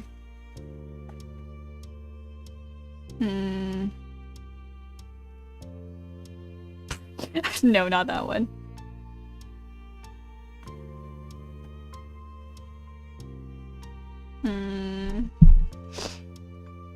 Thank you. He plucked the phone from her hand and slid into his pocket. He struggled to keep her giggle within, and Ko raised a questioning brow. What is it? I watched you go past it probably 5 times. Seriously? Groaning, he resumed what he was doing before the phone crisis. When Ko's back was turned, you double-checked that you hadn't misplaced your phone either. You hadn't. There was something else stopping either of you now. In minutes, you were hopping into your ride and heading back to your neighborhood.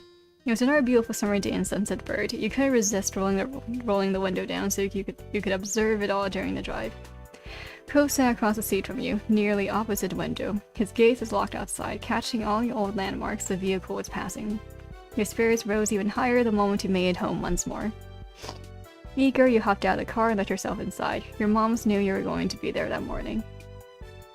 But the second you made it past the threshold, an excited scream nearly scared you out of your shoes. Hi! Rosie, you're here, and guess what? I'm here too! While your heart rate settled, a broad grin quickly took over your whole face. Since her cousin moved out on her own, you noticed that she really found her own groove. She was still the same loving person she'd always been on the inside, but she expressed herself in new ways. Lee was strong, kind, and smart. Over the past few years, she graduated college with a degree in history. Though last you heard, she was pursuing her dreams, working towards getting into the music industry.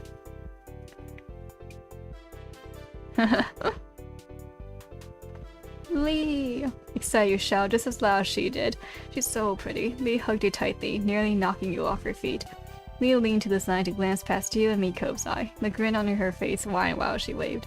Hi, Kove. Hey, nice to see you, Lee. I got him practically at dawn. It was the whole thing, but at least I made it here alive.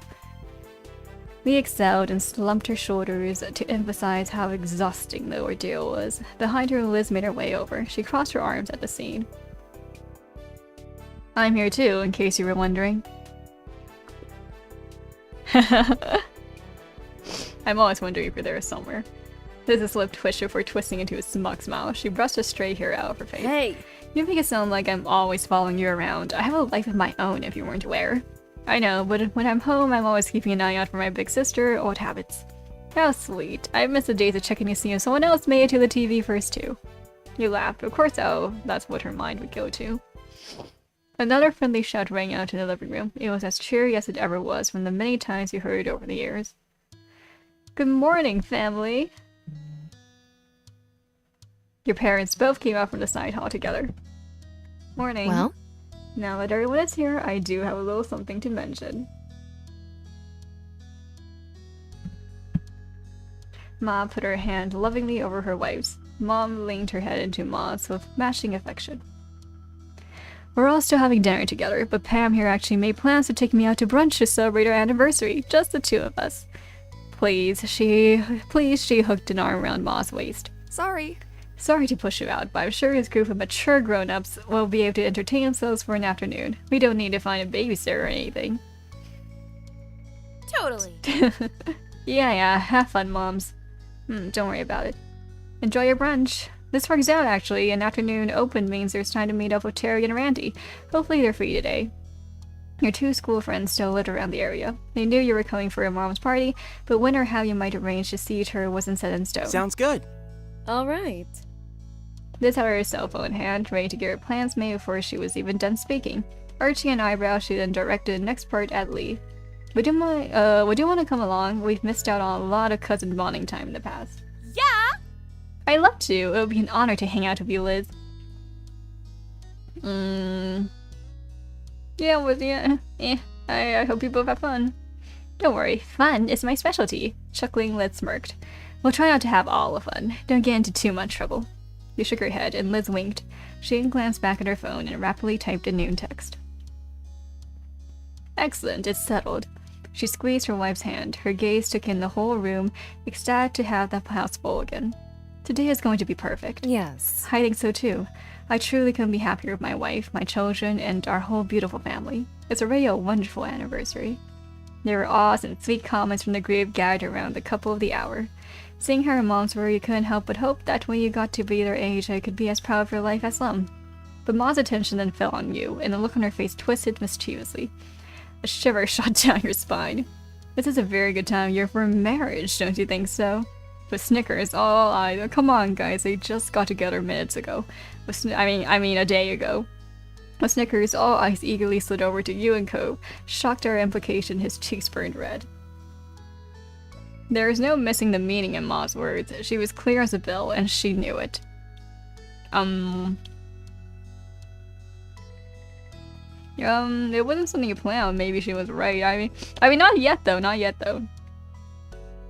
Liz stared straight ahead, trying to conceal the marriage thoughts now spinning in her head. And Katko was shyly rubbing at the slight scar that's still visible on his arm. His stuttering never quite reached full sentences. Instead, turning to silence, Ko's brain was shutting down. Ma had sympathy for him. There. You don't have to say anything. It's just a little thing to ponder. At that, Ko's mouth snapped shut. With a stiff nod, he quickly glanced at you. If it was only the two of you here, you got the impression you would have had something to say. For now, a meaningful look was all there was. Right then, let's get back to what we were doing. After that, two enthusiastically began setting up plans to meet up with your friends. They were both able to come see you, having kept their schedules free for this, and you couldn't wait.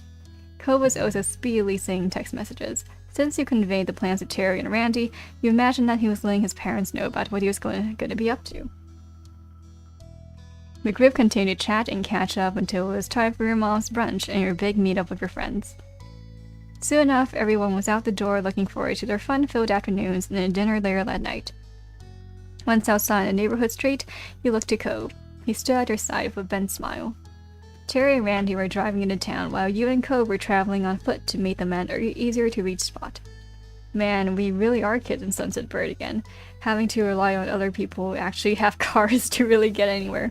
Now we're stuck walking to whatever is nearby. No, we're reverting back to infancy. The snort was followed by true laughter from Cove. Teasingly, you pouted. This isn't funny, Cove. I don't want to be a baby again. I didn't realize we were regressing that seriously. He shrugged and stuck his hands in his pockets. The thought of being little again made you shiver. I couldn't go back to that. I like being me currently. Me too. Let's go. You bounced forward several steps and shot Cove a playful look over her shoulder. With that, the two of you began your trip down the old road. It was a casual stroll into town, and before you knew it, you were at one of the large parking lots in Sunset Bird. It was completely empty.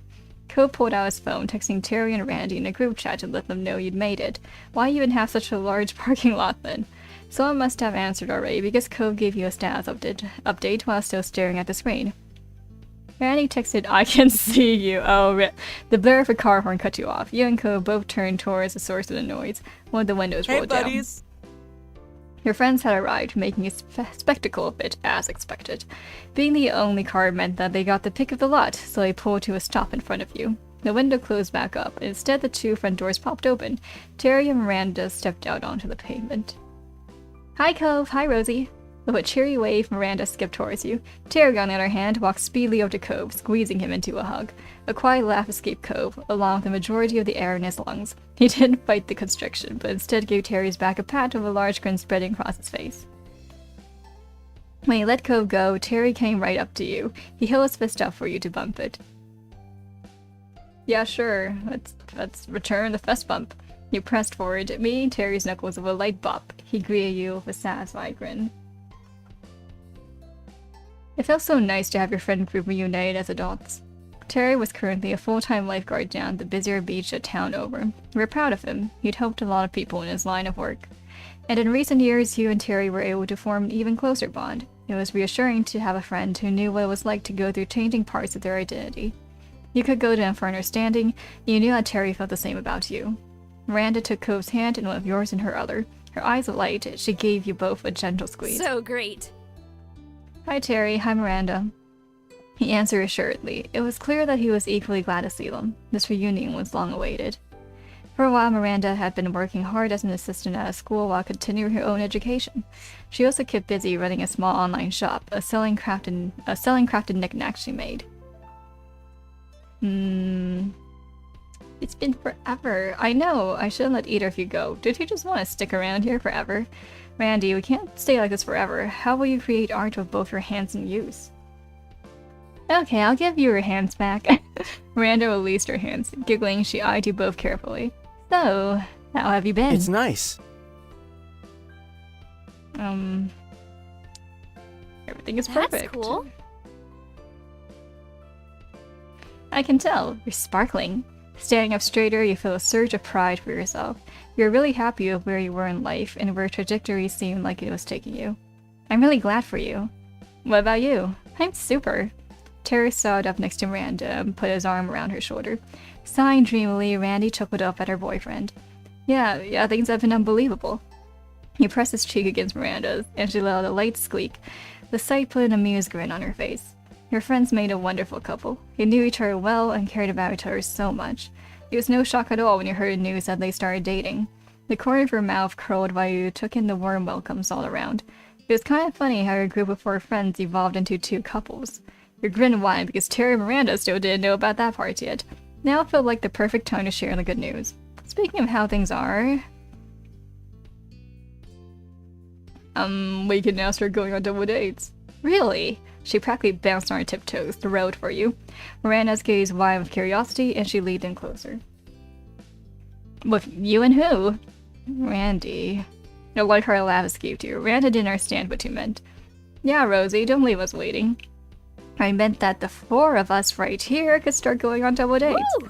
Congratulations! Miranda bounced in place, genuinely over the moon to hear that finally happened. Terry shook his head, and his rumble of laughter morphed into a teasing grin. Preposterous! Wait, I still can't believe that I asked Randy out before either of you made a move. It's preposterous. One of his hands moved to hold his stomach, and it stayed there while he pulled himself together. Seriously, that's cool stuff. Everything is finally right in the world. Terry broke out into applause over your news. Adding a whistle, Miranda immediately joined in. Bravo! The way Cove's shoulders rolled forward, and his head tilted lower, you knew that he was deeply embarrassed. Still, the corner of his mouth hooked into a bent smile. Thank you. Thanks. You rubbed at it inside your forearm, your skin feeling hotter from their praise. It was a relief to finally share this big news of your friends.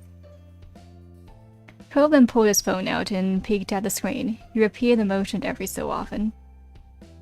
You raised a curious eyebrow at unusual behavior. Cove was too focused on whatever he was doing to even notice you noticing him, which was even stranger. So... Is there anything either of you want to do while we're here? Any place you'd want to see? I'd be up for a lot of things, but actually there's something that I want to do right here. Oh yeah? What's that? Terry poked at Cove's arm playfully. Miranda met your eye, silently asking if you had any idea what Cove was talking about. You shrugged. I just want to see my friends. Huh. Cove, you're already doing that. Well... True, but I could be doing it even more.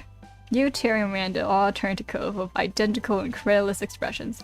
The stair moved to a point past you three, and you heard a scrape of sand and gravel underfoot. Someone else stepped into the parking lot. Startled, you jumped at the call of the warm voice shouting over. I knew guys and it! gals? I knew it! Oh, so glad at least Derek came back. Sup, guys and gals? Running a hand through his hair, the person who crossed the lot was unmistakably Derek Suarez. He was beaming the whole way. It's been too long, even though it hasn't actually been that long, but long enough. Oh my god. Yeah, this deserves a hug.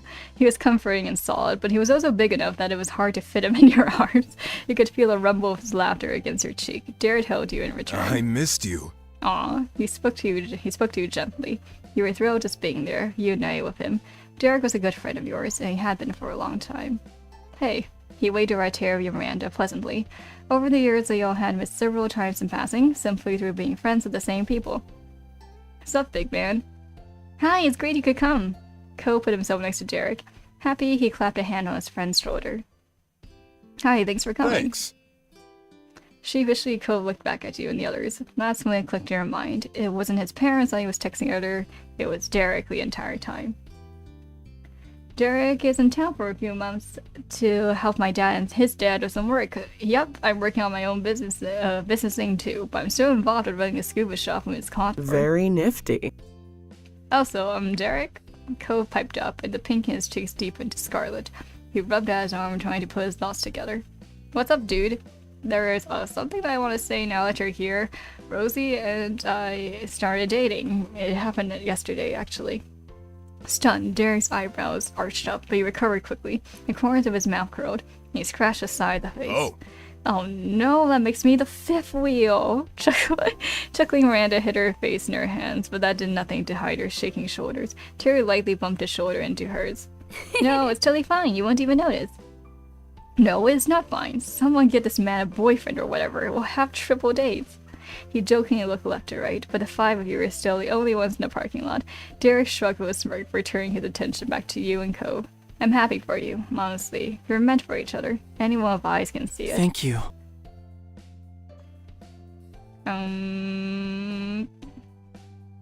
Winking, you teasingly gave Derek's arm a pat. He threw his head back and let a deep laugh. I might have to pass on that. Humming, Derek elbowed Ko. So? But hey, we don't have to stand around here for my sake. What's the plan?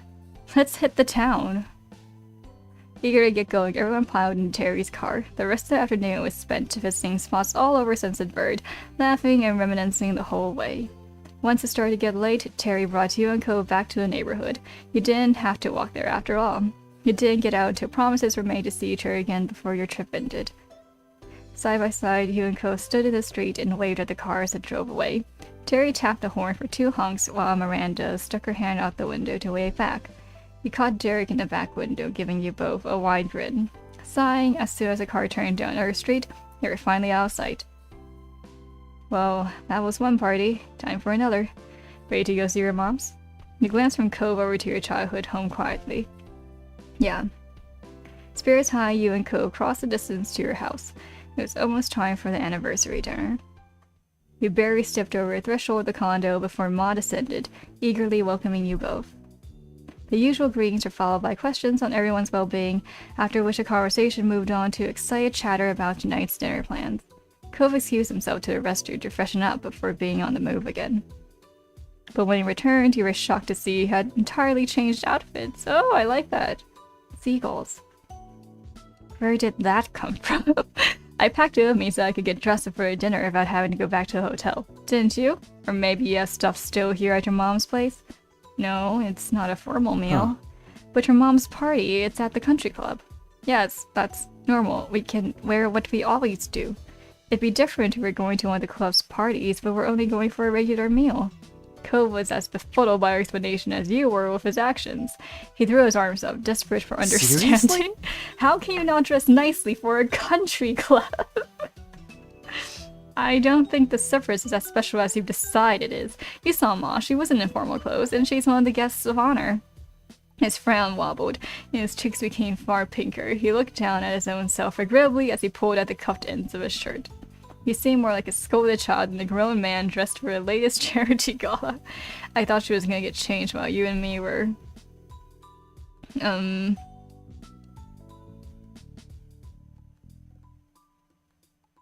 Well, it's okay, you look very nice. That earned you a sheepish smile, though he still clearly wished his look hadn't garnered any extra attention. Aww. Kozai stole a glance at the hall, as if he was calculating if he'd have time for another quick change. Unfortunate for him, it was not meant to be. The time to head out came far quicker than you expected. Why doesn't MC just go dress up too? Ko's dad and Kara swung by a condo to make sure everything was in order, and for a second surprise that night, Ko's dad was also informed. Oh, okay, good. Ko's face excitedly whipped towards yours at the same time Ko's dad went to Kyra's. The two men point at one another. See? He knows! That's so cute. Exactly, sport. Kara's talked to me like I was crazy. Oh my god. Oh my god. The aforementioned Kyra placed a hand delicately yet dramatically across her eyes. Clifford, our son only knows this because you are the one who raised him. Good point. Ko's dad chuckled, his arm moving to scratch at the back of his neck. Yeah, that's my boy. The ends of Ko's mouth gently bent up. He truly was his father's kid, in more ways than even he realized. They may be the only ones in the group, potentially the only guests of the entire club all gussied up, but at least they could now take solace in one another. That looked to be good enough for them. It actually doesn't look that bad. I mean, it's not like they're completely suited up. All of the Dewdrop family, as well as the honorary members, Cliff, Kyra, and Cove, head out at the same time to the Cypress. It was to be a perfect reunion. An impeccably smart host greeted you on arrival, smoothly leading the way to the set of tables reserved for your group. Once you'd all settled in, chosen drinks were poured into delicate glasses, the food would be coming out later, letting you soak up the atmosphere for a little longer. Smiling, your parents faced a group of familiar faces, all gathered here together to share this special day with them. Mom reached over and took Ma's hand, clasping it between both of hers. Thanks. Thanks for being here tonight, gang. Marrying this lady right here is the best thing I've ever done, and there's no one else I want to celebrate that with. Yes, we're so lucky. Not only do we have each other, but we've got such a large and loving family through all of you. Around you heard people saying "aww" and chuckling appreciatively at the comment. Leah had clasped her hands tightly in front of her, her eyes shining. Your eyes met Eliza's misty ones, and the affection she had for her mom's carried over to you too. Aww, you returned her attention towards the happy couple just as they leaned in to kiss, smiling all the while. The table responded with cheers and clapping, shouts of happy anniversary and utter congratulations continuing even after they'd broken apart. Mom beamed as she watched Ma giggle dreamily. Oh! Ko's head snapped up suddenly, and he placed both hands flat on the table. Dad! He narrowed his eyes as he stared at his father. I know what you did. Oh no. Cliff's eyes were wide as he glanced around nervously, looking genuinely confused. Does that have to be Rob now, though? Well, what did I do? You offered Rosie $20 to be my friend. There was perplexed murmuring as the table started asking her neighbors about the sudden accusation. None looked more baffled than Cliff, who scratched his head as he screwed up his face in intense concentration. Huh? When did that happen? Phil drew his hands up in the air. Behind him, you saw curious glances hitting her away from nearby tables. The first time you met! The memory returned to Cliff. I can't believe you forgot! You thought was literally how we met. He saw clearly an expression, which flickered like an old dusty light bulb, from pensiveness to realization. Oh, yeah. He winked at you, then plastered on a sheepish grin before turning back to his son. That started to ring some bells. My old master plan. Sorry, sport. Ko slumped back down in his seat, the fight leaving him in face of his father's total lack of shame. Sighing, he shook his head. Unreal. Cliff's expression went somber as he looked you straight on. He usually was so laid back, especially now that Cove was old enough to get himself out of most trouble, and it was a little unnerving. He opened his mouth. You braced yourself for this apology. Instead, he gave you a thumbs up. Thanks. Thanks for letting me get away with it this whole time. You're oh so my true ally. Oh my god, Dad. Oh my god. Kyra rubbed the bridge of her nose, her eyes closed, yet she didn't seem surprised in the least. You could only suppose she had enough direct experience of Cliff's antics to be injured in new revelations. The ladies of her family, on the other hand, were shooting at her questioning glances, mouths hung open, but they were uncharacteristically quiet. Ma was blinking rapidly, still reeling from the back and forth between father and son. While none of her family seemed entirely sure how to react to the news, one thing was clear. Cliff had pretty much escaped trouble, all thanks to you keeping quiet for long enough. The waiters reappeared, delivering delicious plates of food, and the dinner began in earnest. It's actually really, really good. The scenery is actually really, really good. Huh. It's kind of hard to imagine because the lighting is also like pretty. Would I say romantic? I guess romantic. So it's kind of hard to believe that it's not actually supposed to be. It's not actually supposed to be a fancy place. I mean, I wouldn't go fancy, but. Yeah, you know, business casual, I don't know. Both conversation allowed to continue freely as the night went on, with the two families relishing the opportunity to be together once more. Eventually, after your hunger and thirst had been fully satisfied, the plates were cleared and the event began to draw to a close. Cliff and Kyra exchanged goodbyes to her family before heading out together. Cove gave his goodbyes to his parents while hanging back until your moms were ready to head off. You were getting a lift back with your moms. It was already late, so you discussed the possibility of going straight to the hotel rather than going back to the condo, but Cove had asked if they'd mind taking it back to the neighborhood. He wanted to visit it a little longer. Your moms had happily agreed. Liz and Lee were feeling tired, so your moms swung by their hotels during the trip home while you and Cove made the full journey with them. Riding the backseat of your mom's car, Cove was more than a little nostalgic. As your eyes drifted over to him, his head resting on the window, it was hard to believe how much time had passed. Mom stretched as she got out of the chair, smiling over her shoulder as she headed towards the house. Time to put my feet up, you two joining us? Cove shook his head. No thanks, it's your anniversary. You don't have to entertain me. I'll take a walk. You alright with that? It's never any trouble to have you over, Cove. You alright with that? Let him do as he pleases, Lonnie, but you better not stay out too much later or there will be trouble. Ma chuckled as Mom waggled a finger, her expression exaggeratedly severe as she reprised a role that, in truth, she never really played. Neither of your parents have been particularly harsh as you've grown up. Ma joined in the act. Don't go too wild just because there's no school tomorrow. Laughing, they made their way inside, leaving you standing out in the dark street of Cove.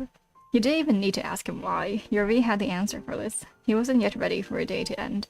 Without a word, Cove began to stroll down the road. You walked alongside him. You know your destination long before you arrived on the dark and utterly deserted beach. There were no lights down here, nothing but the moon and the stars for illumination. The only sounds were the gentle waves rolling in and out and the soft sound of the footprints you left in the sand. In other words, it was perfect. Cove stepped out into the waves without a word. He looked up at the sky with a smile, then tucked his head down and began to pull his fancy shirt off. He tucked it over his head and lobbed it backwards, further up the beach and out of the reach of the waves.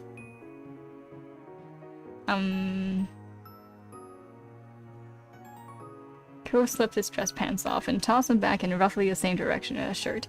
He was down to just his polka dot boxer briefs. Sometimes you were really struck by the ways in which he was braver than his younger self. This was definitely one of those times. He never ever would have done this when you were both living on the street, but you also know he still wouldn't do it with anyone other than someone he spent all those years with.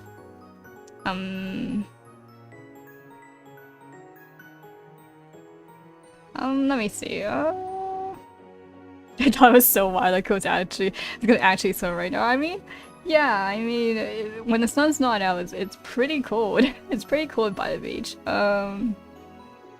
Shirt. Code waited for her into the water until it came up to his chest. You unfastened your clothes and left them behind you, just as Cove had done moments before. You didn't even bother to see where they fallen before following him deeper into the sea. Cove grinned as you approached. I'm gonna be in so much trouble with Moms when we get back. I guess. Think fast! He splashed water at you as soon as the words had left his lips, giving you no time to prepare. The splash had caught you full on, leaving you spluttering and drenched. You're a child. Seeing what you were doing, Cove put his hands up for protection. It was no use. The water washed over him, leaving his hair soaked through. The two of you wound up drifting further down along the shoreline, chatting and enjoying the chance to be back on the beach that provided the backdrop for so much of your childhood. Eventually, a silhouette of structures appeared up ahead. As you drew closer, you realized it was the old playground. Cove spotted it too and hurried towards it, dragging stuff out of the water and hitting into the park. Wet sand coated his feet and lower legs of every step, clinging thickly enough that it began to resemble a bizarre pair of boots. As you followed him, you wondered how many visitors this little park got these days. There were officially no children living in that neighborhood now. Cove gazed at his surroundings in wide-eyed awe. He didn't care at all that he was soaking wet and dressed only in his underwear. Crouching, he gently pushed one of the child-sized swing sets, marveling at it all. Wow. I can't believe how tiny everything is. Were we seriously small enough to use these? He shook his head, unable to fathom just how little you'd both been when you first met, then walked over to the monkey bars. Once these had been a challenge for you, now they were a little more than waist-height next to Cove. Cove turned his back to the bars and hopped up onto them with ease, sitting on them comfortably.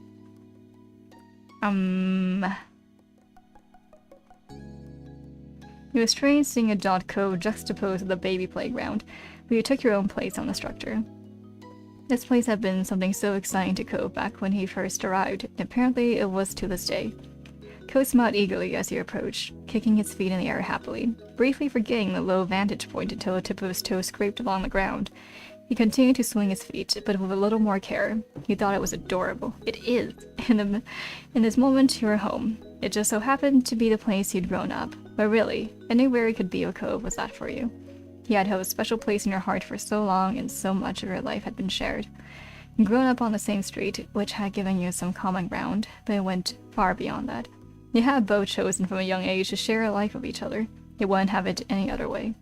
Here we are again. You nodded. The mood has shifted now. The funny, impulsive night beach trip with the spike of adrenaline that came from you playing in the water under the moonlight has slowed into something quieter and more nostalgic. Cove leaned back, tilting his head toward the sky to admire the stars above. Too bad I wasn't able to bring my surfboard along for this. Cove shrugged dramatically, trying to lift the mood a little. The dinner was really nice. It was great to do all this. The smile he had when he spoke those words fell as quickly as it had appeared. It went by so fast. We all came out here for the party, and it's over. Liz, Lee, our parents, we'll all be going back to our own things now.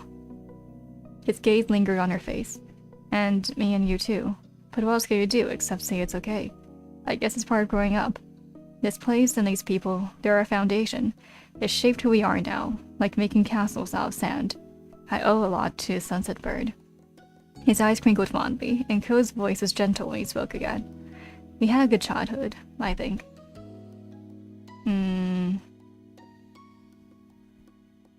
I really like Yeah. that. He shook his head, sighing heavily. Alright. His smile took on a playful twist. We better get home before your mom's ground us. You had to laugh at the idea that not only could your mom somehow ground you as a fully grown independent adult, but that their powers extended over Cove as well. As much as you were enjoying being back here, Cove was right. You had to accept that you needed to go now. It was late, and your moms were still expecting to see you before you got a ride back to the hotel. You and Cove hopped down from the bars, landing easily with the ground only a short distance below.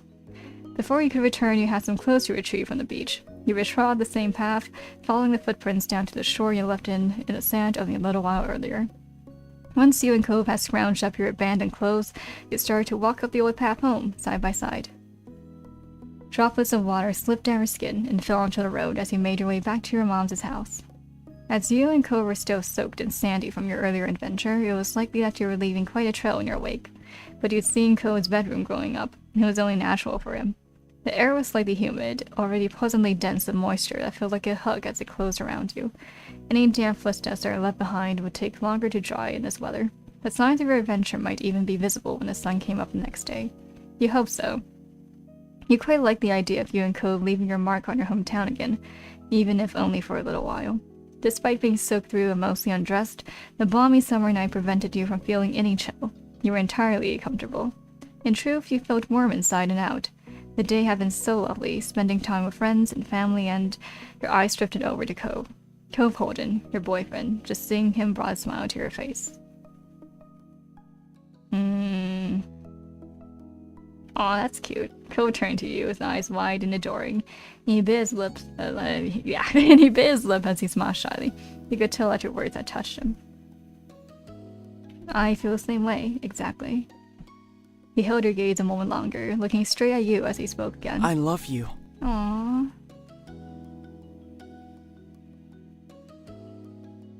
Vic. Even though I'm the one that chose it, but Vic. Every second, every day you needed to end sometime, and that time had nearly come for tonight. You had to get at least some rest and bring it all to a close. And so the two of you went inside to say goodnight to your moms, as well as clean yourselves up as best as you could.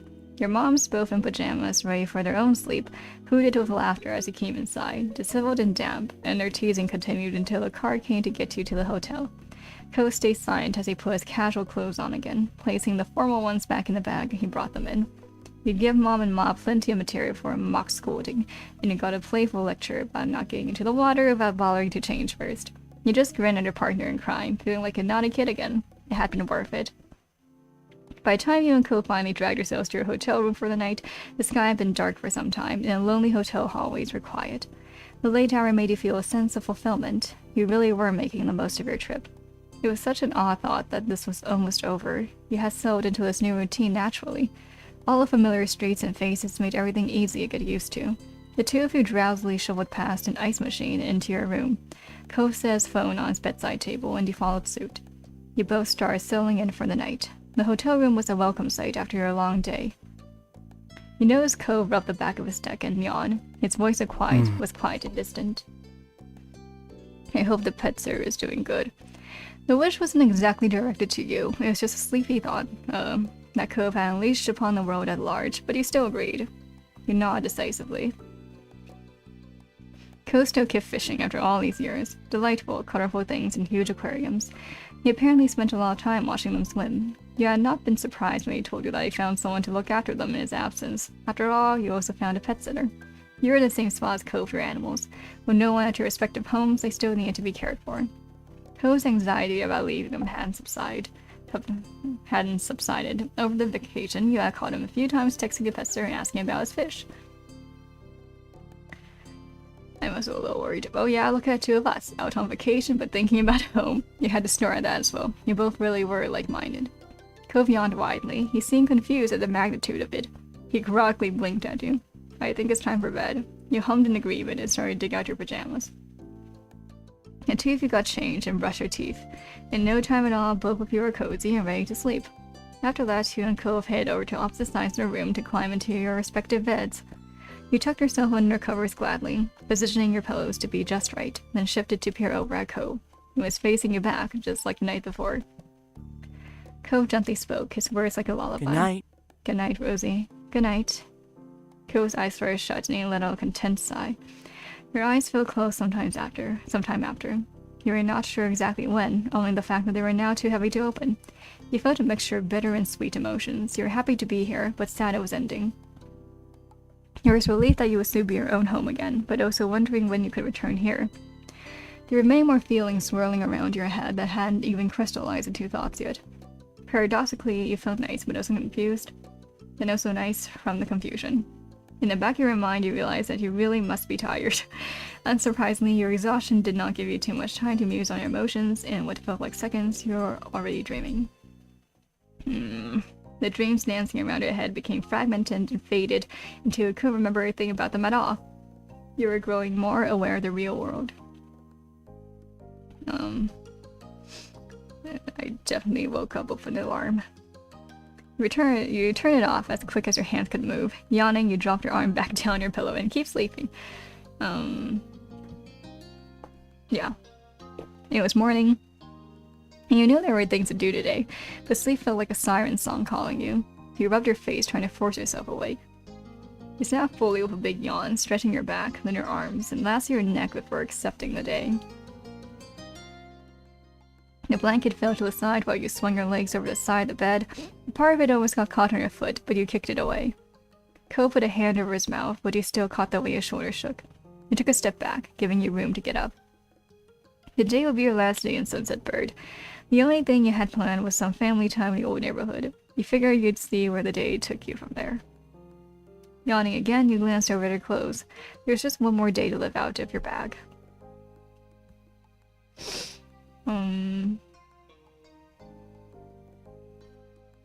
There were only so many outfit combinations you could make, and you pondered them all while you poked through your suitcase. You frowned, wishing that you packed it a little differently. Don't worry about it.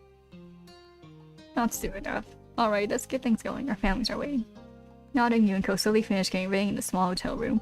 As soon as you had your stuff together and were ready to go, you were off.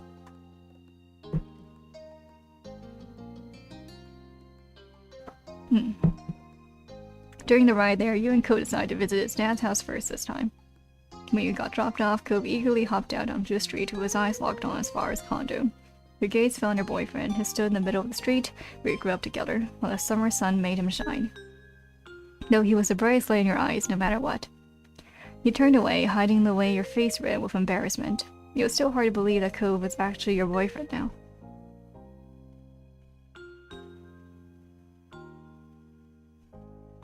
This was everything you'd ever let yourself dream about, and somehow it was real. Your heart drummed quicker in your chest, and a tiny wish hidden there. One day you might take another step further with him, but there wasn't any rush. Of course not, you guys just started going out! Ko strode up to his old front door and casually flung it open without bothering to knock once again. You followed outside as he poked his head in. You closed the door behind you both. Hello. You found Cliff and Kyra in the kitchen, getting breakfast ready. Kyra was cutting an apple while Cliff was watching a frying pan sizzle. Ko's parents waved from across the room, not straying from their tasks. Good morning, you two. Yeah, morning and hello to you. I hope you slept well. Thanks. Thanks for swinging by. You're more than welcome to join us for breakfast here if you haven't already eaten, of course. We haven't yet, though. Even if we had, there's always room for more. Kyra chuckled. She put down the knife she had in her hand so that all her attention could be on her son. You're still my giant growing baby boy. Mom, please. Kyra didn't pay Ko's whining any mind. Instead, she put a finger up to her lip as she thought. Her eyes on you and then glimpsing towards a window. What do you think? I wonder. Do you think our family's eaten yet, Rosie? Do you think your family's eaten yet, Rosie? Maybe not. Her eyes flicked over to a clock on her oven. Given the time, your moms may have eaten, or they could have been having a slower morning. It was a coin toss either way. Well, give them a call. They could come over. Ko nodded, a sage expression on his face. Making the breakfast is the least we could do after how much food I ate at their house growing up. Right. True, bud. Very true. Alright. You took out her phone. Even though your moms both had cells for years, the house number was the one that you had memorized as a kid in the first entry on your contacts list. As the call connected, you tapped the speaker button. You figured it would be easier if everyone could hear what was going on. You heard a click and familiar static. Hello. Hello, Ma. You nodded at Ko as he listened in. You took a second to rephrase your request. Have you eaten yet? I'm across the street and Ko's family wants to invite you to breakfast. That sounds delightful. Pamela and I could do that. Liz and Lee should be able to make it too. Would that be fine? Cliff took a step forward and spoke loudly so that his voice would be picked up. It definitely would be. The more the merrier. Marvelous. You may have gone together for dinner last night, but there's no law that we can't do it again for breakfast today. Enjoy company while we can is what I think. Ma giggled, and you could hear some rustling over the line. Thank you, I'll let them know and we'll be right over. Cliff gave a thumbs up. Ko shook his head with amusement.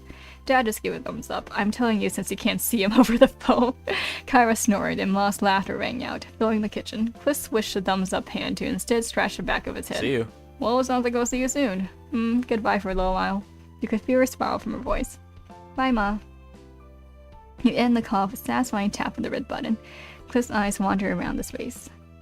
We better get cooking. Sounds good. I can help. You nod from behind Ko, willing to follow instructions. No way, your guess. Kara and I have got this. She grinned. There was something playful in a twist of her lips. Right. I couldn't have said better myself, Cliff. I've been in your spot before. There's no choice but to accept it. Ko sighed, but from the sparkle in his eyes, you could see that he was entertained. Fine, we'll just hang out over here, I guess. Good. Ko walked over to the living room and gestured at a couch. You both took a seat, getting a comfortable spot to wait for food and family. Ko tilted towards his parents with his chin, then shook his head with a gentle smile, silently asking if he could believe this. All you had was a silent shrug.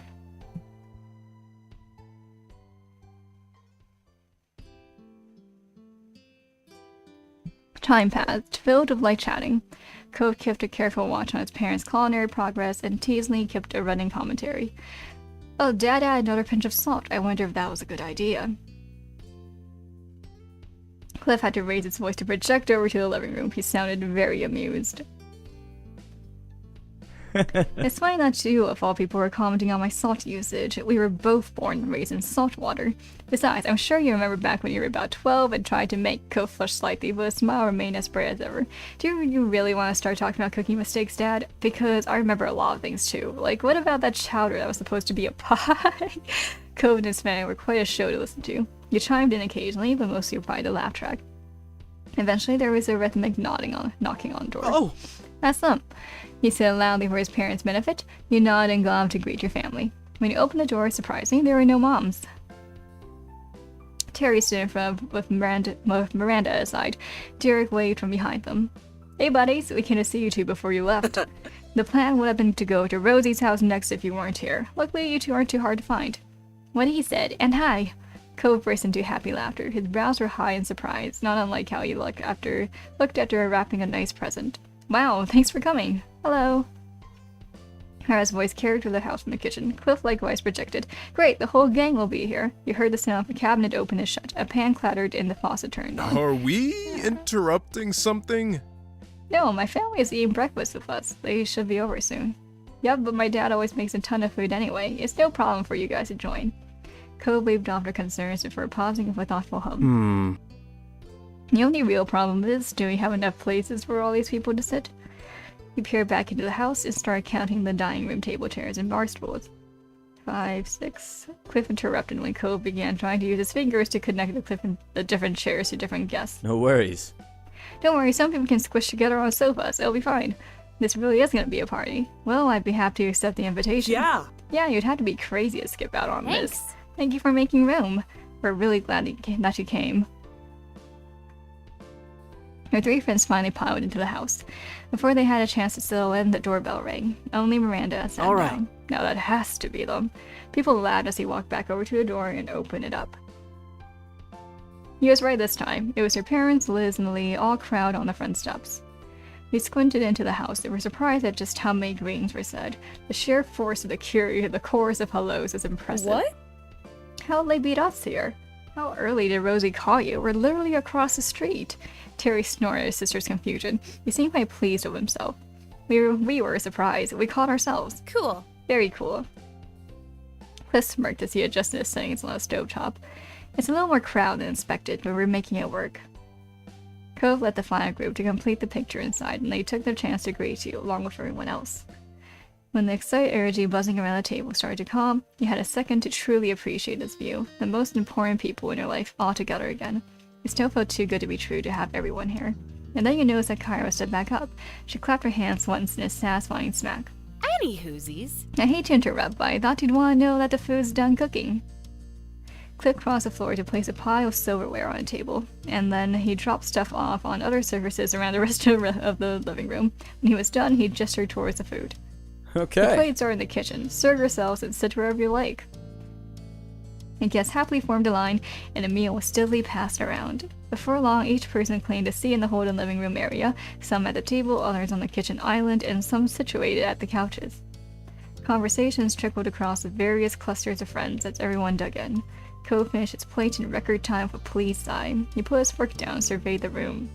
This is really cool, just how we're going to do this kind of thing. I like this too, Cove. I hope we'll be able to make this happen again. Of course, there will always be more reason to get the gang back together in the future. Yes, the two of you might even dare to celebrate your yearly anniversary. Gasp, every year. The smirk on Liz's face grew only wider as your moms giggled at her teasing. Ma shook her head, chuckling softer now. Shush. True. Honestly, we just might. You made a good point. It does come around every year. You should. Seriously, you deserve a big celebration for your magical day. The kids are right. You've got a lot of people who want to appreciate you. You gotta give them a chance. It's true, I know I have a lot to thank you for. There were more nods of agreement around the room, and your moms took each other's hands for support. Neither were expecting so much encouragement. We'll think about it. She'll think about it, and now tell Lani stop thinking so hard if she doesn't agree. Bam! Good. Good job, Mom. Now that's all, let's continue to enjoy this perfect gathering.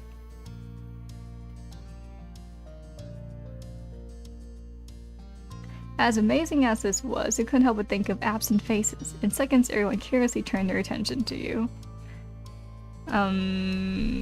Hsialu, I guess. The last note came from Liz where she slapped a hand over her mouth. Her shoulders trembled with laughter at your suggestion. Oh, Rosie, I'm really not so sure about that, but I guess I am a little curious about what ended up happening to him. I bet he's doing well. He was a bright kid. Ko shrugged, listening to a thread of conversation. When you caught his gaze, he smiled softly, and he hoped that wherever Hsialu was, that he was doing as well as you, Cove, and Liz. No, I'm still so upset about that. Like, I can't believe that's the way it ended with him. Cove turned to you with a genuinely thoughtful look. He rubbed at his forearm while he composed his words. It'd be kind of interesting to see what Master would be like now. I think I won't mind seeing him again, though. It'd probably be awkward. Yeah, that's what I think too. I just want to know. There is a playfulness in Kyra's stare as she scanned the room. She slowly placed her index finger on her chin. Now that I think of it, there's something I haven't done in a while. Eyebrows were raised at Kyra's incomplete thought. She was wordlessly urged to continue. Kyra didn't hesitate. Look through all the photos Cliff has here. Wouldn't that be fun for all of us? What? Mom, why would you say that?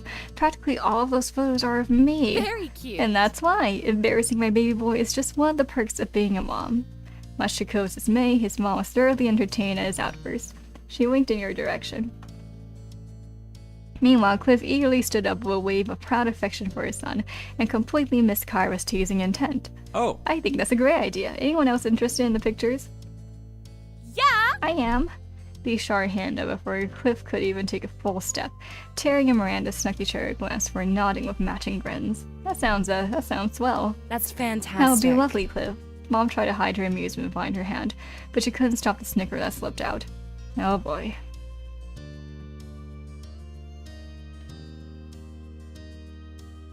Only out of love. A snorting giggle slipped out of Liz before she could hide her mouth with her hand. She shook her head, feeling embarrassed by Kyra's knowing smile and wavering gaze. Of course. Cole buried his face in his hands and sighed slowly. His shoulders deflated in defeat. Fine, we can take a look. Everyone happy with picture time? Yay! Fine. Yes! They both excitedly raised a fist in victory. Smaller cheers worked their way around the room. Your friends and family were delighted with this turn of events. Co-staff flipped open his faded album of physical pictures. He held it up to his face. The corners of his eyes crinkled, and though the book covered much of his face, you were certain he was smiling fondly. But he didn't keep it to himself long, laying the family album on the dining table. You and the rest of the party gathered around to get a peek. Aww. The first picture on the first page was baby Cove in a cute little onesie. There were several coos and ahs from the group, and Cliff's eyes were shiny with tears as he sniffled. He scrubbed so much. How precious. At that point, Co's mouth twisted into a shy smile. Do you even realize that you were the cutest baby? People say that about every baby. His answer was mumbled, accompanied by a roll of his eyes. Pressing your lips into a hard line, you firmly shook your head. I have eyes, and they've concluded that you were the most adorable baby. Cove lightly swaggered your words away. Despite his attempts to deny your claims, there was a happy shine to his whole demeanor. After breakfast in the photo showcase, everyone decided to stick around.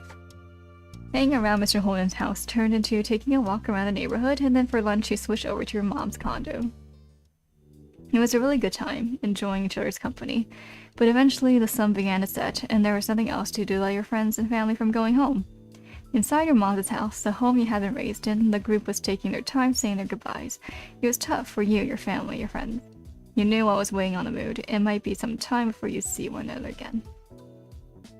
It was a pleasure having you all here, and you're welcome to come around again anytime.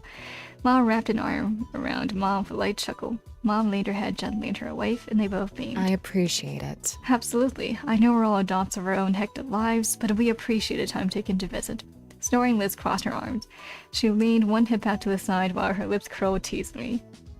You make it sound like this is such a struggle. Some of these people still live here, and it was a vacation for everyone else. Even so, it was very thoughtful, and I hope everyone has a safe trip home. Kyra clapped a hand on Cliff's shoulder. He was puzzled as she leaned in so he could hear her. That means you too. It's dangerous crossing the street. Remember to look both ways. Hey now. Yeah, good luck with all the important grown-up things I'm sure you'll have to do when you're all out of here. Definitely. I'll give updates next time something exciting happens, or something lame so I can vent about it. Oh nice. I'm glad Lucy won't be forgetting the little people. Never ever. Now keep in touch too. Very You better. nice. Well, me and Randy aren't going far, so we can keep an eye on the town for the rest of you. Nothing will get past us. Right, we'll make sure everything is okay. No need to worry at all. Thanks. That's kind of you. Miranda and Terry gave each other pleased smiles, already committing to their self-appointed task. Derek scratched the back of his head, wearing a pensive look. It's always sad when I had to leave this town. It happens too often. But at least there will be people looking out for Sunset Bird. That makes me feel better about it. After a pause, Mr. Holden gave the younger folks a thumbs up. Great. That's all great. You've got a lot to be proud of, and a lot to be looking forward to. Well said, Cliff. I'm thankful that I've been privileged to witness the growth you've undergone over the years. You've each matured beautifully. Cove was touched by his parents' words and struggled to come up with something to follow. Yeah, it's been good seeing everyone. No one had taken a step yet, and you couldn't put this off any longer. It was time to say goodbye. Goodbye. There were heartfelt smiles and nods around the whole group. Thanks for the invitation. Yeah, thank you for letting us join in. Seriously, it's kind of been just family, so it means a ton.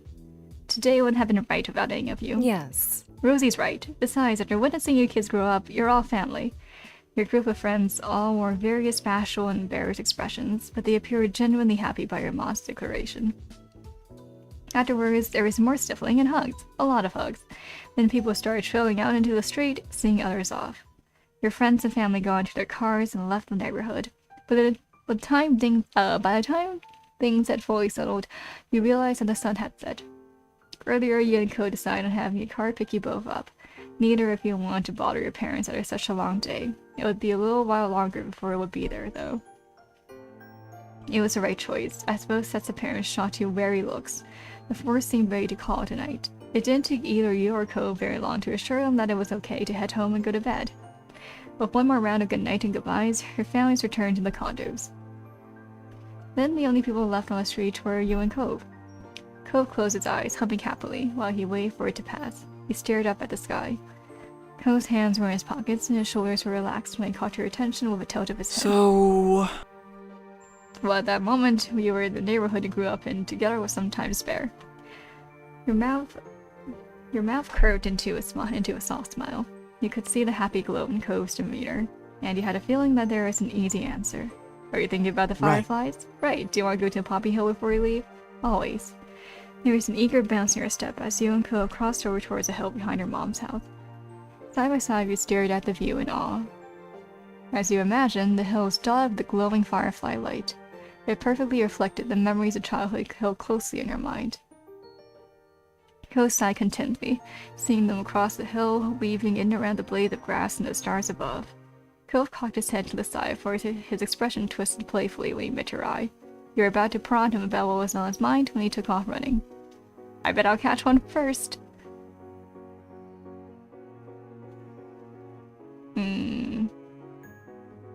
Oh, it's on. Kicking up a bit of dirt and leaves, you bolted in the opposite direction after a few fireflies that captured your attention. The first one that flew into your range, you dove for it.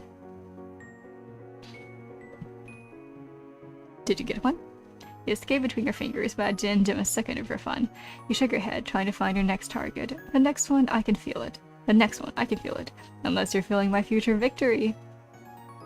Now, the corner of your eye, you watched Cove get spun nearly around, following one that was staying just out of reach. Chuckling, you crouched down low, searching the air. The pursuit for fireflies continued until a handful had been caught. Cove crossed over to you with a bright grin that could rival every twinkling bug and star around you. Cupped between both his hands, Cove carefully held a firefly. The corners of his mouth twisted, for a few giggles escaped him. You knew that feeling well. The way the firefly would buzz around, tickling the palms of your hands. Cove's eyelids flared open, meeting yours. He watched you with a complicated mix of emotions, heavy with the weight of 15 years of history, of memories.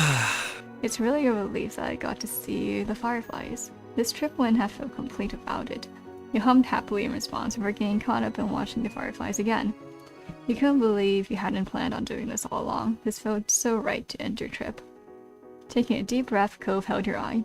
He appeared to be conflicted about what he wanted to say next, and you wait for him to make his choice. It's so strange not to live here anymore. Most of my life, neither of us were ever really away from Sunset Bird. Well, unless one of us went on a trip somewhere. Laughing, Ko shook his head. His brow creased the longer he sat with the thoughts spinning in his brain. Those visits back living with my mom, I remember what a big deal they felt like then. To be away from here without anyone else coming for a whole few weeks. Oh, how little I knew.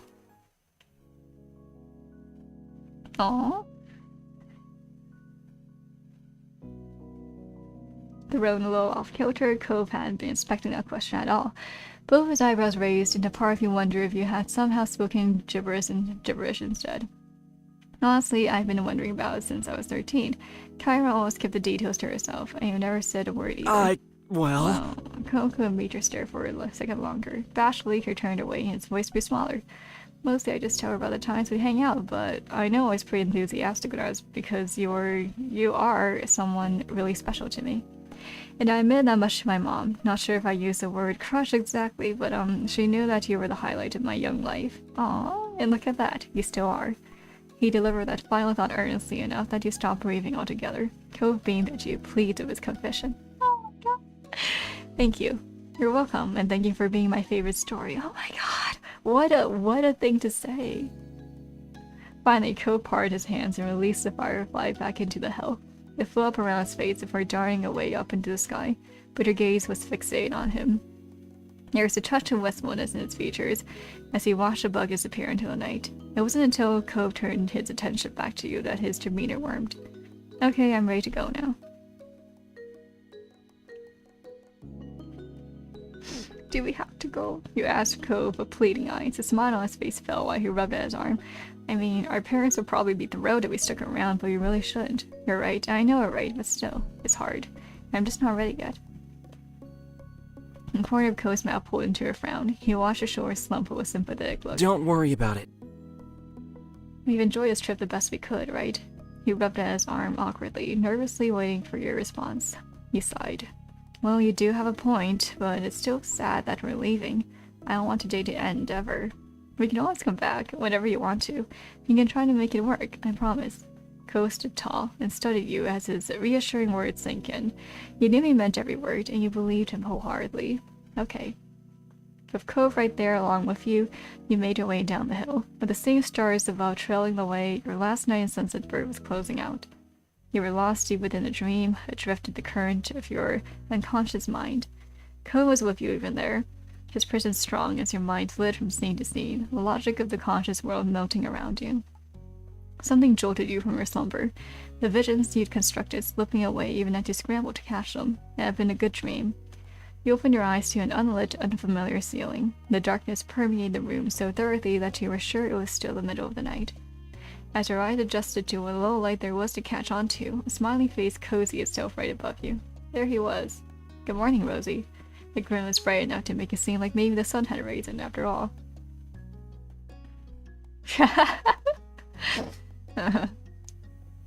Stop being a morning person. Actually, you weren't surprised to see him, but that didn't stop you from enjoying it every time. The expression softened at your voice, the tender affection in his gaze obvious despite the dim space. Pull the covers over your head, that's funny.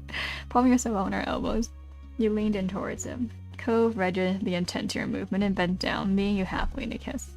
Would you prefer me to wake you up by tapping on the window? Aww. Maybe. Elf simply smirked, amused by his own wit. I mean, you really should have expected this was going to happen. Good, glad I didn't disappoint. So, why are you doing this? Well, this is our last day here. Everyone might still be asleep, but if we get up now, we can at least see a neighborhood. Do you want to? Alright! Then he held out one of those hands to help you get up too.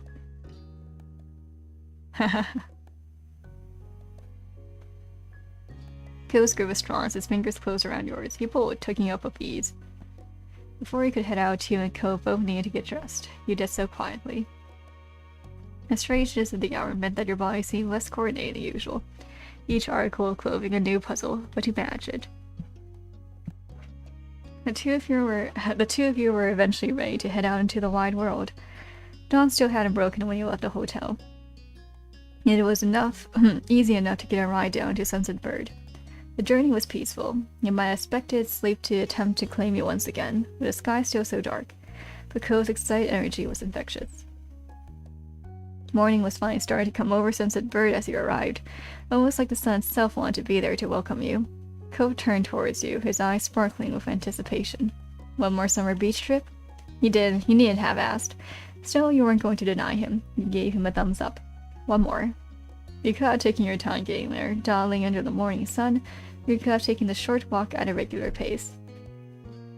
And both of those would have been just right for some other occasion.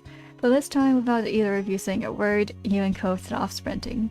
The two of you tore gleefully down the street towards the beach, as excited and as ungainly as the kids you'd once been. You were laughing with joy and at the absurdity of it all.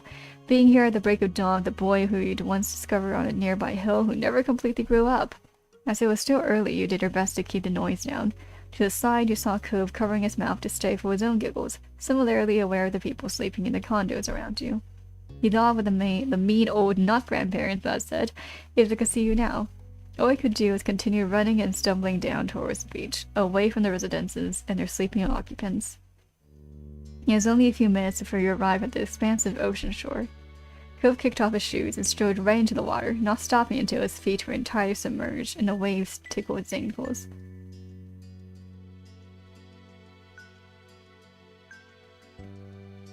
After slipping your shoes off, you let the sea flow over you. It was cool against your skin, but not as cold as when the wave pulled back and your wet feet were exposed to the air again. And two of you stood there, watching as the sun continued its ascent over the horizon. Silence fell between you until finally dawn had fully broken. Even then, Cove spoke in a whisper. Wow.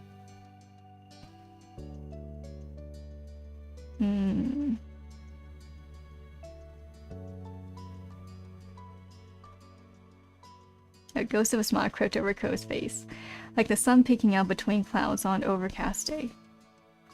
Aww. Co reached out and enveloped your hand in his, pressing your palms together tightly. The silence returned just for a second. I'm glad we came this morning, and that we came on this whole visit back. I'm so glad. But more than anything, I'm glad for ending up in this town in the first place where I got to grow up with a really nice neighbor. I wouldn't have wanted any other life. Co looked over at you out of the corner of his eyes, not turning his face away from the sea. His expression was full of affection, from the gentle curve of his smile to his clear, contented brow. It was a stark contrast to tears rolling down his cheeks. I love you. Aww. You count yourself lucky. Even though you are leaving now, this place had gifted you so much that you carry with you wherever life might take you. The memories you've made, the lessons you learned, the people you'd built relationships with. You keep those pieces of your life in Sunset Bird forever. You stood of Co, silently watching as bright rays swept away the last of night shadows until the day truly arrived. Your spirits were high as the sun rose ever higher in the sky. The two of you had found yourselves meandering back to a neighborhood straight on sandy feet, strolling down the path just as you'd done thousands of times before. This was where it all started. You were compelled to look at the exact spot you'd first encountered Mr. Holden, sitting dejected on the curb. He wasn't like that anymore. Still, you couldn't forget the day it began, just as you couldn't believe what an adventure it led to. Things had never been the same since that moment, and you couldn't be happier for it. Your mental lingering on that meeting had turned physical, causing you to stop in your tracks. It was only when you heard Code's voice calling your name that you remembered when you were, and realized what you'd done. And what a present it was. A shining sun, a clear blue sky, and Cove by your side. All the most natural things in the world. So, what's the next step? You watch Co expectantly, waiting for him to guide you forward from here. There was a crinkle around his eyes as he laughed. It's up to you now. You're giving me too much power. Aren't you worried about it going to my head? Co smirked, shaking his head. It's okay. Don't worry about it, I'm listening, so go ahead. His eyes met yours, holding your gaze. I believe in you, Rosie. No matter how much time might pass, there were some things that you could count on to be constant. Cove, your family, his family, all your other loved ones being there for you. When you needed, it was being there for you when you needed. It was one of those things. Since the beginning and for always. Knowing they were there and you would never be truly alone made the future look all that much brighter. Ha, that's funny.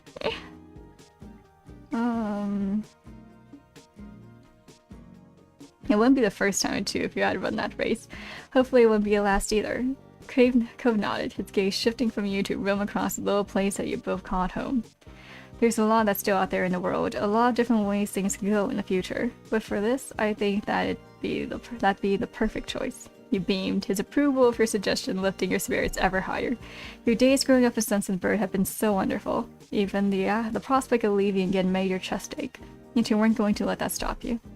It would be hard, but you knew that it would still be there, waiting, whenever you wanted to return. Facing Cove, who'd been by your side through it all, you knew that one day you'd look back on these moments now, just as you fondly reminisced about your childhood growing up here. Each happy moment you experienced became only a memory of what used to be, but that was what life was, and it was okay. And it was from the beginning and continuing that way for always. Life took another step forward. Oh my god. Now leaving Sunset Bird.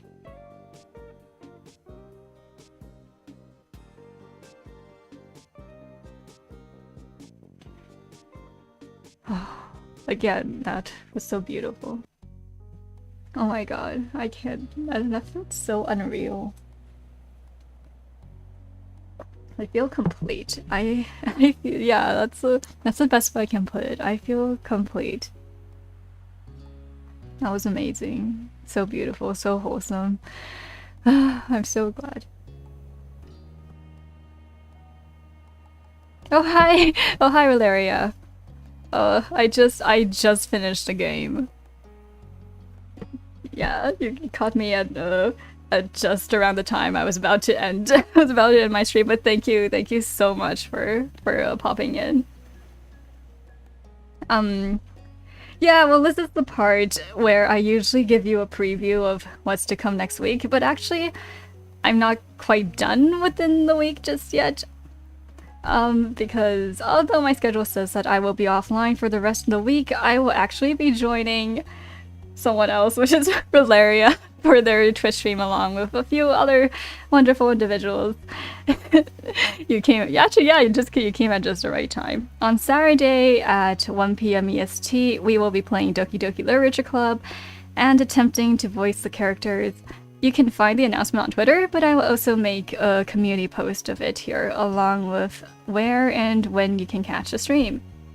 I am very excited for this because, first of all, it will be my first time collaborating with VTubers outside of Serenity.